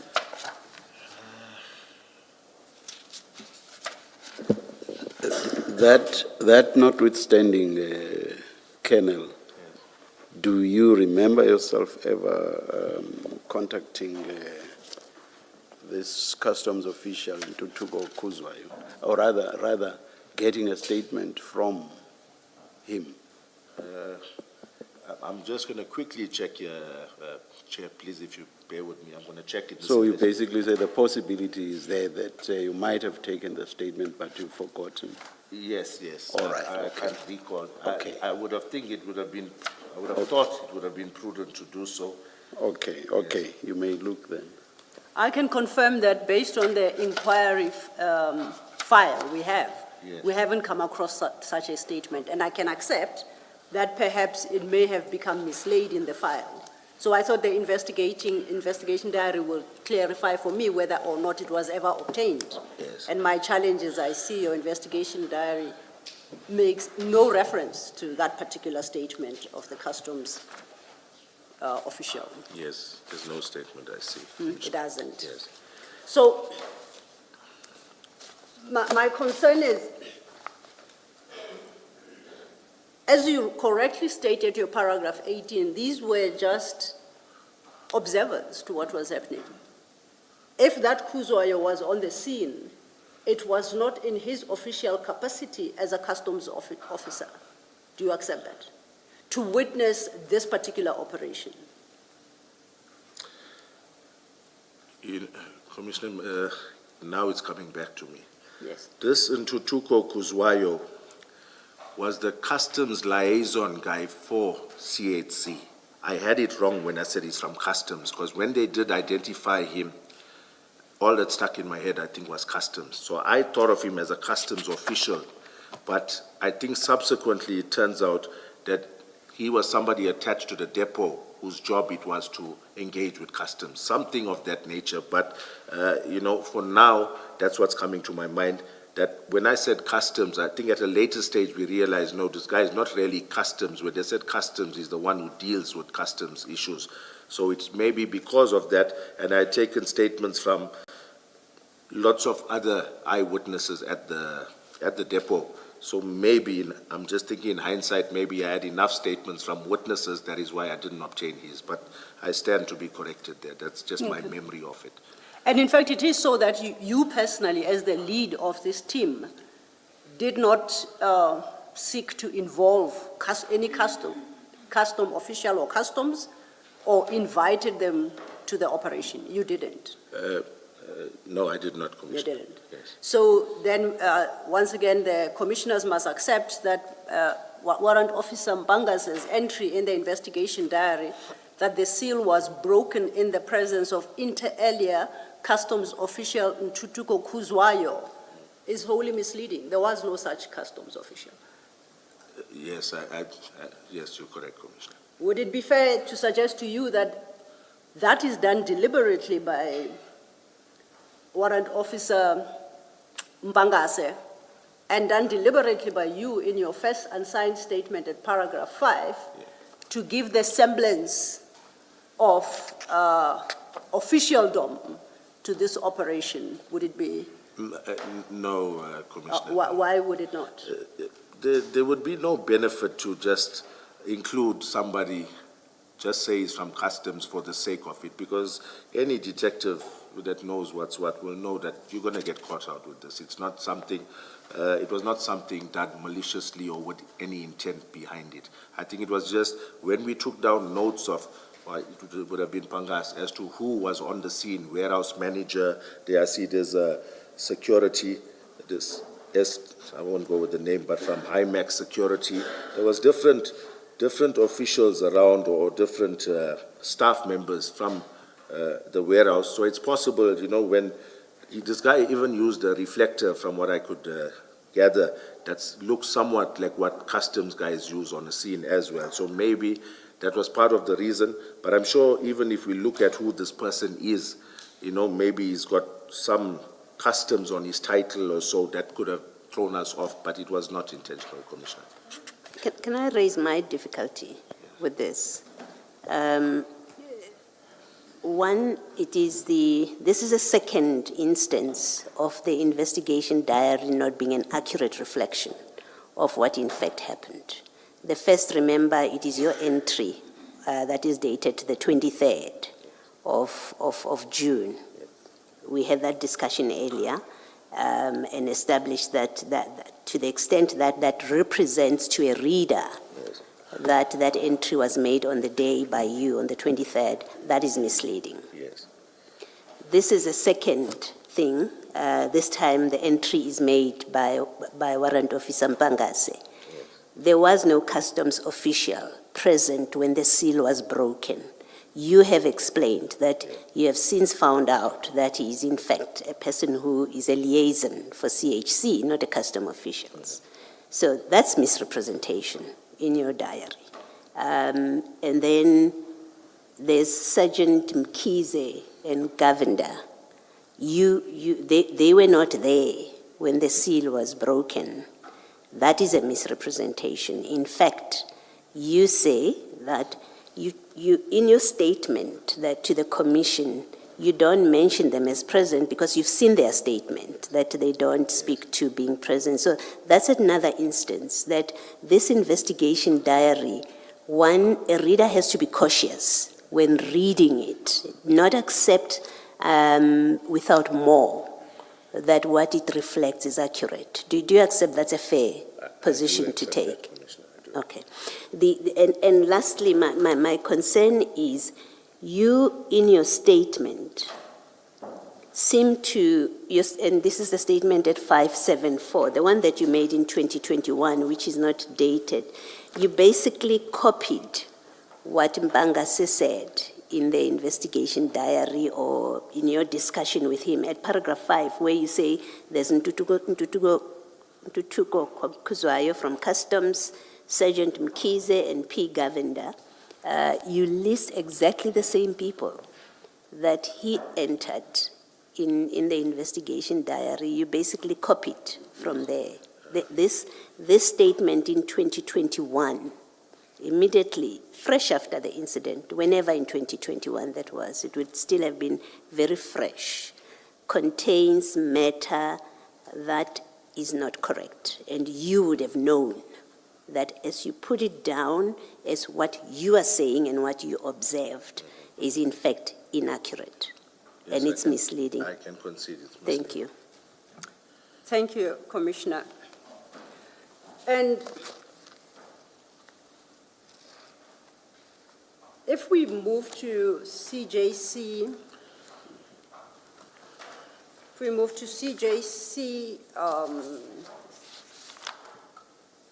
243.6, that is now your second statement, CJC 243.6. That is a signed statement dated the 9th of November. Page? It starts at page 589, Chair. 589. Yes, Thank you. thank you. Have you located it, Colonel? 1 second, Commissioner. 589. Yeah, I've got it. Yes. Now, if you go to page 592, that's where your signature appears, and it's dated 9th November 2021. Correct? Yes, correct. Now, let's go back a bit, and we go to your paragraph 7 of that statement. You say the seal was intact and correspondent with that on the document, seal number H1905754 refers. The seal was broken by an employee of the warehouse in the presence of the warehouse manager, security officer, ORS members, Captain Duma, and DPCI members. Yes. The customs official has disappeared here. Is it because you realized the error that it was never a customs official? What's happening? Yes, it could be the case. No, I want to know if it is the case or Yes, not. yes, because it came back to my memory, which means I discovered it at some point in time, so it would make sense that I... How did you that's- discover? Maybe while talking to the warehouse manager, I'm not even sure, but we did obtain a statement from the warehouse manager. It's quite possible that while engaging with the, it came out that this guy he's not really a customs official. He's somebody who works for the warehouse. See, when you answer that way, then it's quite possible that that is not how you discovered. It's possible, I'm just Okay. So speculating. somehow, miraculously, you were able to correct this error. Let's continue. Sorry, but you also don't mention that customs person, liaison, even after you say you have, look at the list of who you mention. So it's not just a function of you've since clarified that the person you thought was a customs official is in fact a custom liaison person of CHC. In fact, he finds no mention whatsoever, so you're one person short now. Yes. Okay. Okay. And if we continue for that now, we have to go back to your original statement, and I take it this is actually your best statement, because your memory is at its very best, the unsigned statement at 574. Yes. Subsequent statements in memory fades, so we get our facts slightly wrong. Yes. Now, on this statement, at paragraph 5, we have now discounted any customs member by the name of Mtutuko Kuzwayo or otherwise. You say there was Sergeant W. Mkize and P. Govender from ORS Durban Harbour. You Yes. see that? Yes. Who are those? It's the same members that assisted with regards to conveying those exhibits, those border police members. How did they get to be on the scene? They were there conducting their duties at CHC depot. Their own duties. Yes, that's So correct. how do they become part of your operation? Upon my request, Commissioner, For? for assistance with regards to conveying exhibits from the depot to the police station. Also, these are the ORS members who were working at the Durban Harbour, and you personally requested them to assist you with transportation. That's correct. They were not part of the breaking of the seal and all that. No, not, as I said, Commissioner, it's upon reading their statements, preparing for here, that I realized they were not part of that. But if you go to your statement of the 9th of November, you still maintain there were ORS members at the scene during this operation. Which ones are they? If Yes. it's not these two who you happen to call as they pass to help you with transportation, which ORS members It's are the they? same two, Commissioner. Oh, so you hadn't realized this error by the time you deposed to your second statement? Yes, that's correct. So you maintain that error? Yes, And you it's call an them error. ORS members at the scene?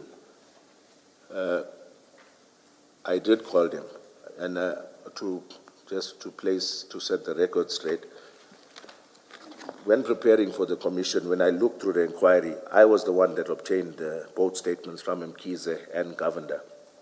And it's only when I obtained that I did realize nowhere did they speak about them observing us break the lock. And that's why today I can sit here and say it with confidence. But somehow, when we did this operation, it was in my mind that ORS was there and they witnessed it, hence I put it there. But it was not with any intention to mislead anybody, Commissioner. Okay, let's go to their statements and see what they say. That will be CJC 261 and CJC 262, starting at page 777. Okay. That is the first statement.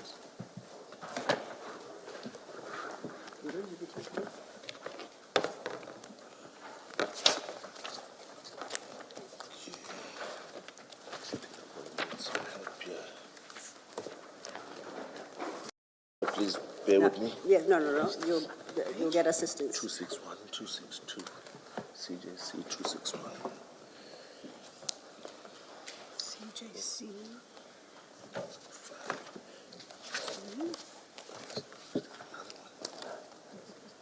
Oh, maybe it's here, eh? Okay, one, okay. Okay. Got it, Commissioner. Now, the first statement, CJC 261, Yes, is by Kubendren Govender. yes, that's Is that correct. correct? And the next one is by Wanda Kolani, but the surname is at the bottom, and that's Mkize. These are the two ORS members you say were present during the operation. That's correct. Okay. yeah, Commissioner. Let's look at Sergeant Govender at 777. He gives his details and the like. Now let's go to paragraph 3. At paragraph 3, and I'll read this in the record, I quote, during the course of our duties, we approached, if I may start at paragraph 2. The last two sentences. We, and by we he references himself and Sergeant Mkize. You see that? At paragraph 2, he mentions Yes. that my crew was Sergeant Mkize on this particular day of the 22nd day of June. Yes, correct. Okay, then he continues still at paragraph 2. We were posted from our office to do inspection on certain listed containers at CHC depot. In prospecting, do you see that? Yes, I see that. This is our daily routine at the same depot and other depot places. The next paragraph, he states, during the course of our duties, we were approached by the male person identified himself as Colonel Jacob from DPCI Durban. He informed us that they recovered drugs from one of the containers at the same container depot we were busy at. He further requested us to assist them transporting the exhibits with our state vehicle, and we agreed to assist them. So, according to Sergeant Govender, they were not even present because they were informed that you had discovered the drugs. Yes, So both your statements are wrong to say that they are the two ORS members you say were present during the breaking of the seal. Yes, I concede. Okay. Commissioner. And they say that you actually approached them while they were executing their normal duties to ask them simply to request, to assist you in transporting the exhibits. That's all that's the only role they played. Yes, yes, Confirm. that's the role they played in terms Okay. of conveying exhibits, Commissioner. Now, at the last paragraph of that same statement, Sergeant Govender states, the container they recovered the drugs from was not part of the containers we were to inspect, and we were not part of their operation. Yes, yes, Commissioner. That's, I've alluded to their role. If he deems that not to be part of the operation, I can't disagree with him. You made them part of the operation as ORS members consistently in your statements, and that is wrong. And you knew that is not correct because this is what you requested of them to do. They were busy with their own business on the day. Literally, you saw them pass and you said, hey, can you bring I need transport. That's all you ever did. He specifically says we were not part of their operation. How could you make a mistake and say that they were part of your operation? Yes, Commissioner, if I may go to the statement that we did obtain and file in the inquiry, would that help shed some light? It's a different statement to this one that you've got on CJC 261. Okay, we'll try and locate it. But you see, if CJC 261 at the top is written Durban's SOCI inquiry cast number 28/06/2021. That's your inquiry file. Yes, that's correct. So which other statement are I'm you? going to look for it now, Commissioner. Try and describe it, and we'll see if we can help locate. While he's busy with that, I see that on the same page, 777, paragraph 2, Yes. he said,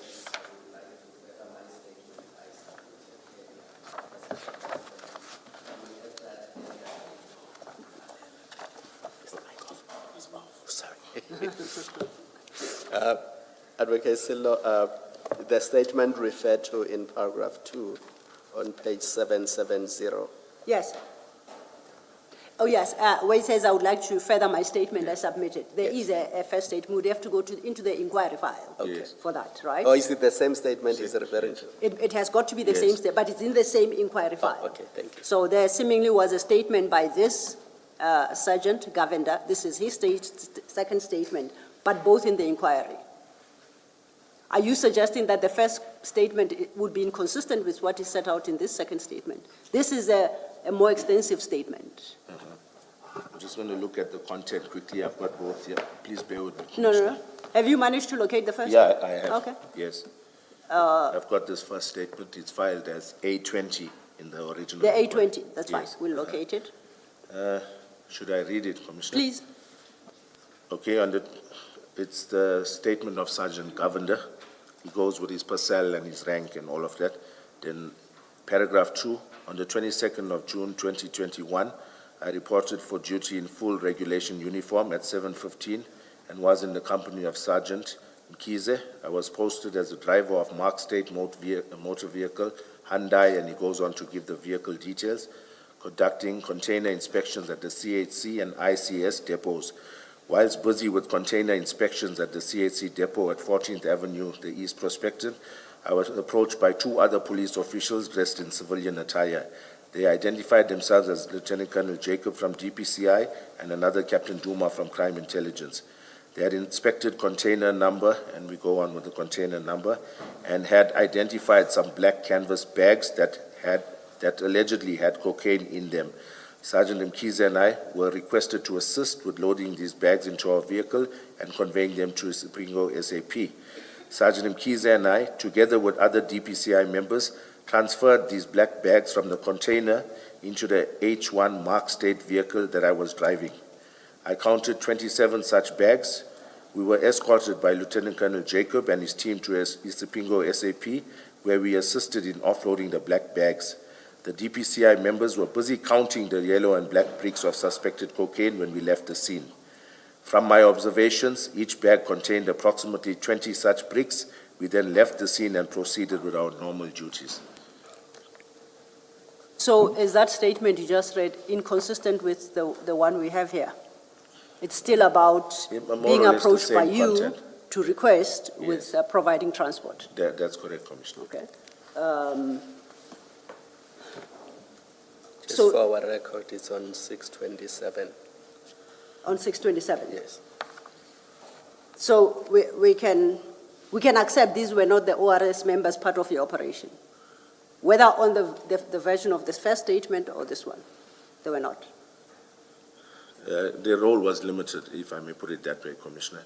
They had no role until you requested them to provide transport. Yes, they were not part of it. I can concede, Commissioner. And if you go at 262, page 779, that is then the statement in the same inquiry of Sergeant Wanda Kolani Mkize. It's worded in more or less the same terms. Yes. Please cast your eye and satisfy yourself. He confirms, it's literally written the same way, except he states that he was a crew of a marked vehicle, given the details, driven by Sergeant Gavin. Yes. Then he states as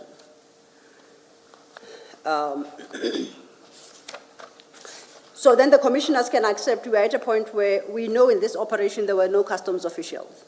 You never contacted any and there were none at the scene. May I comment to that?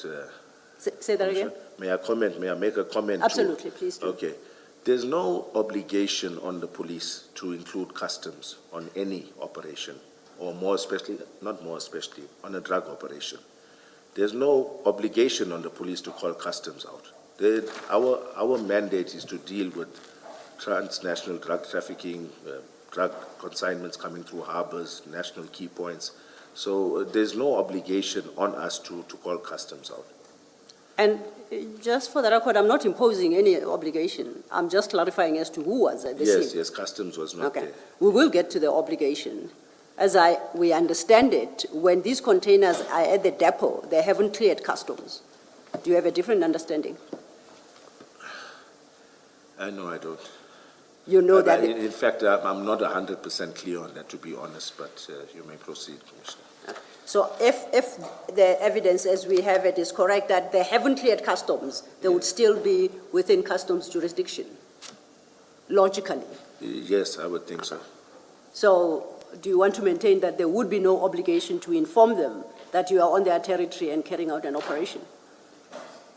I still maintain that we had no obligation. We were not looking at customs offenses. No. On the basis that you are within their area of responsibility and you are carrying out an operation, you say you have no obligation even to give them a courtesy call. There's no obligation, Commissioner.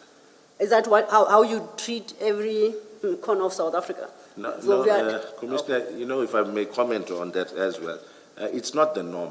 With the operations that, although I may not have been the investigating officer, but on the numerous operations that I've attended, lots of them, I would say 60% or even 70%, don't have customs official present.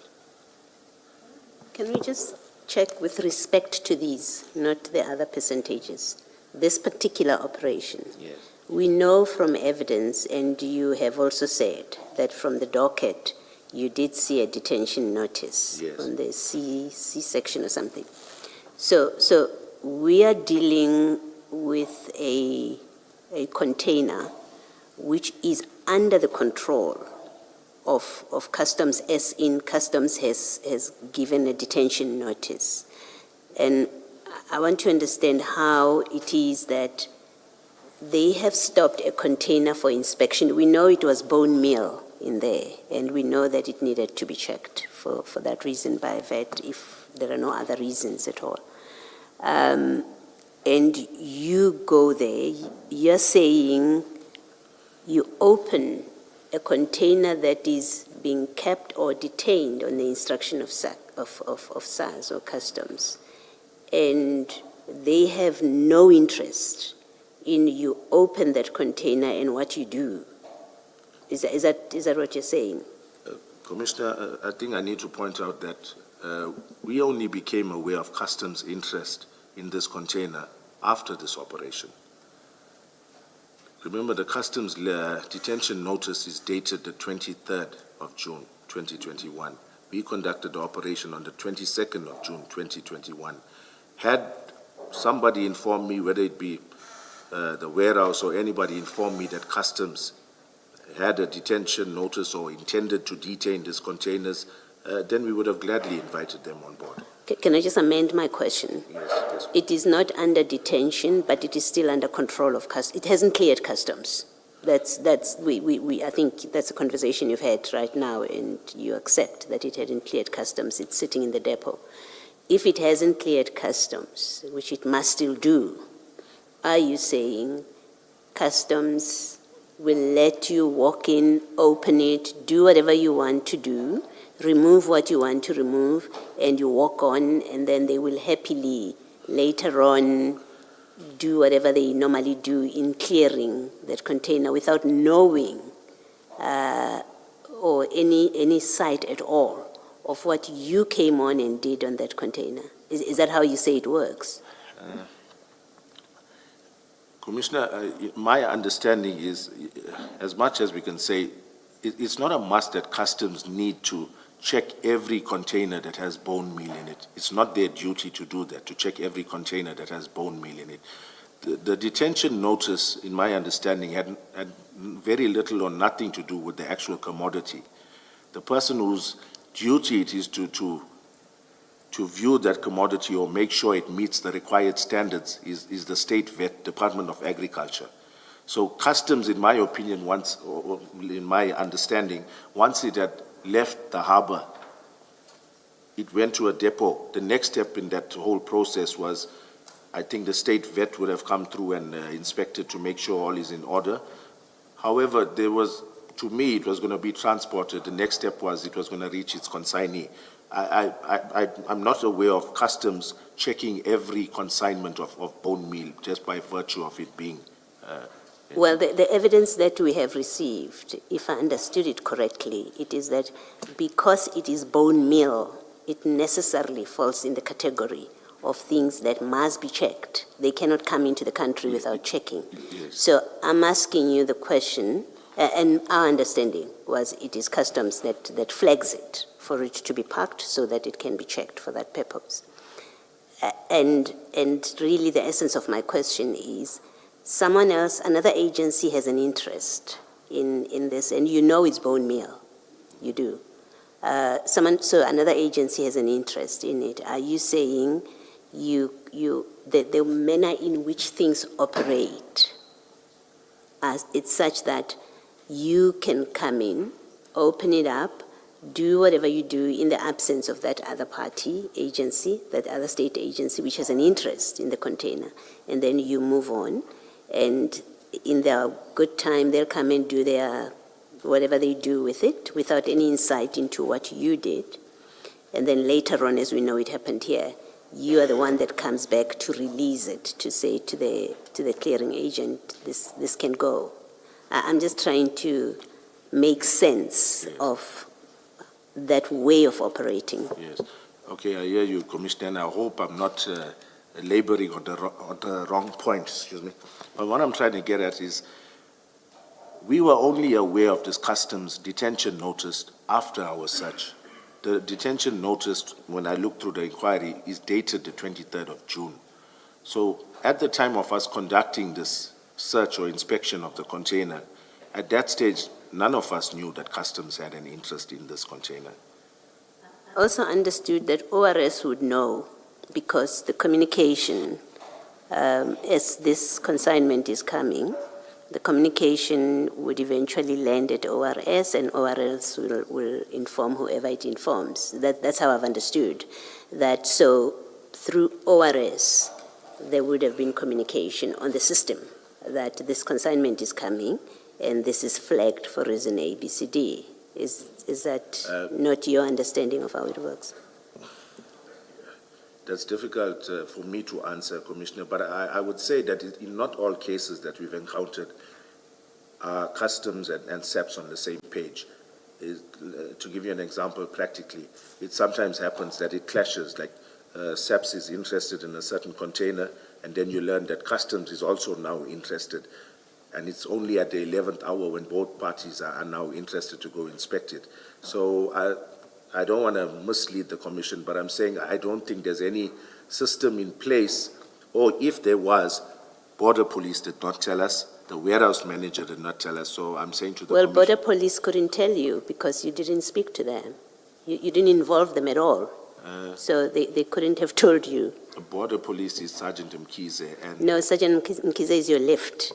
He plays no other role than to give you transport, because suddenly you find you have 27 bags to transport. Let's not make his role any bigger than that. He tells us in his statement. Yes. Yes. Commissioner, So he even- couldn't have said to you that, no, you know what, this container has been flagged for inspection by ORS. He couldn't have told you that. Yes. Commissioner, if I may, if I look at the Governor's statement, it's page 777, right?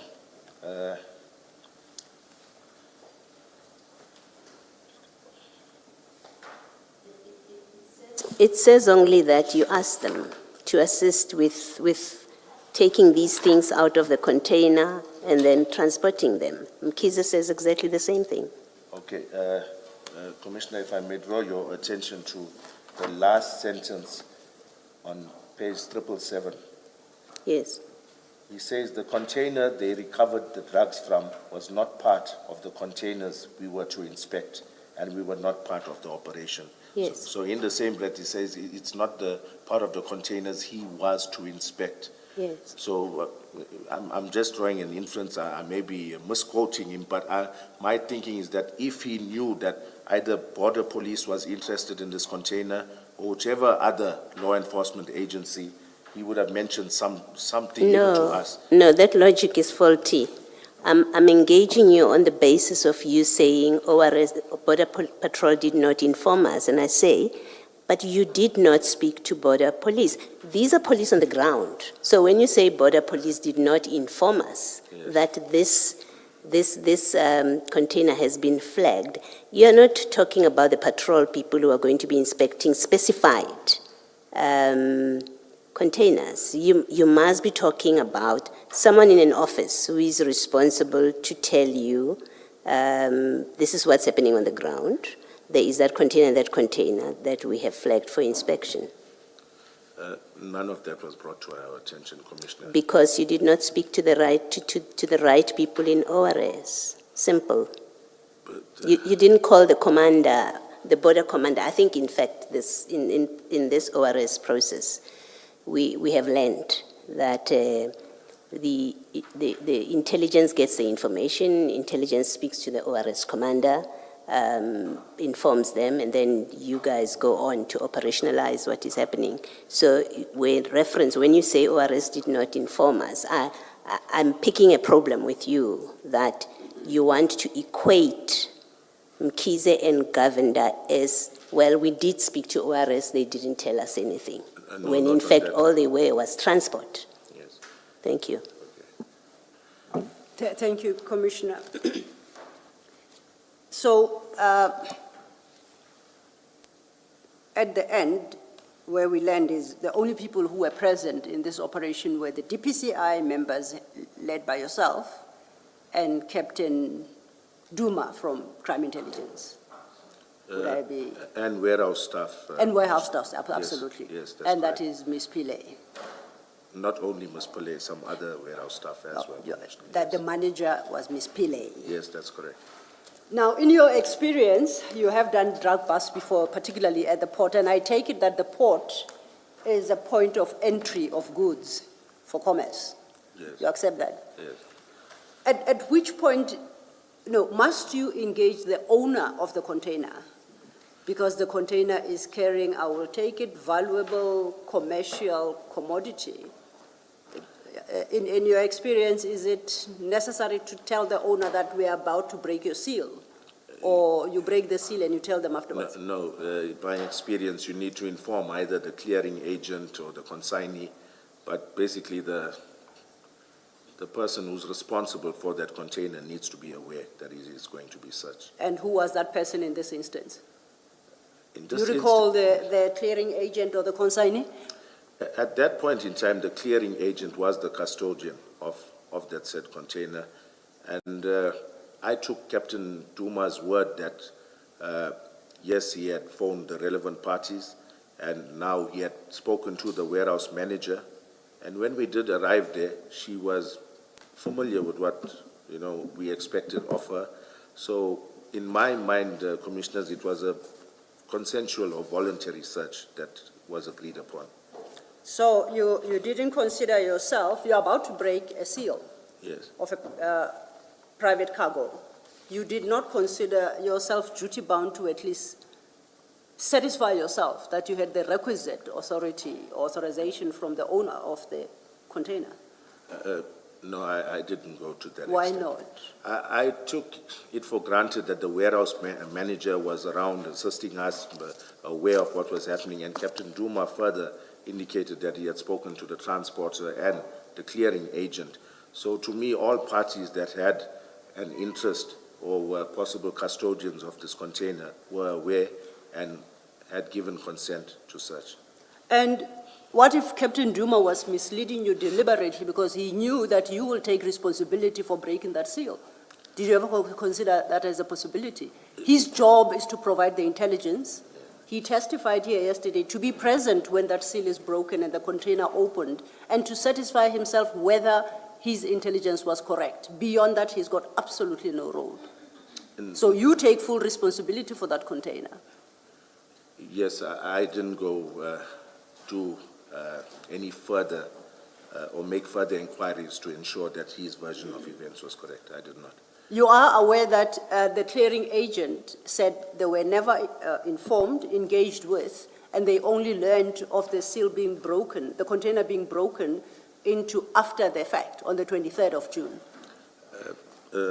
Commissioner, it's only when watching the commission that I became aware of that, and I want to explain why.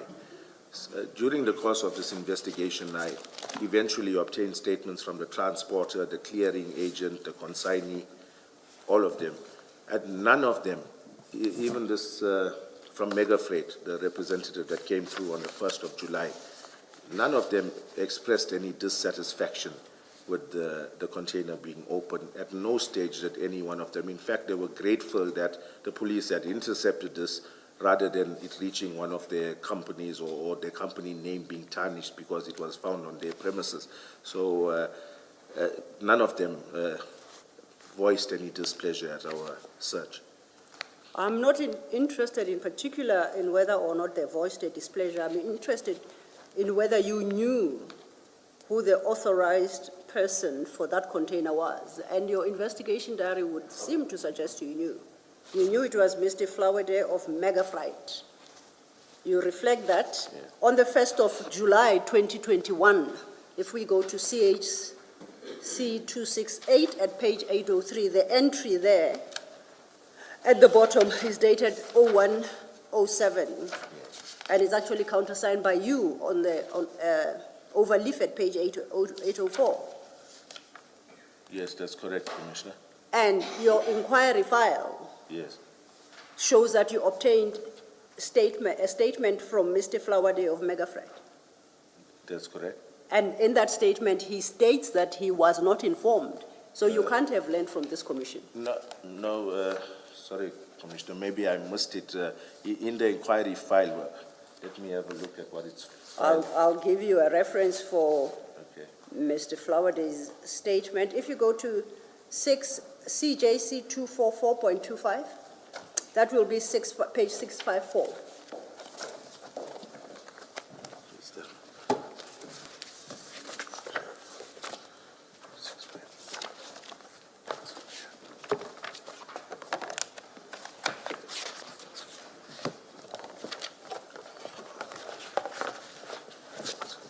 And it's a handwritten statement, 654.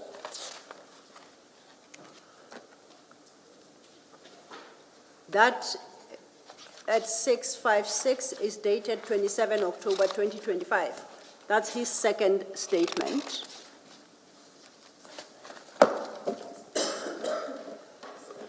Yes. Do you see that? Yes, I've got it. That is the 2025 statement. But if you go back Yes. to 595, you will find his first statement.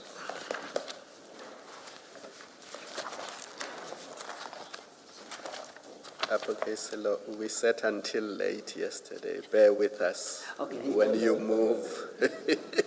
Commissioner, if it's any consolation to you, I sat with you till late yesterday. I apologize. The point I'm making is there are two statements. Yes, The one statement is the one at 654, that is a 2025 statement. yes, But if you look at that statement, it says at paragraph 3, I would like to further my statement I submitted on previous occasion. That's at 654. yes. So then we have to go find the first statement. And I'm saying the first statement is at page 595. Yes, You have located that. I've got it, Commissioner. And this is undated, unfortunately. No, it's dated May 2022 at 14:45. Okay. You see that? 595, Commissioner. 595. Yes. Overleaf at 596, that's where you find the date. Okay, yes, Okay. yeah, see. Now, you were aware of Mr. Flower Day of Mega Fright by the existence of that human being by the 1st of July 2021. Yes, that's correct, Commissioner. What did he tell you about this operation and the breaking of that seal? He never voiced any dissatisfaction. He came through with laborers to unpack the rest of the containers, so at no stage was I aware of his displeasure at our inspection. Why do you insist on displeasure? I mean, okay, you call them, I think earlier you called them role players. Is he not an important role player? You just said that's one of the entities you must obtain permission from.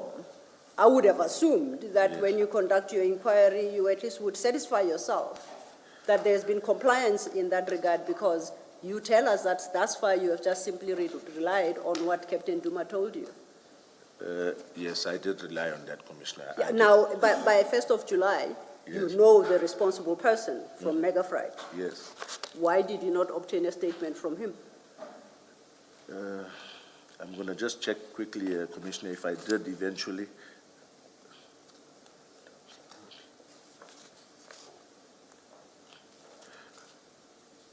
I'm sure I did obtain I think so.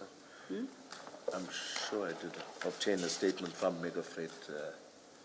Okay, are you in the inquiry file? I'm looking at my inquiry file. Yeah, Yes. you can give Yes. us the statement number, I'll try and track it down.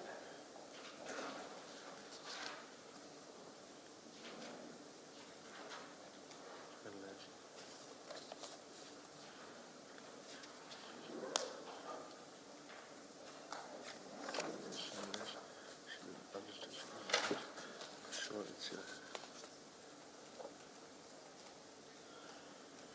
No, I see there's a whole lot of liaison between myself and Mega Freight. I see there's a whole lot of liaison. I say one of my entries, she indicated that it would be finalized, meaning the statement, and couriered to our office by 21st of the 12th. Prior to that, I said, made numerous calls to her, the person from Mega Freight, agreed that the affidavit would be finalized by 1500. There's a whole lot of diary entries, but I don't seem to have got a final statement there. I didn't get it. Okay, we'll try and see if there was a statement then before this one that we have. But what we have at 595 at the last paragraph, Yes, that is Mr. Flowerday's statement. yes, It reads, in this matter, I was not informed of the container inspection on the 22nd of June 2021, the day the drugs was seized as CHC container depot. I only received the instruction to attend inspection on 23rd day of June 2021. That was not your instruction. You didn't have an inspection on the 23rd, did you? no. Not on the 23rd, Commissioner. So the operation of the 22nd, he was not involved or informed of it. Yes, I see that. You see that? Yes, I do. Is that a concern? Yes, it is a concern. I was of the impression that all the entities were informed accordingly. Can I just ask, Yes, why should the clearing and forwarding agent be informed that you are going to be opening their container? They are the custodians or the ones that basically take responsibility on behalf of the consignee. Yes. from the time it had left the country of origin. So it's only proper that they are made aware and either give consent. We've had lots of cases because the clearing agent is not based anywhere close to Durban. You would get them sometimes giving you authority to just search or other times sending a representative. So in this case, I didn't do my due diligence, Commissioner. You didn't do what you should have done, which was you as the person in charge should have satisfied yourself Yes, I should. that the clearing agent has agreed to this. Yes, Commissioner. And I think, thank you, Commissioner Baloy. The answer to that question, actually, Mr. Flowerday gives us still at page 595. Yes. And it's consistent with what you say. We are at paragraph 3, that big paragraph that starts with my duties will also, you see where I'm reading? Yes, I can Okay, see. now if you go to the bottom, third line from the bottom of that paragraph, it says, under no circumstances the officials will break the container seal without me being present, as I will be representing the client who's the owner of the shipment in the container. The official will either call for unpacking of the container or grant tailboard exam without unpacking, whatever that may be. But the key thing here is under no circumstances must it be opened in his absence. Yes, I see that, Commissioner. If you go to the next paragraph, midway, that would be the third sentence of that paragraph, says after then it is opened and inspected, the container will be resealed with a new seal. I, Flowerday, will then prepare the inspection report and invoice the clearing agent. So it would seem that besides being the owner, there is an inspection report that must be completed. You see that? Yes, I see that. Do you have a challenge with that suggestion that there is a requirement for a clearing report, an inspection report, rather? Yes, I was not aware that it's something that was required, Commissioner. Do you, as the DPCI, have a requirement that an inspection report be compiled? No, that's not one of our criteria. Oh, that's not something that's adhered to at all times. At all times? Yes. So you adhere to it sometimes? It's in cases where the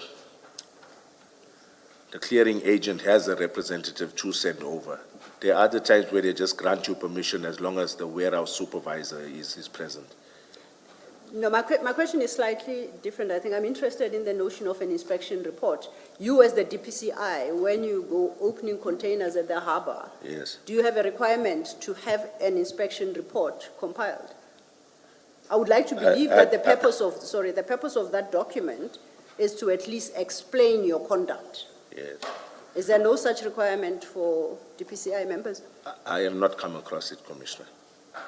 I have not. You're not. Is there a requirement? Isn't there? It looks like that when I read this, but I haven't come across it. I don't know what it even looks like, this inspection report. Are you aware that the ORS at the harbor has that requirement? And in this regard, I would like to refer you to CJC 246.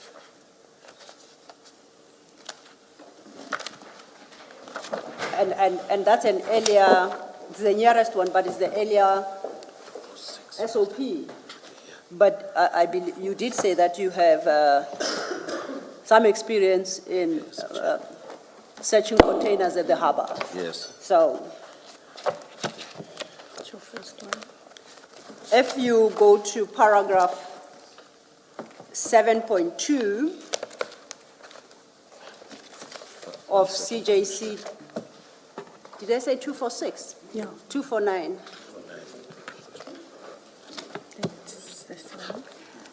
In fact, I'm going to correct that. I know what Commissioner Kumalo was talking about now, about a long day.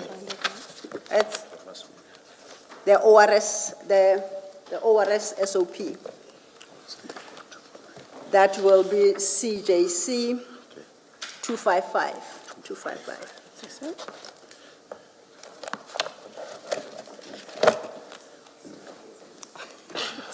At page 686, correct. And I'm interested in particular in that ORS at paragraph 7.2 at 692.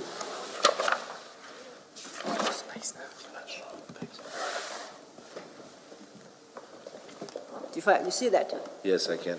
And that ORS tells me of the formality associated with inspection of these containers, at least insofar as ORS Durban Harbour is concerned.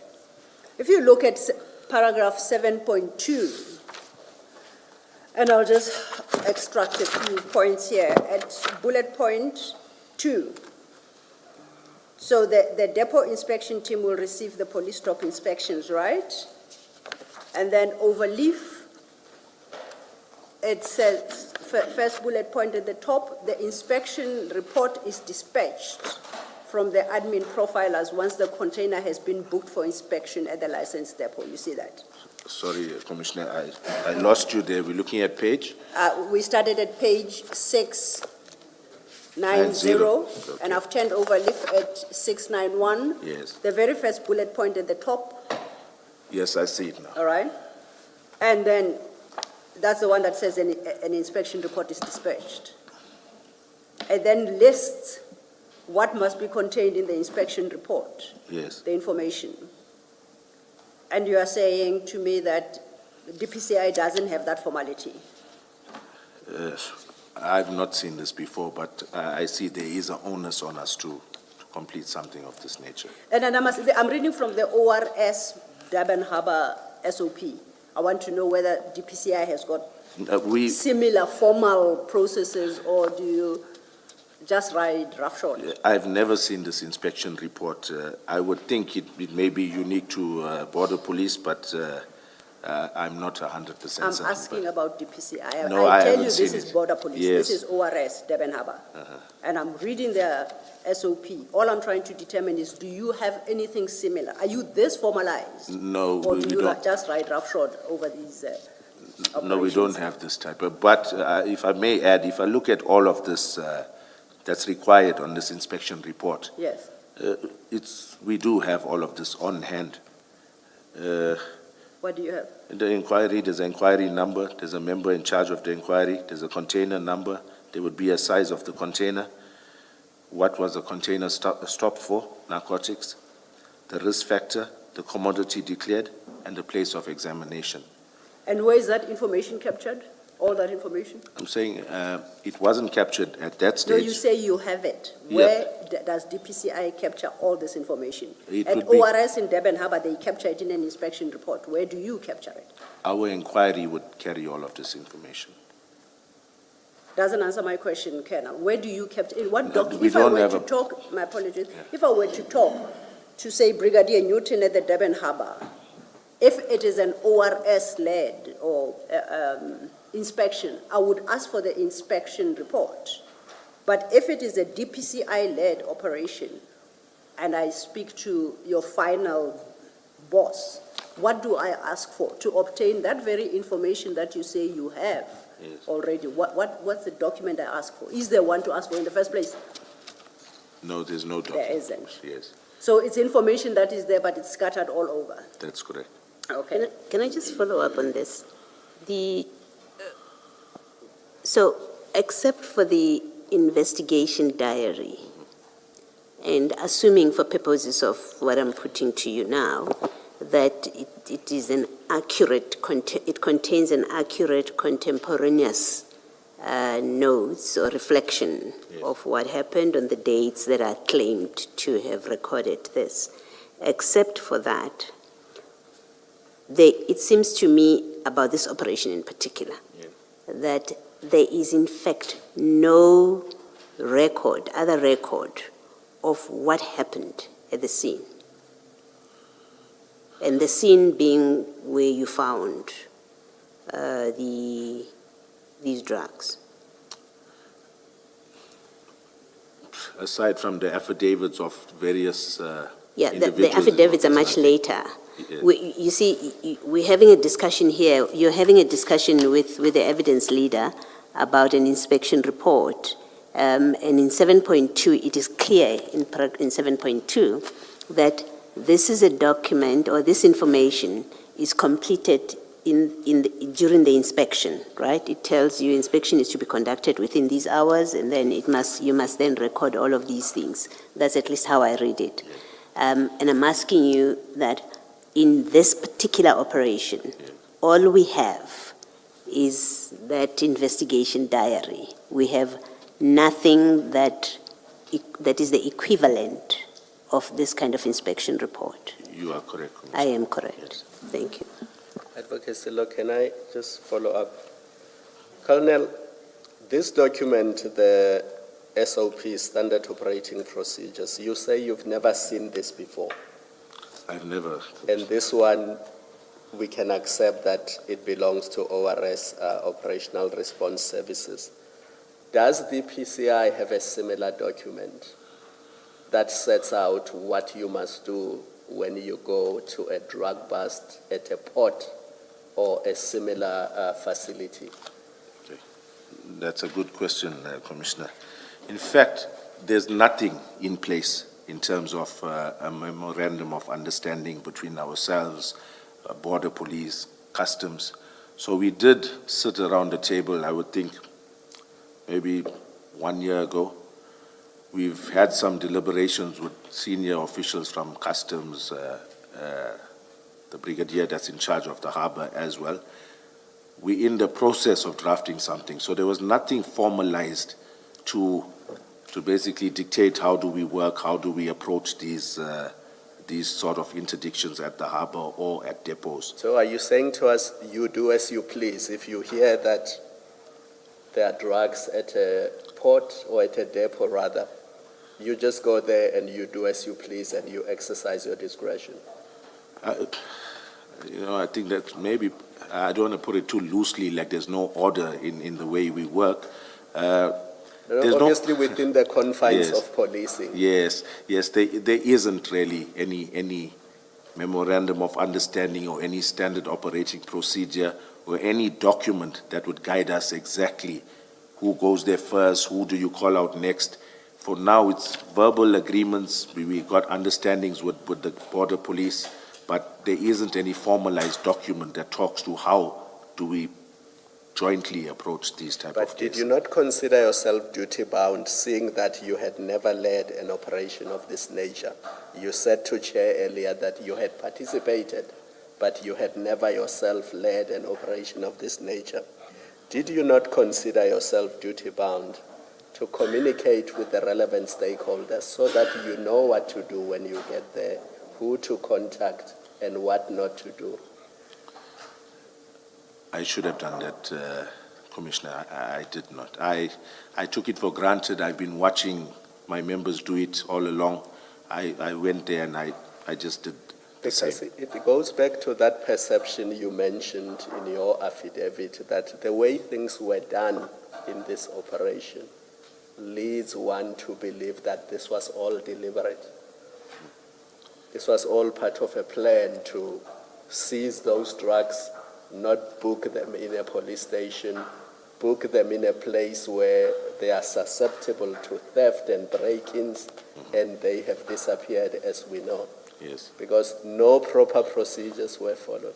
Are you even bound by the national instruction applicable to drug seizures as DPCI? Yes, definitely. The national instructions apply to the police holistically. Now, sitting here today, focusing only on what you have covered with Advocate Silo, up to the point where you take the drugs out of the containers. Yes. Sitting here today, can you say to us that you complied fully with that national instruction? Honestly, no, Commissioner. No. I haven't complied fully. Thank you. Thank you, Commissioner Khumalo. If we could just then complete this little exercise, and it really is for my benefit to understand how things are done at the DPCI. And as Commissioner Khumalo points out, it starts at the harbor when you open that container. And it stretches all the way to the weekend of the 6th to the 8th of November, when there's a break-in at Port Shepstone offices to steal. And we are looking at what happened at which step. And that is the purpose of this exercise. Yes, Commissioner. And as Commissioner Khumalo points out, to determine whether or not that eventual theft was purely coincidental or was it set up from the beginning. The answer will depend on the answer to that particular question will depend on the information you provide to the commissioners to make that call. I understand. So they would appreciate your assistance. Yes, Commissioner. So then staying at page 691, just then, we have dealt with the first bullet point in the listing, duties of the inspection team upon inspection of profiled containers at licensed depots, right? And I'll say, to your fairness, there is a notion in the SOP as to what is a profile container. It goes through a process, it's profiled, identified, and then it's selected for inspection. So that is the official process. But I'm sure you'll agree with me that this particular container, through the intelligence of Captain Duma, was quote-unquote profiled. It was one of 10 containers being brought on that vessel, the Ludo. Yes. You are aware of that? Yes, I'm aware. And it is the only container that you were directed to search. Yes, that's correct. Would you accept then, therefore, it was ICE, and I put that in quotation marks, it was profiled? I would think to some degree, yes, Commissioner. So then here, in terms of ORS, what would be proper procedure, appropriate procedure for dealing with a profiled container? If you go to the 5th bullet point, at ORS, they say, amongst other things, the type of inspection conducted must be endorsed in the inspection report. You see where I'm reading? Yes, I can see, And Commissioner. in parentheses, full unpack, comma, tunnel, or tailboard inspection. Do you know what those are? Are you familiar with the terms? Yes, I have a vague idea. Tunnel examination, full unpack of the tailboard. I have an idea. Okay. Commissioner. Yes. The bullet points following actually do it for us. I ask because I'm wholly unfamiliar. A full unpack is when all goods in the container is unpacked and placed within the depot facility for easy accessibility and proper inspection of the goods by the inspection teams. Then it adds, and to also allow the capacity of K9 unit to search the container for possible detection of narcotics. Second subpoint, a tunnel examination is when either the right, left side of the container is unpacked in order for easy accessibility and proper inspection of the goods by the inspection teams, and to also allow the capacity of the K9 unit to search the container for possible detection of narcotics. That's they inform us. Is it correct, would it be correct to conclude that you did, according to this definition, a tailboard inspection of that container? Yes, it would seem like it wasn't a tunnel inspection, so it was a tailboard. Sorry, I missed that? It was not a tunnel inspection or a tunnel examination. Yes. It was this tailboard inspection. Tailboard. Yes. And What is a tailboard inspection? You say Can it's yes, a full unpacked tunnel.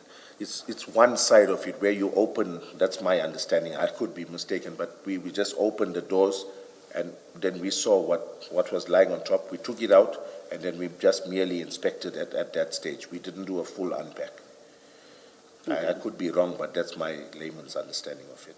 I understood so as well. There is some document we read earlier, and we read that word. I thought that was the understanding. When it's packed at the opening of the container, upon opening the container is the first thing you see. Yes. But I'll cross-check that overnight just to confirm. So on that definition, you conducted a tailboard inspection. Yes, Correct. yes, Commissioner, yes. How did you know at the time that there was nothing beyond what you could see, those bags? Why did you decide that it doesn't require a full unpack or a tunnel as described here? Okay, just by virtue of my observations, Commissioner. So what exactly did you observe? Okay, when we did unpack those 27 canvas bags, you could see these bags of 50-kilo bags of animal feed, and it's got a peculiar smell. It's got a peculiar texture, color, all of that, and you got a little bit of this residue coming out of the bags as well. So that's what I noticed. These bags you could clearly see there were some product. It's got that food kind of smell to it, like dog food sort of. So it was merely by visual observation. and looking through and seeing there's no anomalies in the rows that were packed, there's no height differences. It was not a thorough inspection, but we did come back to further inspect it on the 1st of July. Why? Why did you go back on the 1st of July? For the purpose of being thorough, to make sure that nothing further was there, also to release this container to the intended consignee. What I don't understand is why did you not find the need on the 22nd of June to be that thorough? Why did you have this brainwave a week later? Okay. Commissioner, if you look at it, it was 5,395 50-kilogram bags. But that you discover only after you unpacked. No, not before. we had the packing list, Commissioner, so we were aware. Sorry, if I may say, but you didn't know that on the 22nd of June, did you? We had the packing list, we Still. did know it, yes, Okay. yes, Commissioner. So you were already aware of the number of bags, you just decided you are not doing that unpacking today, you're going to take what you found when you opened the container, seal the container, and you're off, you'll come back on another day. Was that like the approach you adopted for the day? Yes, but may I clarify? Okay, absolutely. Okay. The moving of such a volume of bags, despite what other witnesses may have said here, no warehouse is going to just let you utilize their staff for how many hours when it doesn't benefit them really. So the onus is up to, like, I'll give you an example. When it comes to counterfeit goods, you get the brand attorneys, the brand agents that come through with laborers that they employ for this specific purpose. So it's not light work to move 5,000 somewhat 50-kilogram bags. So if we had done it then, the majority of our labor and our time would have gone, would have been wasted, not wasted, but would have been offloading bags for hours and hours instead of focusing on the narcotics that we've just seized. I was satisfied. My members also did look in there. We sealed the container. So in my mind, we had, and generally rip-on, rip-off works like that, Commissioner. In my experience, what you see in the front of the container, 10 out of 10 times it was what was in the container. So yes, I did not do a proper, thorough unpack or inspection of the rest of the container. I didn't do it at that stage. You've just said something that I find quite startling. You say that no warehouse is going to allow you to, I'll paraphrase, search in the manner in which you want to, if it is not to their benefit. Is that last part that I want to focus on, and there I'm not paraphrasing, those are your words. Yes. If it is not to their benefit. Okay, maybe my choice of word, Chair, was not correct. My point was... And I say that's startling because I cannot see how crime detection could or is to depend on the benefit of the warehouse. My apologies, Chair. It's not benefit. The point I was trying to make is that the depots are not forthcoming with laborers if you want to do a full unpack, especially when it comes to voluminous commodities like we did have here. So you need to get your own laborers. You need to get your own manpower to unpack. It may actually not be a mistake that you say this, because somewhere, let me just look. I hope I won't mess up your probing. Not at all, Chair. Ms. Sillo. Thank you. So what you just said now actually accords with what you say in your statement. Somewhere in your statement, I hope to find it just now. Somewhere in your statement, you say that you did not want to prejudice the depot, basically, the operations of the depot. Yes. So that actually ties in with what you said now about the benefit of the warehouse. This you say in paragraph 21 of your statement. Do you want to go there? There you say, I took the decision not to cordon off and close the depot. I did not want to prejudice the company by closing them down for the rest of the day, as they were not suspects in the matter. So it actually ties in with your statement about the benefit of what you called now the warehouse. I think. So you were actually not making a mistake when we spoke about the benefit of the warehouse. It was just a wrong choice of. But have you had a look at the first two sentences of paragraph 21? Please do so now. Yes, Your statement prepared for the commission. Yes, yes. But do you see that the two are basically similar in substance? Yes, I noticed that, sir. So you should accept when I say to you that when you spoke about the benefit of the warehouse, you are not making a mistake. This is something that's in your head, which is why you would have it in your statement in paragraph 21. It can't be a mistake. You can't repeat the same mistake. I didn't, that was not my intention when I said benefit. I mean, when you prepare a written statement, you sit down, you think it through, and then you put, it's no longer pen to paper now, it's clicking keys on your iPad, laptop, or whatever. So you can't talk about a mistake in paragraph 21, can you? Yes, no, this is not a mistake. Yeah. Now you've just accepted that this ties in with what you said about the benefit to the warehouse. You remember you just accepted Yes, that now. yes. So if it's not a mistake in paragraph 21, it can't be a mistake when you said it here. Can it be? May I be allowed to? The two basically say the same thing. Yes. So you can't say the one, which is what you just said now, is a mistake. But this one in paragraph 21 is not a mistake. May I comment to this? Yes, Chair? yes. Okay, I think the point I'm trying to drive through, Chair, is that not every company has the manpower to spare or to do it efficiently enough, especially with the movement of over 5,050 kilogram bags. So that was just my point, that they're not too keen on doing it as well, so that's what I was trying to drive, that is why we didn't do it at that point. We know that normally for this type of unpack, you need to be prepared with your own laborers. So I did not intend that way, but I was mindful, and then in the same breath, I'll say I was mindful, especially at this stage when it came to paragraph 21, about closing this company off for the rest of the day. Yes, I was mindful of that. I will engage you further. It's just that I do not want to disturb Ms. Silo's probing. Chair, you may proceed, otherwise we will pick it up again tomorrow, but it's not disturbing my flow at all. Oh, thank you. Do you accept that the optimal way to perform the search and work the crime scene was to do that at location? Do you accept that? Yes, That is where the container was? I accept it, Chair.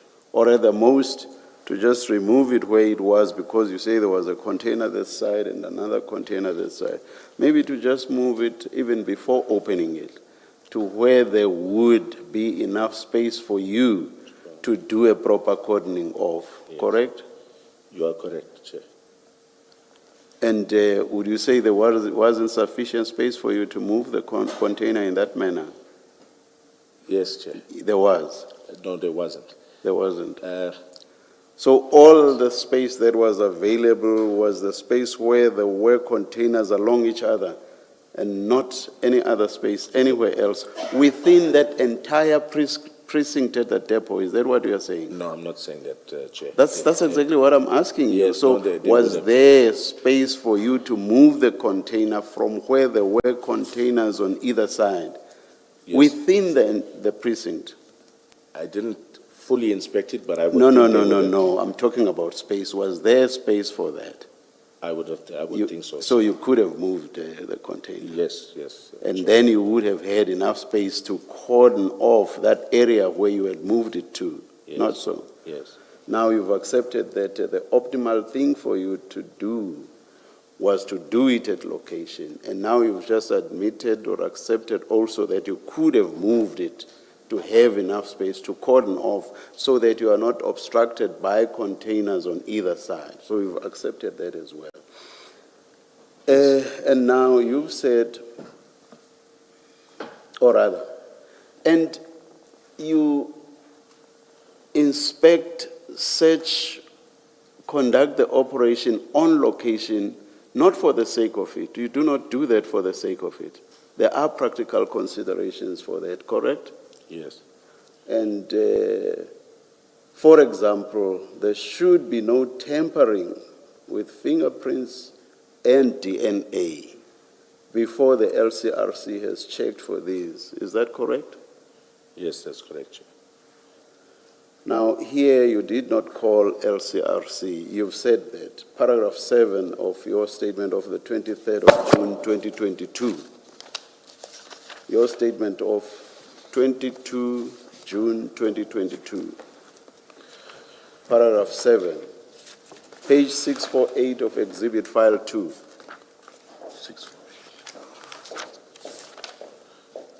You say in so many ways that you did not call LCRC, correct?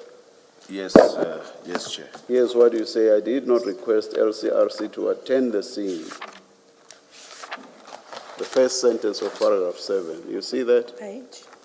Page 648. Exhibit File 2. Yes, I see it, Chair. So now you accept that it's important for the LCRC to check for the DNA and fingerprints on location. The reason for that, obviously, is that there should be no tampering. The LCRC, wherever possible, should be able to uplift the fingerprints and the DNA, if there is any, if there are any. Yes. Correct? Yes, Chair. Now, when exhibits are handled before the LCRC has uplifted the fingerprints and DNA, there are chances, or rather, there may be chances of successfully uplifting these. That is, if the LCRC works on the exhibits before they have been handled or moved. Yes, Do you Chair. accept? I do. Now, but if it's the opposite that has happened, that is, if they have been touched, handled, and moved, or moved, the chances of that happening may be brought to naught. Is that correct? You are correct, Chair.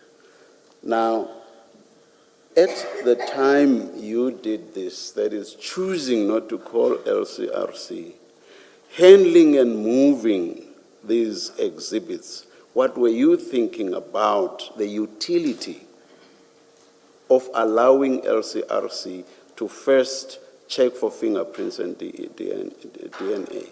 What were you thinking about the utility of that? Okay. Chair, it's my answer. It may not be accepted well, but in my experience, all of these cases, although, like I indicated, I may not have investigated hands-on these cases. I've inspected them. I've, on numerous occasions, when these cases are generated, I have sight of them. Even if I give you 20 rip-off loads that we had addressed or seized, made seizures at, in not one of these cases, not one, have we ever received any feedback by way of LCRC in terms of fingerprints uplifted or DNA. And Chair, I'm going to go a little further to explain why as well. I'm not sure why they didn't give us any feedback, but as a detective, from my point of view, I'm saying you've got a very slim to none chance of objectively linking your suspect to those drugs that were found in a rip-off load. There's no way to distinguish between fingerprints or DNA, more especially in the container, fingerprints or DNA that belong to your suspects and those that belong to legitimate port officials who had loaded the legitimate commodity in the container. So I'm not sure whether that plays a role in it, but part of my decision not to call them was based on the fact that out of every single case of rip-on, rip-off that we had handled, we've received nothing by way of fingerprints or DNA. So Colonel Jacob says, I am taking my own decision and I am not going to allow the ordinary and ordinarily applicable process of having the LCRC to come to the scene and do their work before I handle these goods. I'm taking it upon myself as Colonel Jacob to, or rather not to heed that process. That applies. That is an applicable prescript. I, as Colonel Jacob, am not going to follow that. Yes.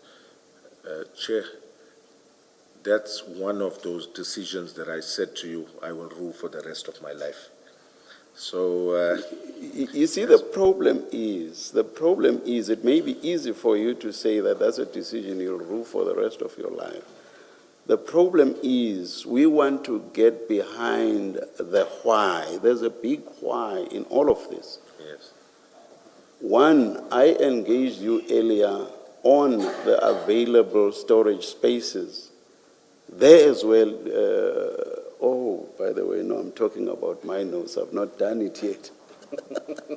I'm talking about my notes on something I want to engage you on, but I will not do it now.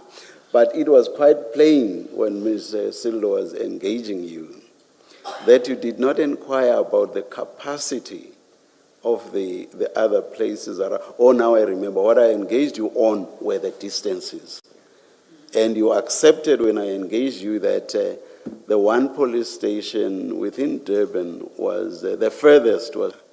And there as well, you didn't really have an explanation as to why you did not go there. Now again, you don't really have an explanation for not following prescripts. And all you say is it's a decision that you will rule for the rest of your life. Bear in mind that in the end, the cocaine or suspected cocaine gets lost. So the question why is very important in connection with all of these steps where there are decisions that you will live to rule for the rest of your life. Yes, Chair. So the why is very important. And I'm not saying you stole the cocaine, but we're asking all these questions because there's that question of who stole this cocaine. Do you get what I mean? I understand, Chair. Do you want to comment on that?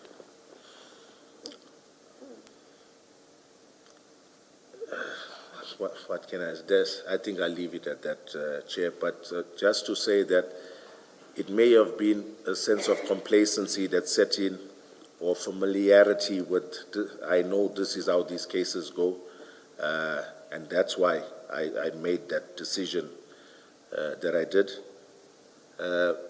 However, I see there's no benefit in taking any shortcuts, and I can see how it does not look good to the Commission. These little Not the Commission, you. Yes. You. Even for me. Yes. Yes. I understand, Chair. Yes, I understand. Can I just ask something to clarify? What your evidence, in fact, is about the LCRC not being called to the scene. Is your evidence, and I ask this question because, depending on your answer, the answers have different consequences. Did you make the decision on the scene not to call the LCRC? That's one possibility, and I'm trying to understand your evidence. Or it never crossed your mind at all that you should be calling them. You just went in and did what you and your people did on the scene. Which one of the two is it? I'll say, Commissioner, I saw them as an investigative aid that at that point in time was not priority, based on the fact that we had recovered this amount of drugs. We didn't have exhibit bags to seal it in. I didn't want to send members out searching every station for exhibit bags. I saw that the police station was 4 kilometers away. Yeah, sorry, my question is different. My question is, did you make a decision to not call the LCRC? It's yes or no. We know for a fact they were not there. And I'm asking you a question of, were they not there because you considered it and you made the decision not to call them? At the scene, yes, I made a decision not to call them, Commissioner. Okay, so you acted in breach of the nation, you made the decision to act in breach of the of the instruction that says you should call the LCRC. You are correct. All right, thank you. Thank you. Chair, It may not be, yes. Oh, no, No, please. no, I'm quite aware of the time, and I was saying before the chair orders us to rise for the day, I just wanted to finish off this particular topic with one question. You are aware that we have a scheduled meeting for 15:15, but... Oh, All right. judging by the chair's questions, I thought that meeting was... But a very brief one. No, yes. Thank you. Colonel, if you go to your paragraph 35, and we have spoken about this, it's your return to the depot on the 1st of July. What page number, Commissioner? Your statement now, Yeah. page 6, paragraph 35. It's the 1st of July, 2021. You are back at the depot with the container.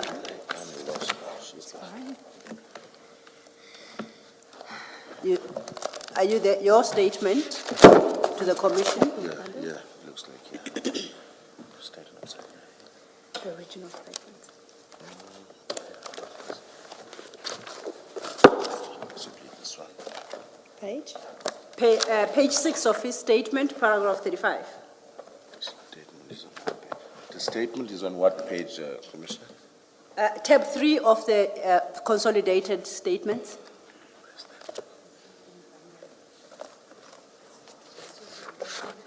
It's this one. Can you read the screen? Maybe read the screen.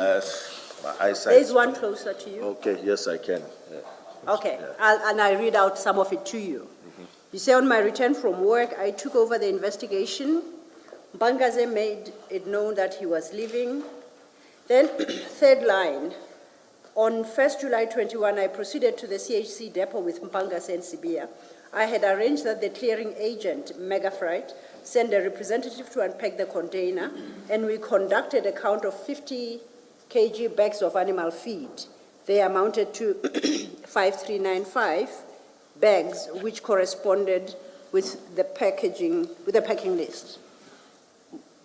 Why did you go back to that container? You don't state here why you went. Okay. Commissioner, if there was deception involved on the part of the consignee, the clearing agent, in terms of maybe a shortfall in the number of bags, I'm just giving you an example. Instead of 5,395 bags, they've now had 5,200 bags, or even a lesser amount.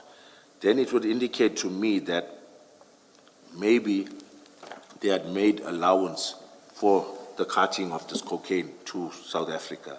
So it would have shown that the fact that their packing list does not correspond with what's on, or the number of bags does not correspond with what's on the packing list, there is a possibility that they may have knowledge what's in there, because remember, eventually they're going to receive their commodity.